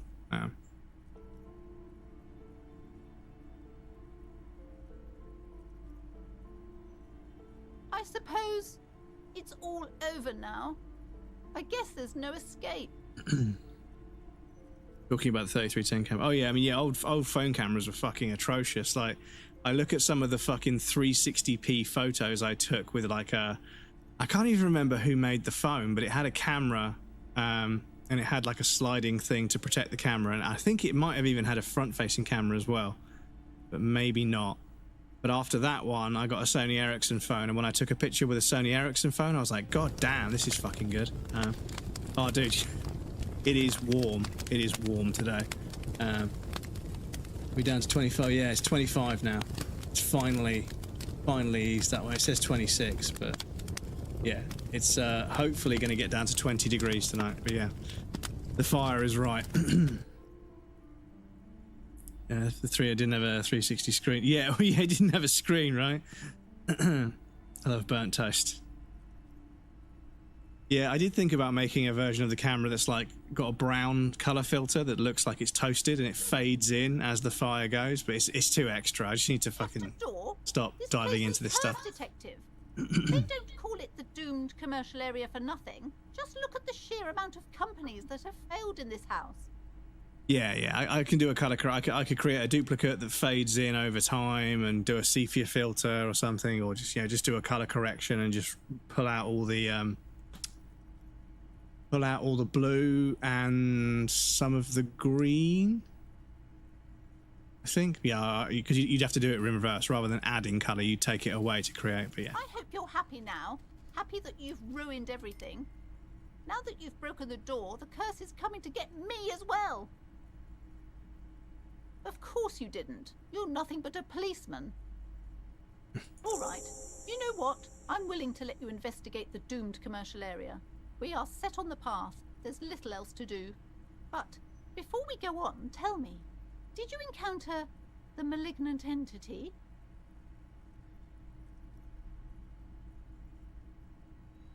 You did? Then it has to be true. I've suspected that this woman-shaped energy must be connected to the curse ever since I first saw her. Did you see that she lives inside the chimney? Yes, that chimney is part of the building's central furnace, and it's enormous. She has barricaded herself behind some metal security curtains. God knows what she's doing there. Some unnatural magic, I assume. You should go find the entity and ask what happened to all the companies in the building. And do return to me after you've talked to it. I'm quite anxious to know what she has to say about the curse. Okay, but please, only a few questions. You wouldn't want to disturb the spirits. Like the chicken we had. And a bowl of chicken soup. I haven't had chicken soup in a while. The curse is so much worse than you could imagine. It's a disease. Chicken noodle at the very soup. foundation. Nice. I think I might go for a bike ride tomorrow, depending on the humidity. I'm not going to bike if I'm going to be a water. Yeah, this is it. This is it. It's the humidity that fucking makes it insufferable. It's the curse of if you're lucky and there's a bit of a breeze. Of ruin and bankruptcy. Had a chicken with your mouth movement before. What? Oh yeah, the chicken head. Yeah. No, I want to bring that back, but yeah, it's just getting the fucking getting the fork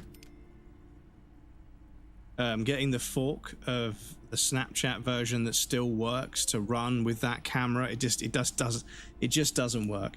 Realistically, what we need is a plugin for OBS that takes the camera source and then you can apply filters to do that. And I feel like if the Snapchat, if the way that Snapchat does it is understood, and I can make a clone of that, a fork of it in some way, off on Git, and then speak to a few friends that know a bit more about C than me, because I don't know C# super well or C. I feel like we should be able to convert some of it, like structurally, into something that should work as a plugin, because you can get VST plugins for stuff and you can get shaders. So if we can make a shader that runs the same code as the webcam, sort of like facial recognition, But the problem is, because you can use Snapchat, there's an old version of Snapchat you can download, then there's a patch to apply to it that stops the deactivation process from working. So it will work and show you the camera and everything. And but because of that, because that exists as a workaround that won't work for me, every time I look it up on the internet, I can't find anything other than 50 million YouTubers all saying the same thing. And I'm like, oh, fuck's sake. So I always give up. But yeah. Captain Toast. So in RE6, not only did they move away from what made Resident Evil, that they also made Ada no longer Asian. I think, I'm not going to lie, I was very confused when I saw her. Yeah. Go back up a mountain. He does one transition race. How does what? Yeah, exactly. Mountain, just flat land. Michael Jackson did. Ask Michael Jackson. Oh, excuse me. Right.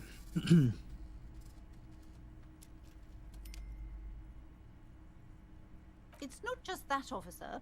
We're dealing with something supernatural here. It's the cacodemons, feeding off bad business practices and disappointing income statements.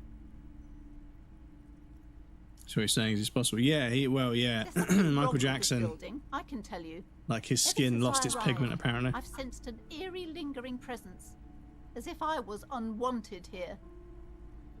And yeah, I'm a little bit unsure about what happened because Sounds Truly so? Perhaps the dark energies are leeching off you. You shouldn't stay in the store too long. It may be dangerous. It's not good to talk about the curse, not in detail. The negativism, it's dangerous. Talking about the void wraiths angers them. Such wraiths may prove a formidable enemy. Suit up. Yes, I've contacted numerous parapsychologists, and even a pair of Simonese mediators. They provided me with the wards. Skin lost his pigment at the same time, getting so much plastic surgery to make him look even more white in terms of facial features. Pretty big coincidence. The fact that he had his nose altered so severely, yeah, he did kind of like, he did also make some choices that made him look more Caucasian, which is a bit strange. But the wards help to keep the doom at bay and protect us against the darkness that lies further in the building. Plastic Man, MJ, Michael Jackson. It's not enough. I think it's important to clarify, like Michael Jackson had a phenomenal voice and was a very good songwriter and performer, but obviously I feel as if a lot of his peculiarity is down to the fact that he was a child star, because lots and lots of child stars do develop some very interesting quirks in adult life. Lots and lots of child stars from Nickelodeon and kids TV shows and everything, they don't always maintain their fame as they age, and they don't often handle that very well. Whereas Michael Jackson did maintain their fame, but having a childhood that was lived in the spotlight obviously had its effect on him in certain ways. And obviously it's difficult to really study because there was only one Michael Jackson. He was a child star that then, became this, king of pop. But there's no denying his voice was, I mean, when you listen to Jackson 5 records, when Michael steps in, when Michael comes in on the track, it's just like, fuck, man, that kid's voice is just so fucking good. He had such a voice. And being one of the other Jackson 5 must have been pretty difficult because, fuck, man, he was head and shoulders above everyone else, even though he wasn't the oldest. He was such a good vocalist. But then he wrote some amazing songs. He wrote songs about being anti-racist long before that became popular anywhere else.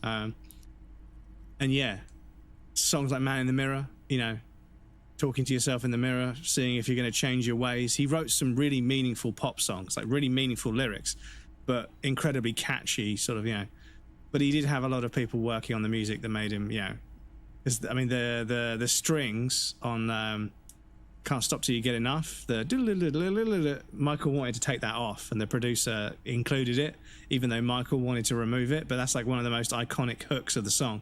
So he had some very talented people working with him. But there was no denying his talent, but the child stardom route is obviously problematic, and obviously he was one of the most severe cases of that. He was a very strange human being. But yeah, because the people said that he was a paedophile, but I feel as if he was actually a grown man that was still like a child, because he had the money to pretend to be a child. He didn't have to engage with adulthood, and I think that's what did it, is that he was actually just a very, very troubled individual that never really had a childhood, and therefore he never matured like most people do. And I think that that made him sort of seek out childish things and to be friends with children. So I don't think he was a paedophile. I think actually, you know, he was probably just a bit of a weirdo that liked pretending to be a child because he never really had the childhood that he wanted. He was too busy, you know, he was always being asked to perform and everything, and that made him a little bit mentally unstable. But I think families that could, you know, get some money out of him by accusing him of doing something, they did what they did. But he was definitely a very strange, very, very strange individual. But he had a very strange life, you know. It was a very, very, you know, fringe case of life. You know, it's very uncommon for someone to become outrageously famous as a child and then maintain their fame throughout most of their life. Yeah, it's not normal. The person, he was fucked up. Yeah, his dad was fucked up also. Yeah, there's quite often some voices in the back that you don't hear about until afterwards. Wasn't the spotlight fucking up, it was his dad. Possibly, yeah. But I mean, Britney Spears' dad also, I think Britney Spears' father, or family, and at least, was, you know, holding, they had power of attorney over her, and she wanted to do something, they wouldn't let her, and they wanted to keep the cash coming in, and I think she was fucking falling apart. The paparazzi were doing her fucking head in, I think. He had body dysmorphia disorder, and his dad was a cunt and made him feel unhappy with his appearance. Macaulay Culkin said Michael protected him from Weinstein, and people like it. Yeah, exactly. People have come forward and said, actually, he protected me as well. Tiger Woods' dad yelled, well, yeah, this is it, is behind many very, very successful people, Max Verstappen, Tiger Woods, Michael Jackson, there's a parent that's incredibly hard on them, and this is why they end up so fucked up, you know? Was around during our time too. According to Michael Culkin, he wasn't, but also according to some other kids, he was. Caught pedos on Fortnite and got arrested. Yeah, they did, didn't they? Such an arsehole, he even drugged her dad. Yeah, that's why I hate Roblox, only pedo. Yeah, Max is a really nice person. He's just an aggressive driver. He can be a nice person, but yeah, I think he's definitely dealing with he had a difficult childhood, and he's definitely dealing with that in ways that cause him to do things, you know. He can be nice, but he's also like, you know, because his entire life has been spent like never taking it easy. When somebody else takes it easy, he doesn't compute to him. Like when somebody isn't trying their absolute hardest, I think he struggles to deal with that, because that's what his life was. Met him said because he's striving not to be his dad. Yeah, no, I think he's trying to not be his dad, but I think his dad has influenced him in ways, unfortunately. I think his dad is very hard on him, and therefore he's not got the social skills that a lot of people have, because he was just always in a go-kart, and always being punished by his dad. So he doesn't have the soft skills that some other people have, which is not necessarily his fault, but it does affect him as a person. He can be nice. I'm not saying he's always nasty, but yeah. Kim Kardashian, your echo. Am I echoing? Am I echoing right now? Seeing all the shit Tiger's dad yelled at him. No. I don't hear him. No, I don't think I'm echoing. Because I think the microphone is the only audio source right now. And I think you've mentioned this before. Nice to have someone that speaks to his mind rather than doing the same old PR bullshit all the time. Yeah. But I feel like, you know, when he thinks he's right. Anyway, I won't get into it. It's just I've seen interviews with him, and there were opportunities where he could have, you know, been a bit more not a dick, and he's been a dick to people. But yeah, he's got a huge fan base, and he's a big face of the sport. So, you know, same with Lewis Hamilton. Lewis Hamilton's probably said some stuff that's not so nice. But I mean, Vettel, bless him, Vettel called it out. Like someone said to Lewis, like, did you call him did you swear at him in the race? And Vettel said, excuse me, can I answer that question? We're racing, right? And we have a microphone attached to us. You know, if you put a microphone on a footballer's mouth, you're not going to hear some bad language. Come on now, we're competing, you know, just leave it be. And I was like, fuck yeah, W Vettel. Like Kimi Räikkönen says, every driver is always insane. You have to, you know, you have to do what you need to do to become a competitive, to be the best in the world. You have to have a self-belief that does err on the side of arrogance. It's just an unfortunate side effect of being the best in the world, is you have to believe in yourself to get there. And that comes across as arrogance in ways. which is why I think Lewis Hamilton tries really, really hard to be as down to earth and magnanimous as possible, because yeah, otherwise him talking about the fact that he's achieved so much in the sport would just be arrogance, right? Everyone would just call it arrogance. But anyway, let's play the video game. Sorry. No. Have to have it, you guys. You wouldn't be a good. Yeah, exactly. Yeah. Blessed by desert pygmy shamans. Such a Lewis fan. Spell of compulsion. I mean, it's to compel people to buy books. I mean, I watched Michael Schumacher win 7 world titles in just the most aggressive way possible, and then I watched Lewis Hamilton win them all back. You know, how can I not be a fan? You know, he's achieved so much in the sport. There are numerous spells cast throughout the store. I had the books anointed with a different inducement spell, for example. It's guaranteed to boost sales 15%. She's delusional about all these curses and stuff.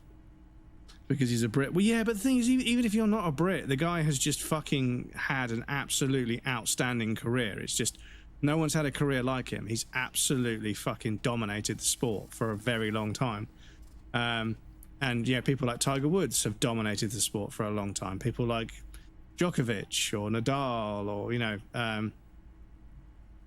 Murray or who else has dominated the sport? You know, Johnny Walker in rugby. Johnny Walker? Is someone else? Fuck, I can't remember. My fucking memory's so bad with this brain fog. Valentino Rossi in MotoGP, and you know the Dunlop brothers in the Isle of Man TT. You know, Valentino Rossi in the MotoGP, and you know Dunlop in the Isle of Man TT.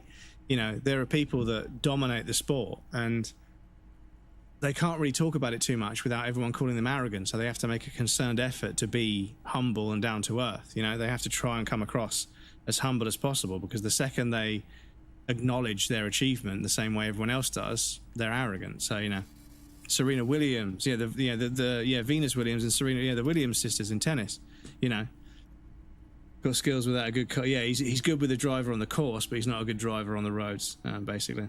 Peter Higgins, Hickman, you know, Caroline Wozniacki, Bjorn Borg, big Mike Michelle Obama. Yeah, Michelle Obama's obviously as a first lady of the American people, I suppose you would call it. Yes, the Simonees are very crafty, and their wards are extremely powerful. Lesser wards simply won't do here. The woman before you scans the store, her shoulders rigid and tense. Every now and then, she nudges her glasses. What does she do? But yes, this is the thing, is that, you know, I've always enjoyed sports, but BMXing and skateboarding mostly. But when I meet people that are just like not into any sport, I'm like, it's crazy. Like in my lifetime, there's been Lewis Hamilton, Tiger Woods, Andy Murray, Federer, Nadal, Djokovic. There's been Valentino Rossi, there's been the Dunlop brothers, Higgins, Hicks. Who else? There's been fucking who's the guy that plays snooker? Come on, brain. Who's the guy that plays snooker? What's his name? Don't tell me, let me think, because I hear it all the fucking time. Fuck, what's his name? Fuck, hang on. A book about cockatoos? There should be one upstairs, right next to the shelf of biographies. What's his name? Tony Hawk as well. America for some reason really like Michelle. I don't know what she has actually done besides being Obama's wife with privileges. Well, I think she was very diplomatic and very well spoken about lots of issues, and she served the role of being the president's wife incredibly well. Whereas some of them sometimes let the side down a little bit, unfortunately. Some of them aren't made for the political eye. Who's this phenomenal snooker player that I'm trying to remember? He's slowly but surely starting to tail off now, but he's just, for decades, he's been the best snooker player that's ever lived.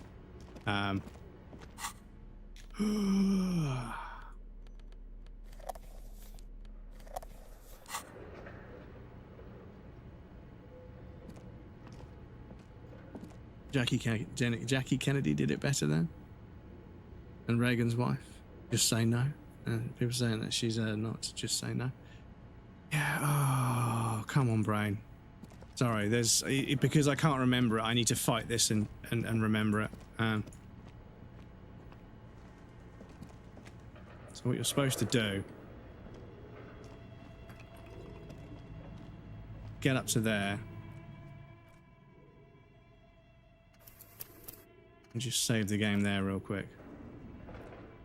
And then unequip flashlight.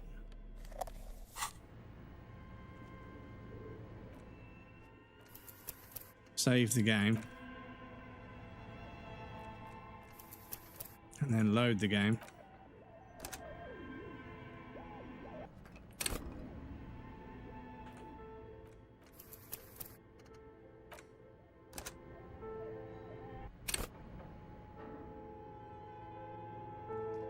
Ah, that was it.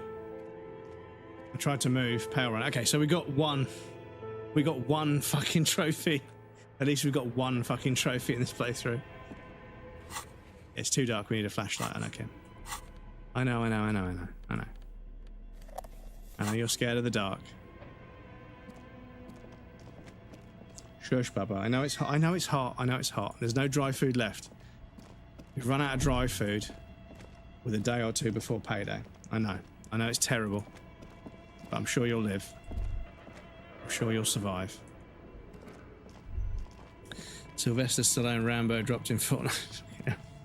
Didn't ask his permission for the Skinner. Really? Yeah, that's a bit fucking rude. Ronnie O'Sullivan. Yes, O'Sullivan. But yeah, Ronnie O'Sullivan has dominated snooker. Ronnie O'Sullivan's dominated snooker. In my life, we've had so many phenomenal sports people. So like, yeah, I find it crazy that some people just don't like any sports whatsoever. I'm like, you know, you don't have to like all of them. But there's been so many amazing sports people. I just don't know how you could not be into any of the sports, you know, at least one of the sports, you know? Oh, hang on, yeah. Oh, where's this go? Oh, what's this? An iron safety curtain curves before your eyes. Yeah, this is where the dice maker is, right? Like a bellows. It covers half the room, blocking the way into a colossal industrial chimney. This must be where the entity lives. What an odd thing to do. Nothing happens. Still nothing. No one. Those curtains prove to be surprisingly sturdy. Your fist hurts now. If this is really an entrance to the chimney, then there must be a furnace somewhere as well. Maybe there's another way to get in. He's insane. He is a cunt, though. Is he? Yeah, there's been a few matches where, like, you know, he's... Please try to refrain from attacking random things. No, I needed to do it for a fucking trophy, mate.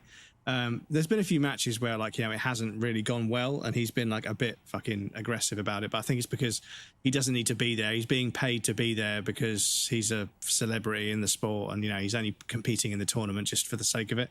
But he's so fucking good, he often wins. But yeah, drank like 3 whiskeys per evening. Yeah, but this is the thing. This is the thing about fucking snooker is that, you know, it's like they used to sit there and drink and smoke like the entire match, and it was clearly like, you know, a different kind of sport. Because you get pub sports, right? You get, you know, billiards, you know, pocket billiards and pool, and you get fucking darts and snooker.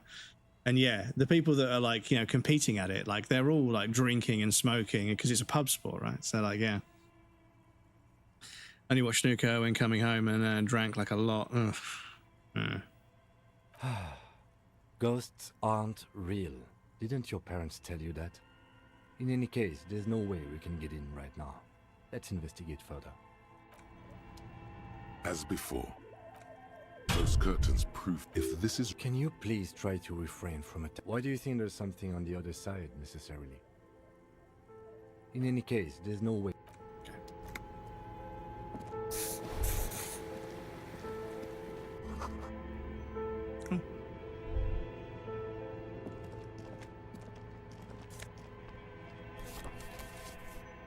Delta 51, okay.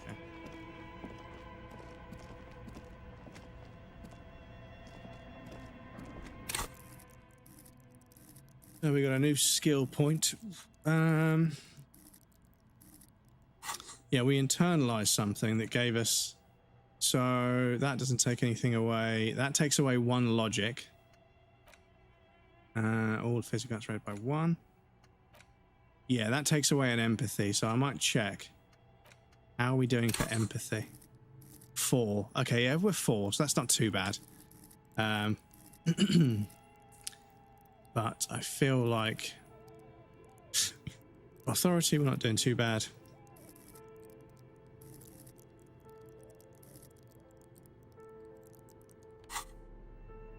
I might just unlock another fucking... Yeah.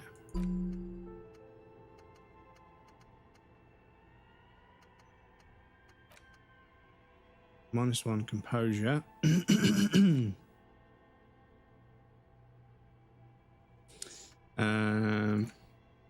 -2 visual calculus. Looks like a react. Yeah, let's try this. I thought, how long was it? 10 hours. Fuck.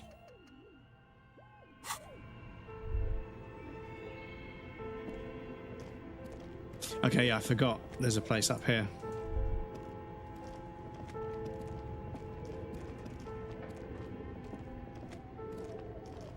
Your flashlight slides over and some of the writing has faded. Okay.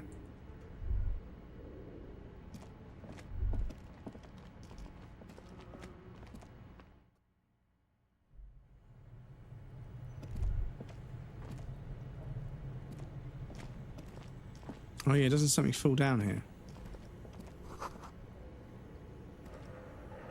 A thick layer of coal dust covers the furnace, coloring it pitch black.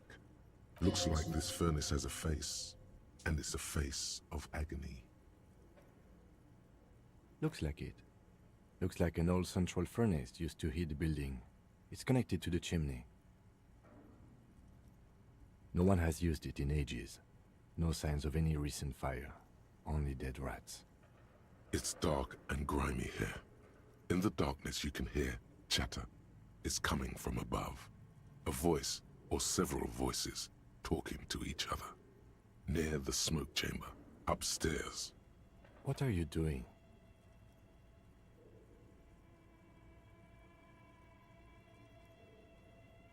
Wait, really?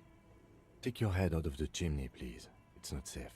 It feels safe to know that the lieutenant's got your back, now and always. John Daly, best drinkers. Yeah, John Daly, yeah. Kevin Magnussen drove his first NASCAR race not too long ago, and one of the old-timer drivers got mad at him, and Kevin talked back, and now the Americans like, he's so disrespectful. He set the fastest cap in the first race ever, and that was way fast. Yeah, because they were like, what was your problem, man? What was your problem, man? What was your problem? And they're expecting him to sort of like talk it up. But he was like, fuck you. What are you going to do about it? Just stood there. Fuck you. Fuck off. Go away. Like, what are you going to do? He just stood his... And I was like, yeah, the American didn't know what to do. Not imagined. Something breaks loose in you. A mighty bellow echoes throughout the chimney's depths. The chatter of tiny voices above suddenly ceases. Gabe's son is doing NASCAR, yeah. Then, either Gabe loves or hates his son. No in between. Parents considering childbirth to be the most frightening thing they could think of at the time. Hello? I mean, you've awakened. Having a kid is a massive undertaking, right? Hello? Did you say anything? I can't hear you. Please come upstairs. There's a safety curtain on the second floor. I'll open it. You hear a low rumble upstairs. The sound of a curtain being pulled aside. Doesn't give a shit. Yeah, he doesn't. After you, officer. A lush layer of coal now covers your skin, sinking into the wrinkles. Your hands look ancient. You feel the spirit of Ramut Karzai, ancient hero of Grad, pulsing through you. All that's left is to cover your face in war paint. Wonder how Gabe and son game will be. He's doing. Oh, is his son making a game? Yeah, pretty big shadow to step out from underneath. But you know, obviously, if he needs help with anything, you know.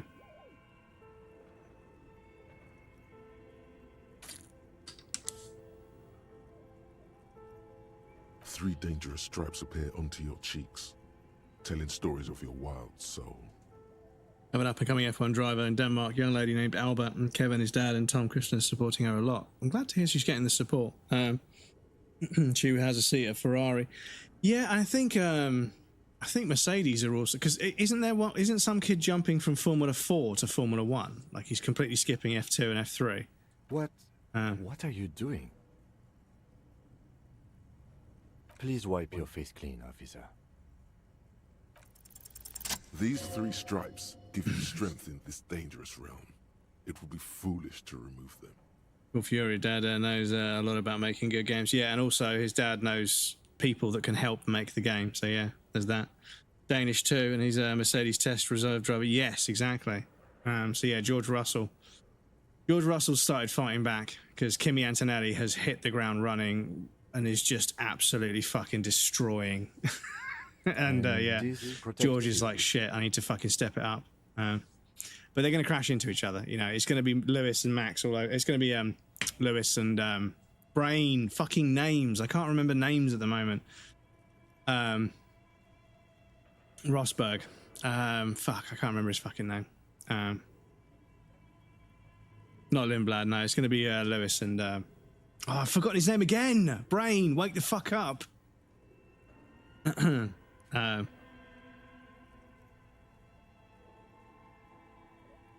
Oh, yeah, sorry.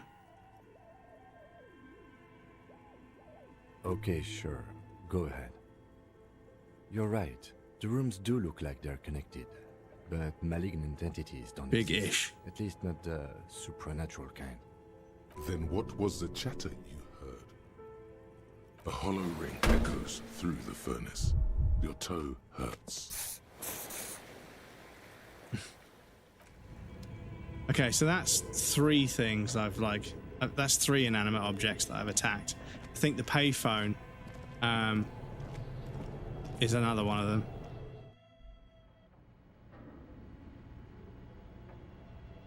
That Swedish show came out of him first.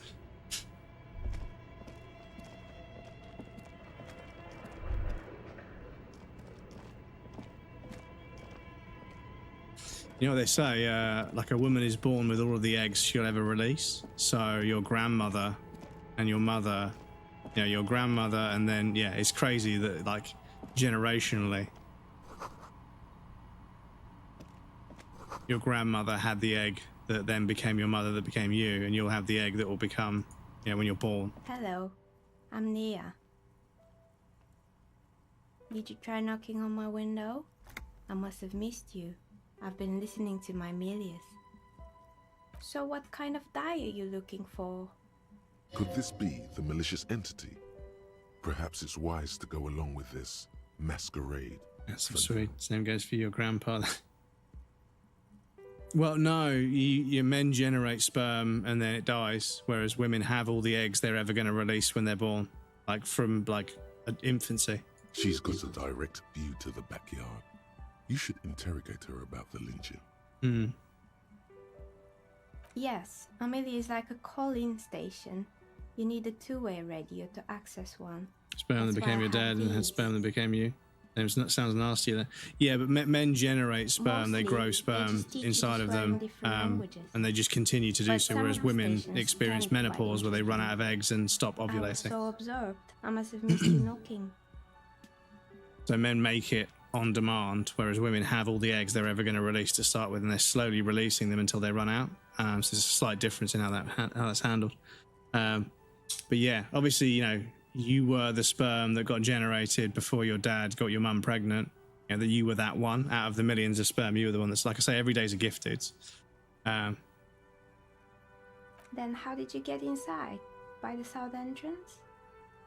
You know, I'm a novel dice maker. Tell me the name of your role-playing system and now... 7 trillion to 1, yes. That's why you're here, yes? Out of the trillion, we got the krillion. It's in the sperm math, mate, yeah. Instead of the trillion, we got the krillion. As she speaks, who would have thought? Her bone-like fingers fiddle with a ring. Her bones light, but her hands strong. Role-playing games? You know the one made by Fortress Accident. Does that count? Very good. My rate is 10 real per set. Unless you want something really... Imagine there were billions of other sperms even worse than krill. That's insane. Take a look around and see if there's any particular stone you want to use. This person means you or no one else. Absolutely no harm. Oh, fuck me. Has the humidity gone up? Honestly. Does he fuck? Fuck, he does. It was 50% humidity, yeah, 67. Yeah, it's not too high. It's just very, very fucking warm still. What is it? Still 25. Still 25 at 10 o'clock. Fucking hell. 25's daytime temperature, How guys. did I become one? It was Probably a business put a decision. stick in all the sperm's Probably wheels. regular jeweler at first, but that's an unfocused field. What with Stalin's too dad much said too. competition. Don't think that's possible.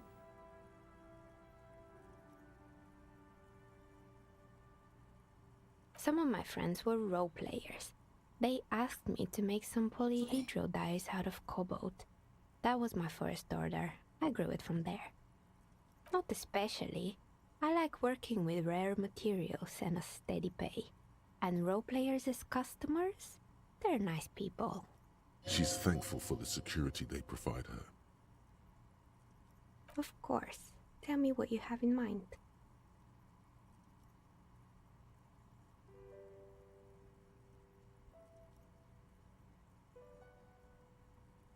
Ah, yes. Fortress accident. It's too bad they never finished their game. The Wiro Untethered die is a variation of a standard role-playing die. Only, instead of plants, it uses motifs of ice and death. And loss, of course. I'm thinking something made from alligator jawbone, cast in black resin. The reptile bone is as white as ice and dead as, well, death. For 7 real, I could have it ready in 8 hours. Great, see you in 8 hours then. Was there anything else? Nothing really. I didn't know him. Who cares about the dead body? We might be dealing with a malignant entity here. See, it's going off on this malignant entity. You know. The lieutenant looks at his notebook. Then the woman under the large window. Yeah, that's his Facebook group. That's for nature pics from the swamp forest at our summer house, and someone requested a tour of the place. They set up a little event for people to join who wanted, and they got 50 people signed. He doesn't know what to do. Shit. Yep. Your window Whoops. looks directly onto the courtyard. You're saying you didn't You're gonna see have to or do. hear anything unusual last Sunday evening? You're going to have to do 10 trips with 5 people. Because one trip with 50 people would be fucking insane. But yeah, 5 trips, 10 trips with 5 people? Not terrible. Found a school back from starting school where the teachers described him as a nice, shy, soft-spoken and poor orator that always wanted the best for other kids. Well, that backfired. Yeah. Dressed up as a swamp monster, of course. Yeah, get everyone to show up and then But as you know, scare them I usually away. have my headphones on when I'm working. It shuts out most of the daily ruckus behind my window. Well, there's always something going on. I can help in the talk about the world of animals there. It's going to be 30 soon, so I'm not interested at all. I mean, you should help. You should help. If bless him. He had the best intentions, but it's obviously ballooned into something that's going to require a few people. So I think, it would be good to help, but it is going to be fucking hot that day, as you say. But 25 people each. Still quite a lot of people, because controlling a group of people and taking charge and leading, it takes practice. I wasn't great at it to begin with, but I've got better at it with time. But it's addressing a room full of people, also getting several people to pay attention. It's harder now than it was, but but unfortunately we do have an ad break chat. Last one of the stream though, I promise. But yes, I'll pop you guys over on the BRB screen. You guys know the drill. Please feel free to get up and move around, grab a drink or a snack. I would say there'll be a raffle and some clips, but there might not be some clips because the clip player's fucking broken. So I apologise about that. But it be what it be. But yes, I'll be back shortly. We'll carry on. I like this character. This is one of my favourite characters in the game. That's why I wanted to bang on the shutter to open it up, because I wanted to see them. Because I like the idea of this little dice maker hiding away somewhere in some derelict building, making sort of custom dice one-offs. A nice, cool little job. But yes, I'll be right back, and then we'll carry on.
Welcome back, everybody. Thank you for your patience. I appreciate that.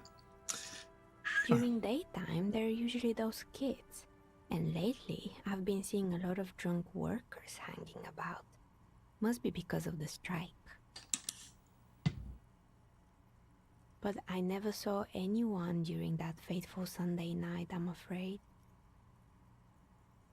I might have, but in this case, all I would have seen is my own reflection staring back from the darkness. It's really hard to make anything out in the yard when it's dark outside. Besides, I rarely get up to look out the window when I'm in the zone. It's an odd profession, making dice for people, but I like it, and I prefer doing this to sitting at home. She nods. Anything else, officer? We're inside the chimney of an old central furnace. It's strange, I know.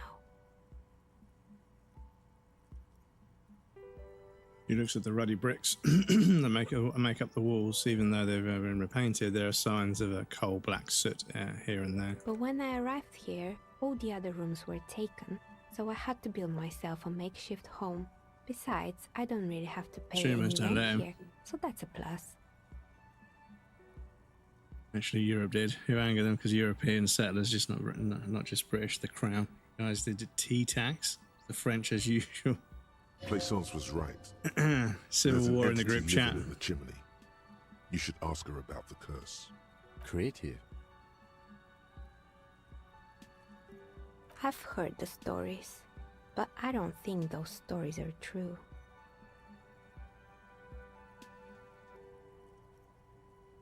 It's just capitalism. We only hear about tales of success, so it's often surprising to realize how many ventures actually fail. True. Plaisance is the one who sent me. She's convinced the place is swarming with malicious energies. Plaisance, the bookshop lady? I've heard that her business is doing rather well. Have the energies spared her somehow?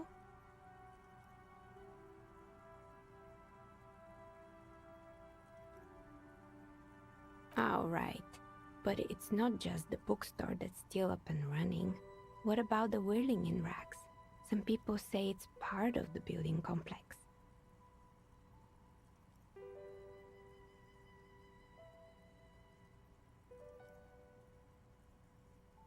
And then there is me. Customers have trouble paying their bills. Me. Oh, you okay, Baba? I've been here just for sniff a bit of 14 dust. years, selling novelty dice to role-playing enthusiasts. Not Having a bit of a exactly sneeze. a real business idea, yet somehow I've survived despite the talk of malicious energies. Strange, isn't it? You're right, Bub. Hmm? He's just It's going. because she's in cahoots with the demons. I think he sniffed some dust. Bless him. Stole Wall Street from us, sweet. Oh, fucking here we go.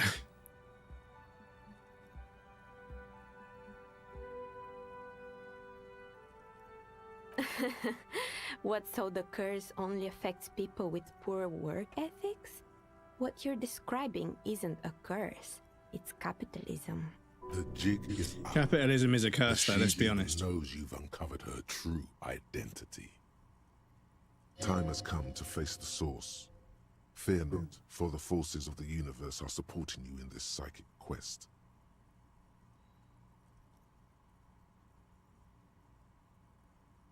Exactly. Truth is always so disappointingly mundane and boring. But I'm glad we got this sorted out. Anything else I can help you with today? Plaisance is not going to like what you have to tell her. More or less. Are you interested in anyone specific? Rats scuttle in the dark rooms, under the abandoned blow dryers and dusty mannequins. Cobwebs cover rotors and radio computers alike. So much failure.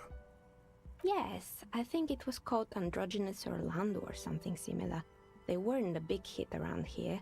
Turns out that working class men don't like genderless haircuts. They're scared of that word. You wouldn't like it either. The others would laugh at you.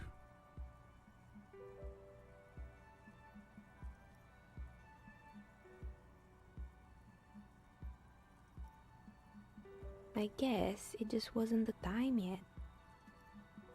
It wasn't merely a gym, it was Artemitep's Boxing Club, a community project created to steer at-risk youth away from drugs and crime.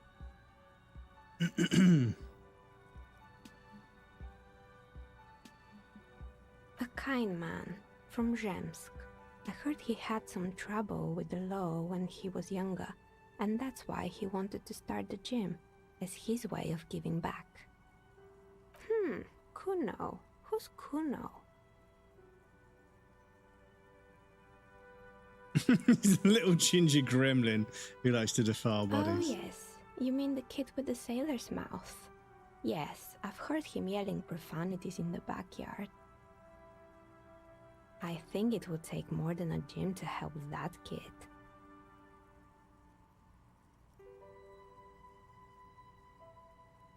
It didn't. If anything, it made the youth situation in Martinez even worse. At some point, someone started a rumor that the punching bag downstairs was full of amphetamines. You should have known it.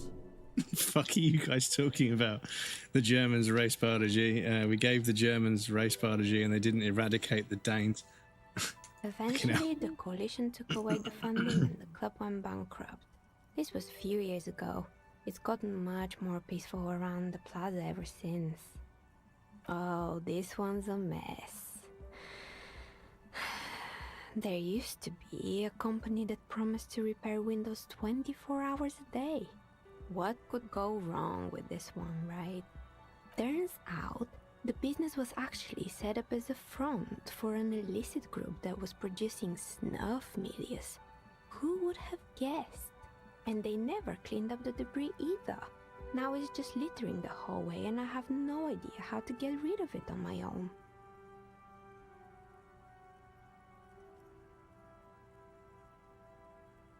It's a sub-Rosa radio station that broadcasts real murders with real victims. Some people pay good money to get off on it. What does she mean, to get off on it? Don't worry, the ICP has a separate division that deals exclusively with unlicensed sub-roses. This isn't our problem. Gosh. I know you want some dry food, Bubba, but there's no dry food left. It's not easy catching those perpetrators. It's too late for wet food because you won't eat it. You'll have to survive until the morning. I know, I know. Shush. Shush. You mean Mr. Fabron, the taxidermist? No, he mostly just did drugs. You need to lift your head up so they can see you. You actively try to make us weaker. You guys don't even have good soda or good bit. Oh, God. But what drugs exactly? Hello, Baba. He got high on some weird taxidermy chemicals. I wouldn't recommend it to anyone. Eventually, they caused him to lose control of his bladder. The smell was awful. Your hands on Hancock Sport Cola. You should try it. It's damn good. Hancock Sport Cola. It's quite the even you can probably quite the name. Better than that. You can almost see it. A small, sickly old man hunched behind his work desk, his pants stained with old piss, stuffing a sad, stiff-legged raccoon dog. The entire scene looks tragic. There used to be a fashion atelier here, but I have forgotten the head designer's name. They were doing well for a couple of years, until the insect rights activists came. The atelier produced a certain collection that used chitin among the materials. Apparently chitin is made in the Occident, where it's extracted from beetle wings. And you know how all kinds of political movements are big in the Occident. The activists shut down the biggest chitin supplier, which of course caused the price to skyrocket.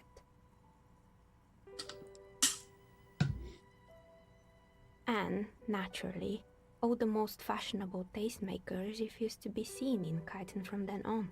The atelier went bankrupt before they could finish the collection.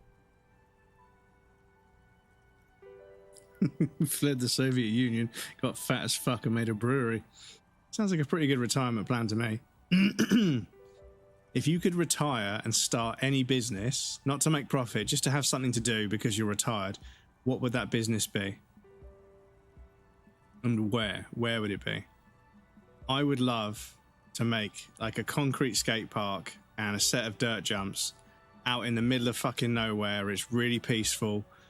Build a bunch of cabins for people to sleep in, and then BMX teams could come visit and ride there, and I'd just sit on the porch, you know, on like an American style porch, like a deck, with my coffee and just watch people ride BMX and skateboard.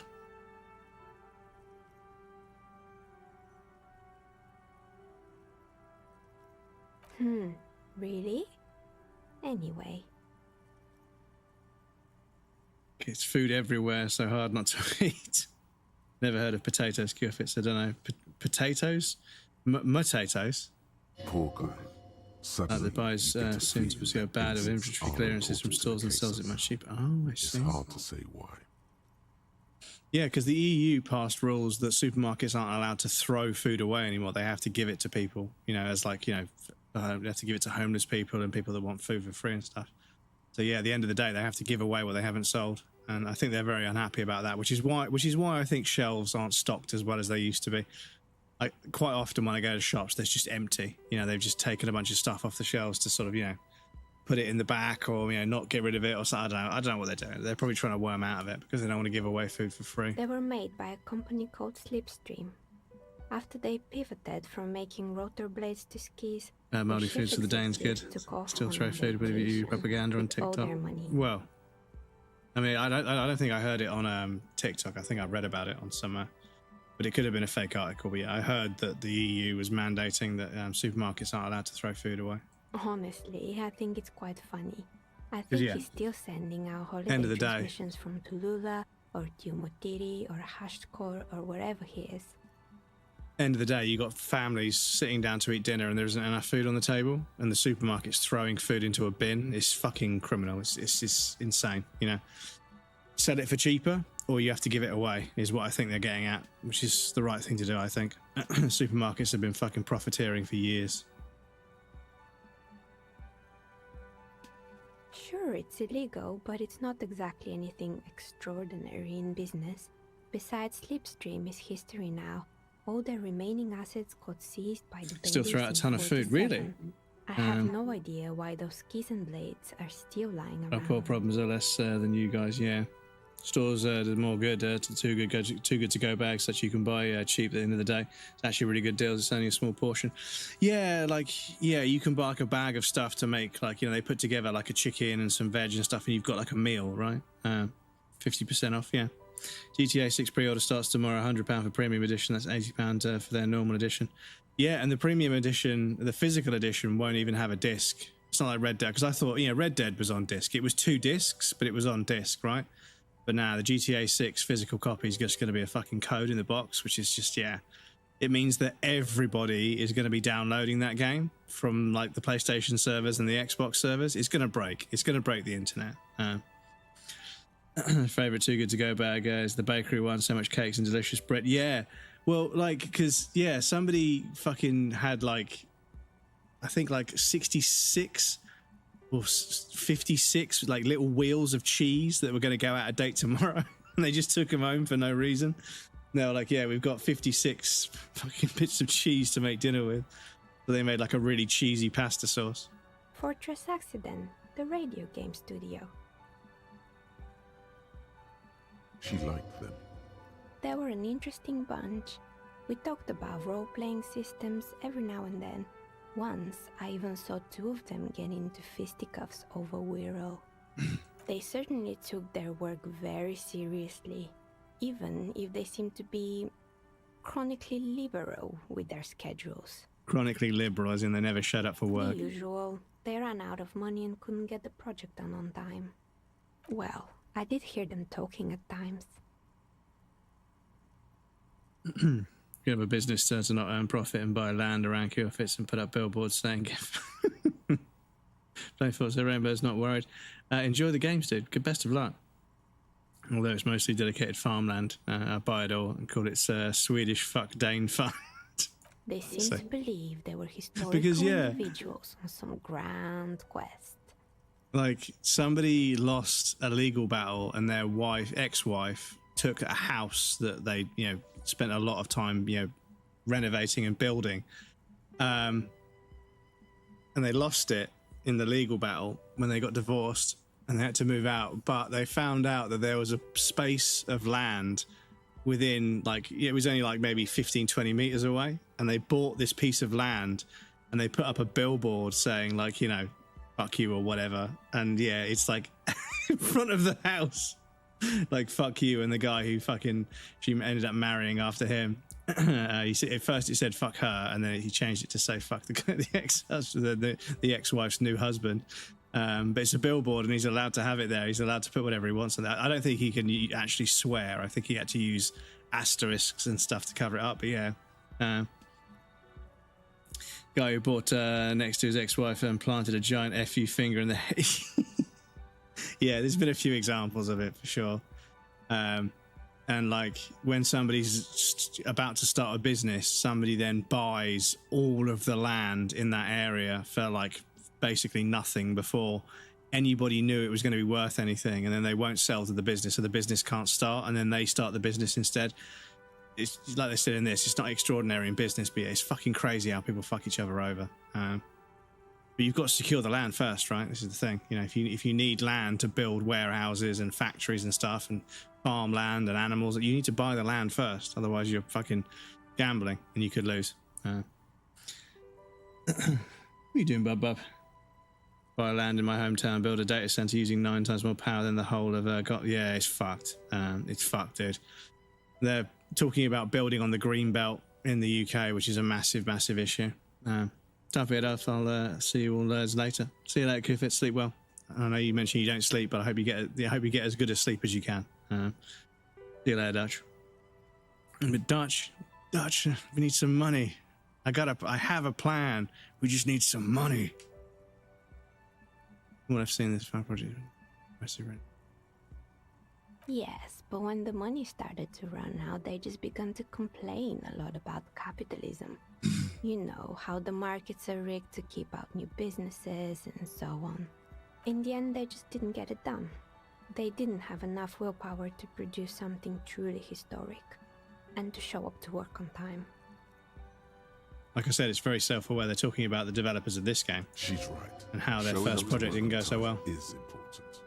Showing up to work on time is hard. No, scratch that.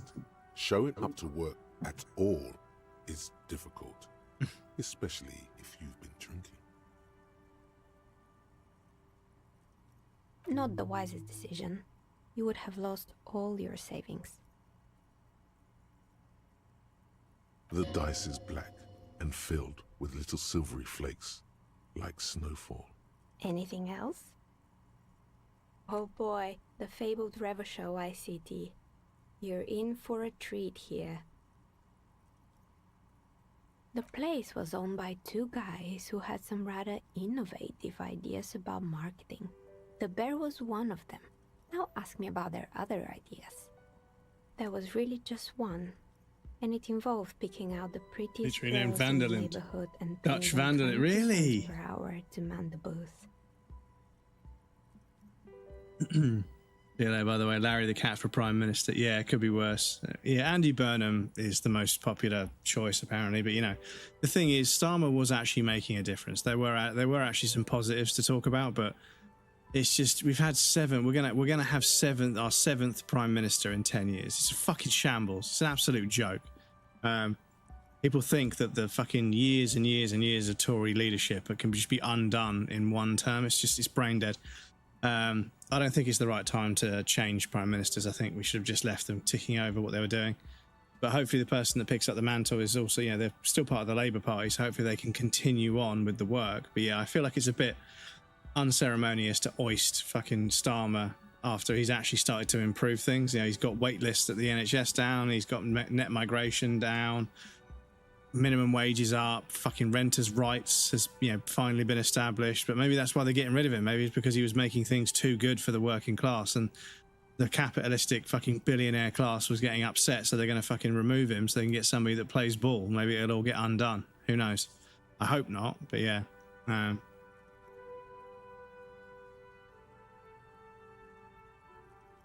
And by man the booth, I mean slump behind the counter with a face that could maim you if you ever dared to disturb their bored Real Dutch magazine names are quite browsing. common to see that understand it wasn't just funny. I had to do a double take. Yeah, yeah. Vandalind, yeah. Could you imagine? The name comes up on the screen. Sounds like she really didn't like those girls. Fritta does the same thing.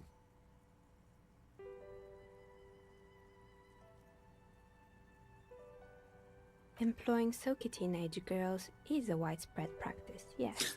Unfortunately, they always come in packs. I'm talking about acne-ridden girlfriends and gorilla-like boyfriends loitering near the shop. At least that's what happened with Ravachol ICT. And they already had the bear. The bear. Of course not. The bear was terrifying. No one wants ice cream guarded by a hostile apex predator. To make matters worse, the fridge didn't work too well either, and half the ice cream came out malformed and partially melted. Eventually, Ravachol ICT lost the price war to its rival, Glace 5000.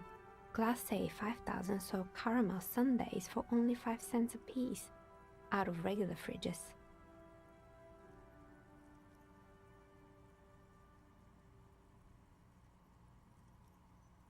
Maybe, because the taxidermist who made the bear definitely wasn't. Doing his job, I mean. He said that the bear was his vision beast. He said he met his vision beast while high on desiccants. Called it Megatherion. Scary, but cool. Megatherion, a mega wild beast. It's an imaginary beast that guides you through life. By telling you to do more drugs, mostly.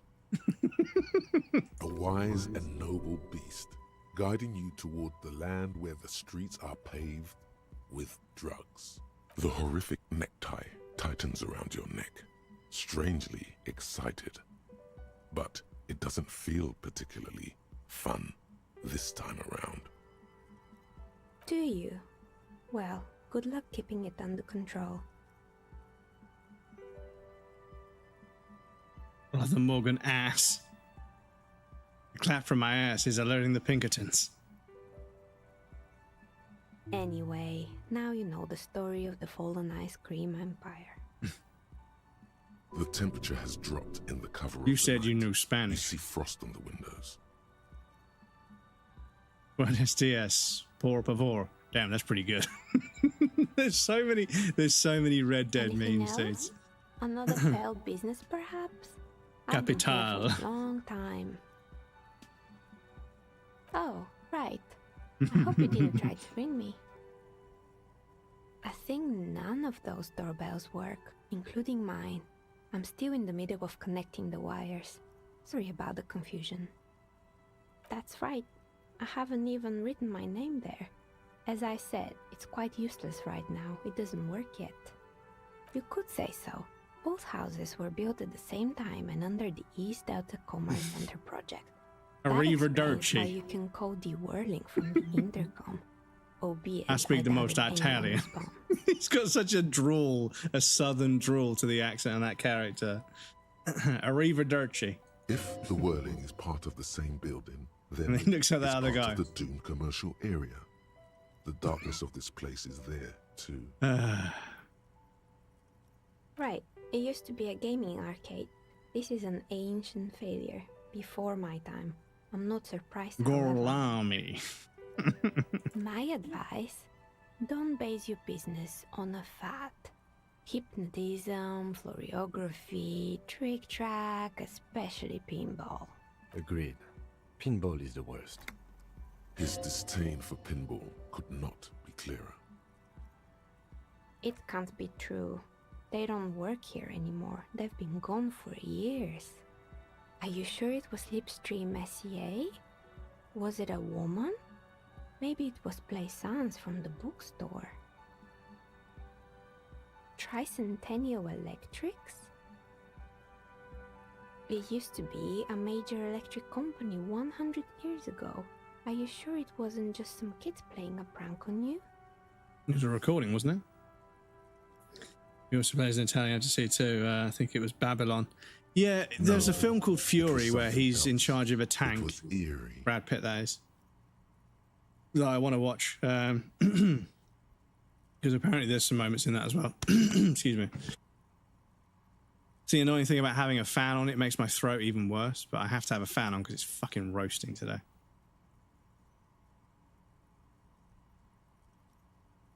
Oh, the kids these days. We were just one of them, and now they're terrorizing us. No solidarity. Why would Slipstream SCA have a 100-year-old recording as their doorbell message? Doesn't make any sense. I'm still convinced it was nothing more than some elaborate prank. Great movie. That one is very good. Shia LaBeouf and the guy who plays the Punisher. Yeah, Bernthal. Somebody Bernthal, I think. Yeah, I want to watch it. I want to watch it. Electrical anomaly. We'll do a movie night in the Discord chat, I promise. I'm so bad at doing that, dudes. I need to get on it, but I've been playing Battlefield 6 in the evenings on my non-streaming days. Listening. I'm pretty sure it still doesn't work, but sure. What do you want to know? Sure. Good. I hope it clarified things a bit. What else? I'm listening. Good. I hope it clarified things a bit. What else? You feel nothing. If anything, it's uncomfortably warm in here. Start taking off your clothes. You need to connect. Excuse me. What are you doing? Officer.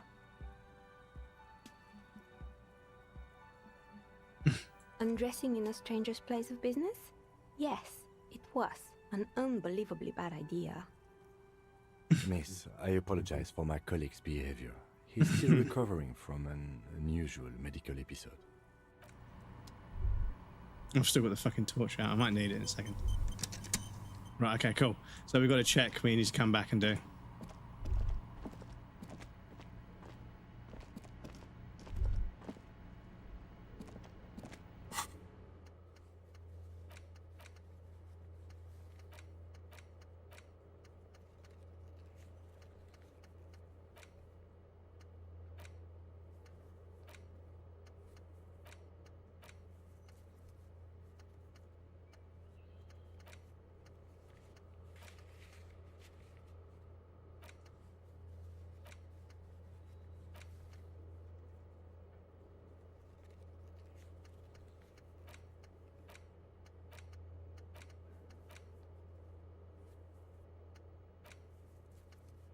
Yeah, report back to Playstation. That's what I thought. Okay, cool.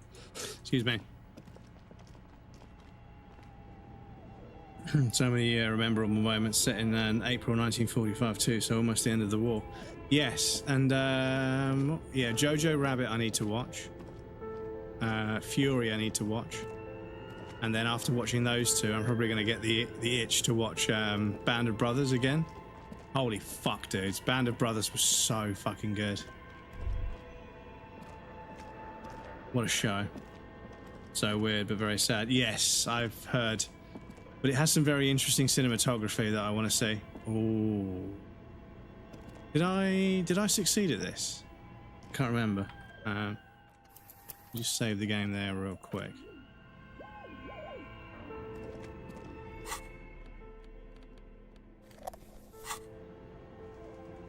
A barbell lies on the floor. The color has worn off its weight plates. It's 60 kilograms. Your triceps hum at the sight of these weights. Show the world what kind of beast it's dealing with. Lift them. There are no collars on the barbell. This is a safety hazard. Why does it feel so familiar? Head hurts. So, physical instrument.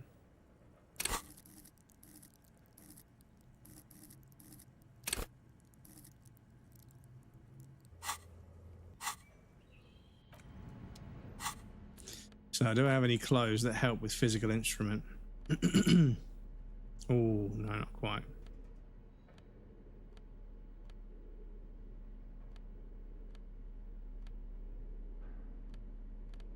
No, not a single thing, unfortunately.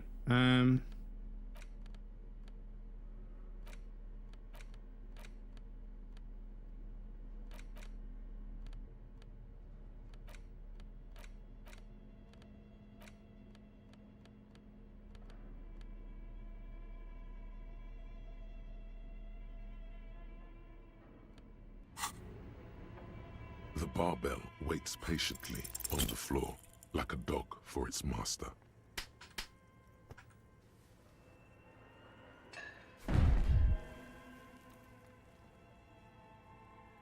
You managed.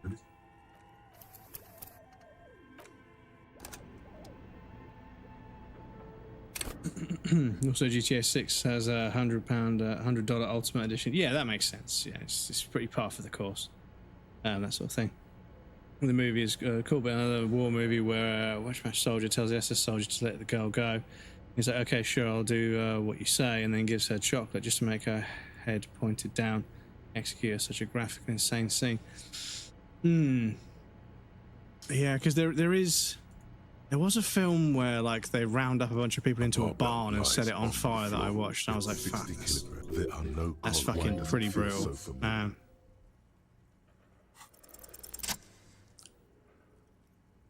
Got it, chat.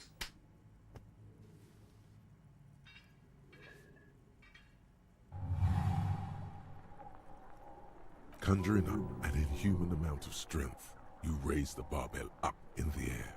Your biceps tremble, but you're a savage. This is a children's game.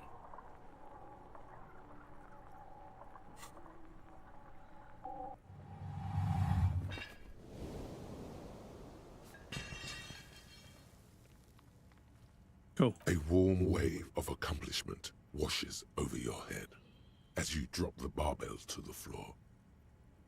For a moment, it feels like you're strong enough to succeed at anything you ever set your mind to.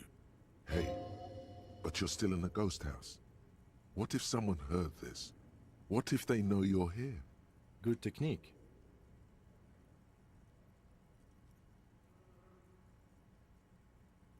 You're right. The weight may fall off. Better not touch it then. It would be a violation of EPIS safety regulations if the gym was still operating, but it isn't. No one's supposed to come here anymore. Right. Go speak to Plaisance.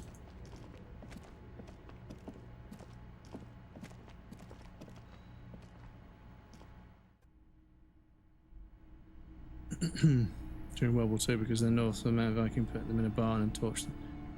Yeah, it may have been. Oh, because recently a handful of Eastern European films have caught the eye of like Western film critics, and they've been talking about them. So I've been watching them to see if they're full of shit or not, basically.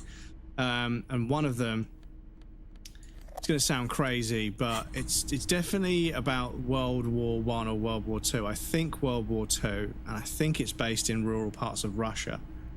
And there's a young boy and a girl. The girl's a bit older, and he's going to end up going to serve in the military. And there's this whole weird sequence, this ritualistic sequence where they fucking bury themselves in a bog of mud. Fuck, what was it called? But yeah, it has lots and lots of strange, surreal kind of the brutality of war being represented, which is, yeah, kind of fucked. Let me go upstairs because we're supposed to read about cockatoos as well, I think. Shelves filled to the brim with crime novels. Crime novels. Ah, is this it here? A sulfur-crested cockatoo sits on the cover, its beak slightly open. It looks as if the bird is calling out the book title, From A to Zurich, a guide to a well-behaved cockatoo. Turns out that there are so many different cockatoo species, and they all have behavioral problems. It's a must-have if you own a cockatoo. I've heard they're quite capricious. Capricious. $3.99. Medium 10. Steal the guide? Nah, I'm not going to steal from this. Oh, a nature enthusiast. Good choice. I knew it was a good idea to keep that around.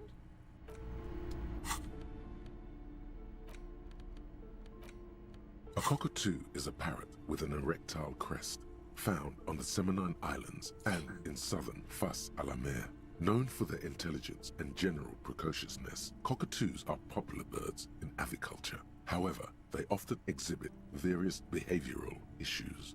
Various behavioral issues. I pulled my pre-order for Gears Day. It's all premium edition. You get 1,000 iron or scanning weapon scanning play. Play 5 days early for $100. That's not worth it. Yeah, $100 is a lot just to get a little bit of early access. They're going to be skins. Yeah, will they be? If they're not skins, they'll be mods. Some Eastern movies are only ones brave enough to show the atrocities of the Soviets. Yeah, this is it. This is it. It's the, you know, it's very close to home, and they're not going to fucking pull punches because they want to be honest about it, and they were there. But yeah, fucking that game and getting uncomfortable. There's so much cock in that game. I'm getting uncomfortable. Putting barns with horses on fire is the worst sound. Yeah. I think that's what they were showing in the film. This book talks about the delicate nature of twos, as well as introducing some of the most popular species among the bird enthusiasts. The funeral cockatoo, the major majestic cockatoo, and the most common bang bang cockatoo. It's colorfully illustrated. Where to even begin? All cockatoos are known for their needy natures, requiring attention for at least 2 full hours a day. They love to talk and have been described as lovable clowns who just don't know how to wrap up.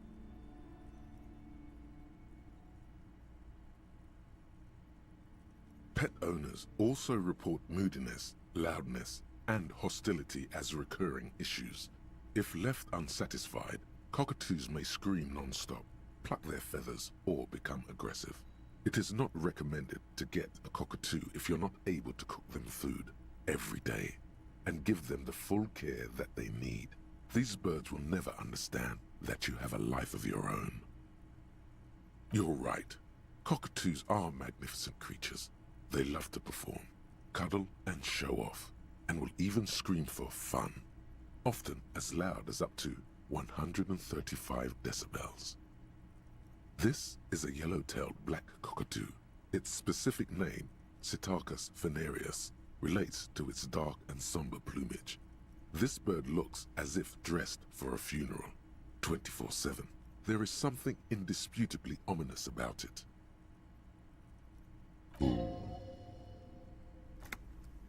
Perhaps the most impressive of all the species, the endangered major majestic cockatoo, is often described as the most flamboyant bird in the jungle. Its pink-colored wings and flowing crest embellishing its proud and bumptious nature. In the words of poet-explorer Sir James Fournier, few birds more enliven the monotonous hues of the verdant forest than this big, bold, and beautiful species. James Fournier, few birds more enliven the monotonous hues of the verdant forest than this big, bold, and beautiful species.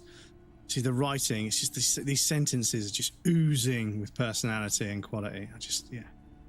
Despite its banging name, my neck the is bang fucked, cockatoo dude. is actually the shyest of the species. Kayla the Fury, welcome in.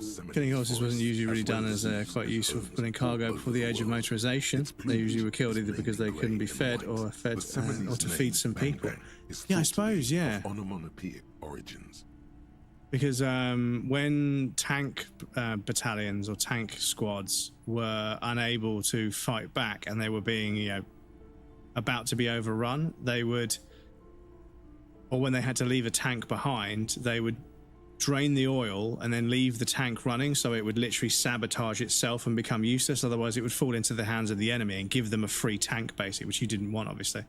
So there were stories of people like rigging them with explosives and then just leaving them running with no oil, and it just slowly overheated and caught fire and then exploded. They were obviously nowhere near it when it happened. They just left it behind. Yes, but all those cockatoo species are so different. Which one are you? And not getting food, yeah. Yeah, I suppose horses and tanks were quite unusual Russian scorched land tactic. Yeah, pretty brutal, pretty fucking brutal. Sorry, that's the first thing you come into from the stream. I apologise. We do also talk about much more light-hearted topics from time to time, but yeah, we're talking about World War II apparently. Napoleon had a good taste for that. Yeah, and Napoleon was pretty fucking evil.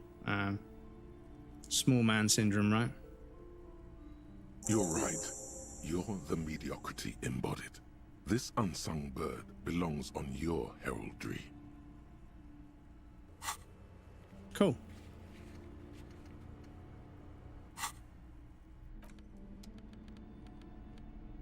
Cool. So, did we speak to Plaisance? I think we did, right? Yeah, I think we did. So, objectives: find booze, solve the jam mystery, find out who put the clothes in the trash, find out who reported the crime, explore the secret passage, find booze and drink it. Clearly, yeah, we have to do that tomorrow. But yes, can we visit that guy? Apartment 23, was it? Smoker on the back here after 21, which is, yeah, it's after 21 now. Oh, it's almost after 21. Okay, we'll head there and then we'll just we'll fuck around until it's time. Right, can we speak to this person and get some new dialogue because we learned what of a cockatoo we are? Excuse me? I don't know. The most talkative one? The what now? You truly are one strange cop, aren't you? I have a strange cop offering to find my stupid husband. What right? What about? She gives you a short nod before returning to her books. The book says you must attain our body at the nearest gym. Yeah, well, yeah, I lifted the weight, so I think we've already done what that's implying, but maybe it's not connected. Most people are already fucking evil, most because of the tools of the system. Yeah. It's when there's somebody to take responsibility, human beings will commit atrocious acts, and they tested it. They got a bunch of people to adjust a voltage and push a button to administer an electric shock when somebody got a question wrong, and because a scientist with a clipboard was telling them to continue. Just an ordinary war. Nothing to see here. Yeah, why? Why must we stop to look at this? Yeah, so they got somebody who didn't know that the person on the other side was, not actually real, and they asked them to administer a shock when they got a question wrong. And when they got a question wrong, they'd push a button, it was like, and then the person would say, that hurt, can we stop now? I want to stop. We need to continue. And people would continue. Quite a lot of people would just continue because they were given orders, and there was somebody else that was, somebody else was there that could have been blamed for it. So yeah, pretty fucking grim stuff. And yeah, the Nazis also, they did awful things at the orders of their superiors because they were just following orders. It's like, well, yeah, but at what point do your moral compass or your morality, when does that kick in? Where's the threshold? But apparently, if there's somebody else giving the order and you're just following orders, people will go along with it, which is really scary. Especially if they have a good ideology. I need to rewatch All Quiet on the Western Front. Yeah, so underrated. Yeah, for sure. Not really. Most atrocious acts were done by any fanatics with an ideology, but by stupid enough to just follow orders. Yeah. For instance, the last time a generator was started putting the guns down. Ted Kaczynski, math genius who got electric shocks and then became mad and became the Unabomber. And those who were just following orders, who gave the power to the SS for starters. Yeah, that's true. Also brainwashed. Yeah, they were brainwashed, but it's one of those situations where, like, yes, there's that comes out here, sorry. Yes, there's, contingencies and, brain, come on, man. There's excuses and, reasonings and, rationales behind why people were just following orders or whatever, but, it does beg the question, like, how is it that human beings are able to set aside their morality just because they're being given an instruction to commit something heinous, whereas they wouldn't do that normally.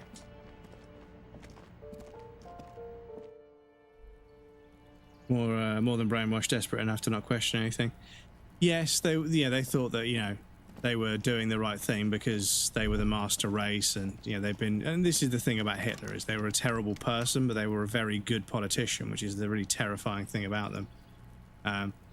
They were very good at whipping people up into a frenzy and getting them to go along with things that they wouldn't normally go along with. That was kind of one of their talents, which is, yeah, kind of worrying.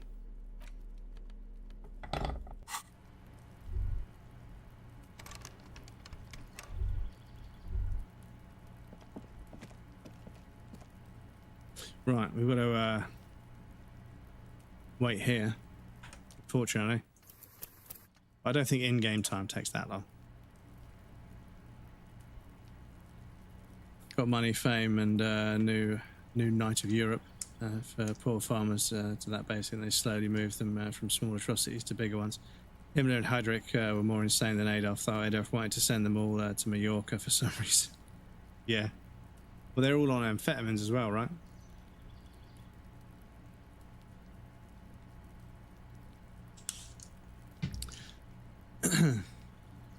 Never became mad, though. He just saw the horrors of the modern world to such deep degree that he could not take it. He just tried to cause as much destruction and disruption as possible. 1 week without sleep, going into one week without sleep going into France. Fucking hell, it's wild. Crazy situation, dudes.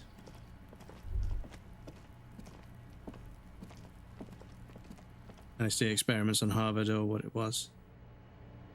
Yeah, and like they did a bunch of tests on LSD and marijuana, and they were like, yeah, there's no productivity benefit to these drugs, so they're obviously going to be made illegal. And it's like, oh, okay, that's how it is it?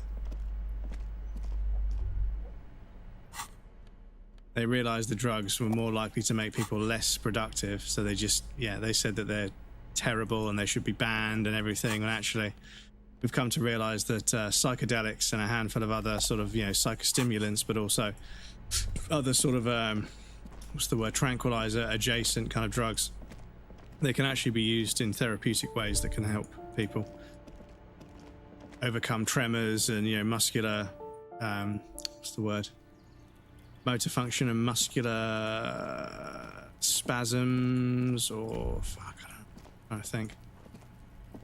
Yeah. MK Ultra.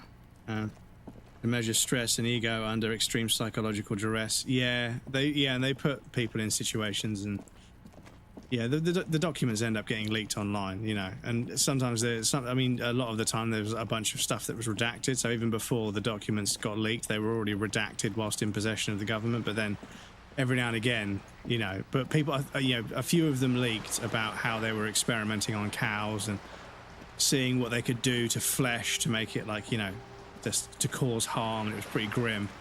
But then because of that got a lot of clicks on, you know, the dark web or whatever it was, rotten.com or whatever.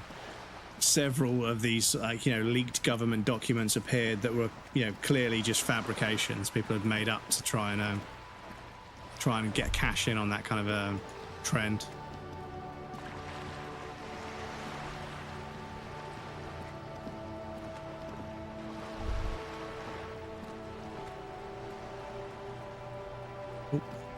The sight of bullet holes stirs something in you, making you forget the lieutenant's surname.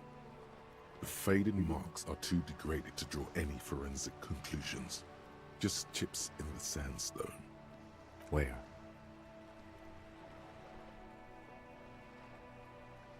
There? Those are old. Yes, the one that happened half a century ago. Those bullets were fired during the revolution and do not warrant an investigation by officers of civil law. Not much. I don't have a fresh perspective on it. Shall we go? Kim is getting kind of fed up with me this playthrough. But I suppose that's also going to be one of the trophies is, you know, you need to be a good cop, but you also need to be a bad cop as well. But I remember at the end of the game, the first time we played it last year, or the year before, whenever it was, Kim said, yeah, you made a few mistakes, but you also worked out this, you worked out this, you worked out this, and it was quite heartfelt how he's like, yeah, you are actually a very good detective. Sharpens your nocturnal instincts. Feels like being on recon again.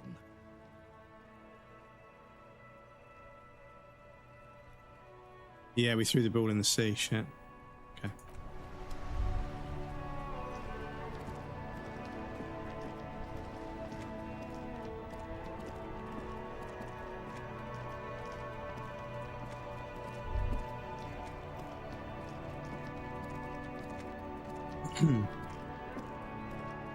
part of the control group.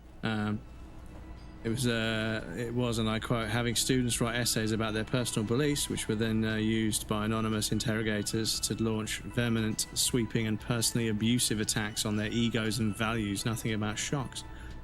Right, so they wrote an essay about themselves, and then the researchers used that against the people in interviews to fucking trigger them. That's fucking pretty underhanded, getting somebody to spill their guts and then fucking dragging them for it.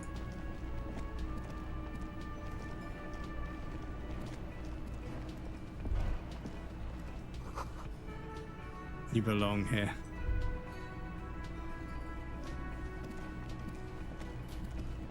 Can I help you? Another thing. Great. I love those. Yes, and the phone company is taking its sweet time sending someone to fix it. Losers. There's Charles Manson who got more insane experiments. Sounds like a normal day in Swedish school. Looks like something psychologists would do to see how people react to stress and confrontation. Yeah, and the fact is, the vast majority of people don't like being psychoanalyzed, and it's something that I've had to learn the hard way. And that reading about behavioral sciences and some sort of basic page one sort of psychology, and then having that knowledge, and then when somebody's arguing with me or trying to call me out, when I start saying, well, you're saying that because of this, that's why you're driven to say that, and if I was wrong, they would be like, what are you talking about? But if I was right, that wasn't a good thing. They didn't like that. And I was like, well, I'm sorry, I'm just deciphering the situation in front of me, and it would seem that you're angry about something, but I am currently the thing that's in front of you, so you're redirecting that anger towards me. And they're like, you're gaslighting me to get away with it. I'm not trying to get away with anything. I'm just saying you're being very angry about something that has nothing to do with me. You're very angry about something that has nothing to do with me, but you're angry at me as well over something that actually isn't as big of a deal as you're making out. But that doesn't land well. But obviously that's the psychology of it, is that I do it as well. We all carry subconscious or residual stress, and we have to be I have to be very careful, but we should all be very careful about not carrying the stress from one thing to the next, because that's how it starts. That's my biggest issue, is the cortisol in my system. I either make too much of it or I don't metabolize it very well, and therefore I remain stressed for a very long time. And something that stressed me out days ago is still kind of bugging me, and I need to get better at letting stuff go. Because it means that I'm always at a 7 out of 10 on the stress scale, when I should maybe be at like a 2 or a 3. But at the moment, with not sleeping and everything, I'm just so tired and fed up and just disenfranchised that I'm just at a 9 out of 10 on the stress scale all the time. And it's not healthy. I need to be focusing on my health and making it better. But it's a difficult thing to not be stressed, because the world is very stressful.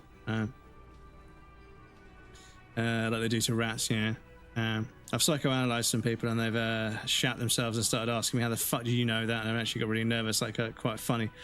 Yeah, like, how do you get a stress scale? Well, arguably nobody's ever at a 0. Nobody's that zen-like Buddhist state, but at the same time, you shouldn't exist at an 8, 7, 8, 9 out of 10 all the time. It's just not a healthy way to live. It's linked to heart issues. It's linked to various other systematic and biomechanical functions not working correctly. It causes inflammation, it causes bloating, it causes other hormonal dysregulation and disruption, which can then lead to other issues that develop because of an imbalance in hormones, which obviously is not because of the stress, but it's because of the symptom of the stress. So it is correlated or linked in some way. Like an app or something, or just a mental scale. I think everybody has to sort of draw their own scale, because some people, I know people that can exist in very very, very stressful situations, but it's not strange. It's the stress doesn't affect them physically. They just see it as something that needs to be taken care of, that's complicated, rather than, oh my god, why the fuck is this, blah, blah, blah. Whereas me, I get stressed by something. I'm like, why is this difficult? Why is this awkward? Why is this not working? What do I need to do to make this work? And sometimes things just don't work. Life is just like that. Sometimes shit just won't fucking play out the way it's supposed to. Things just won't play ball. And sometimes people just won't play ball, and they won't fucking do what they're supposed to do. They do something they're not supposed to do, and they make things worse for other people. And despite how fucking rude and selfish or self-centered it is of them, I need to be more careful about allowing myself to become so stressed about that, and I have to chalk some stuff up that it is what it is. That's just how life is. Some people are shit, and that's just how the world is, and you have to be okay with that because that's the reality you're currently living in. It's not something you subscribe to or choose to interact with. It is the reality we exist in. Some people are just lazy, selfish cunts, and you can do your best to avoid them, but there's just too many of them. I don't want to be depressing, but there's just a lot of them out there for various reasons, and it's just unfortunate. But yeah, anyway, I need to save the game. I need to save the game, so I need to get out of this conversation. Fine. If you do fine. Yes. Yes. I need to save the game right there, because we are going to have to call it there, I'm afraid, chat. Let me just snooze this ad and jump you guys over to the raiding screen where we can hang out momentarily. Let me grab that in there. And I can go that, quit the game. Excusez-moi. And then I can grab the raid thing on here. YouTube, we can't raid out on YouTube, unfortunately. But thank you to everyone that hangs out on the YouTube. Thank you to everyone that watches the videos. I appreciate you guys. Don't forget to like and subscribe. I'm not a YouTuber, I'm a streamer. But thank you to everyone that hangs out on the YouTube streams and also watches the videos and leaves comments and stuff. A little bit of engagement goes a long, long way. Long way. I doubled the goes instead of the long for a second there, excuse me. But thank you to everyone that interacts with the YouTube. It's nice to have some traction and some movement and some get the ball rolling on another platform. So I appreciate you guys over there. But yes, YouTube, that's going to call it for today. The next stream will be Saturday, midday onwards, UK time. Look forward to seeing you guys there, but if not, catch up on the video whenever you can. Thank you again.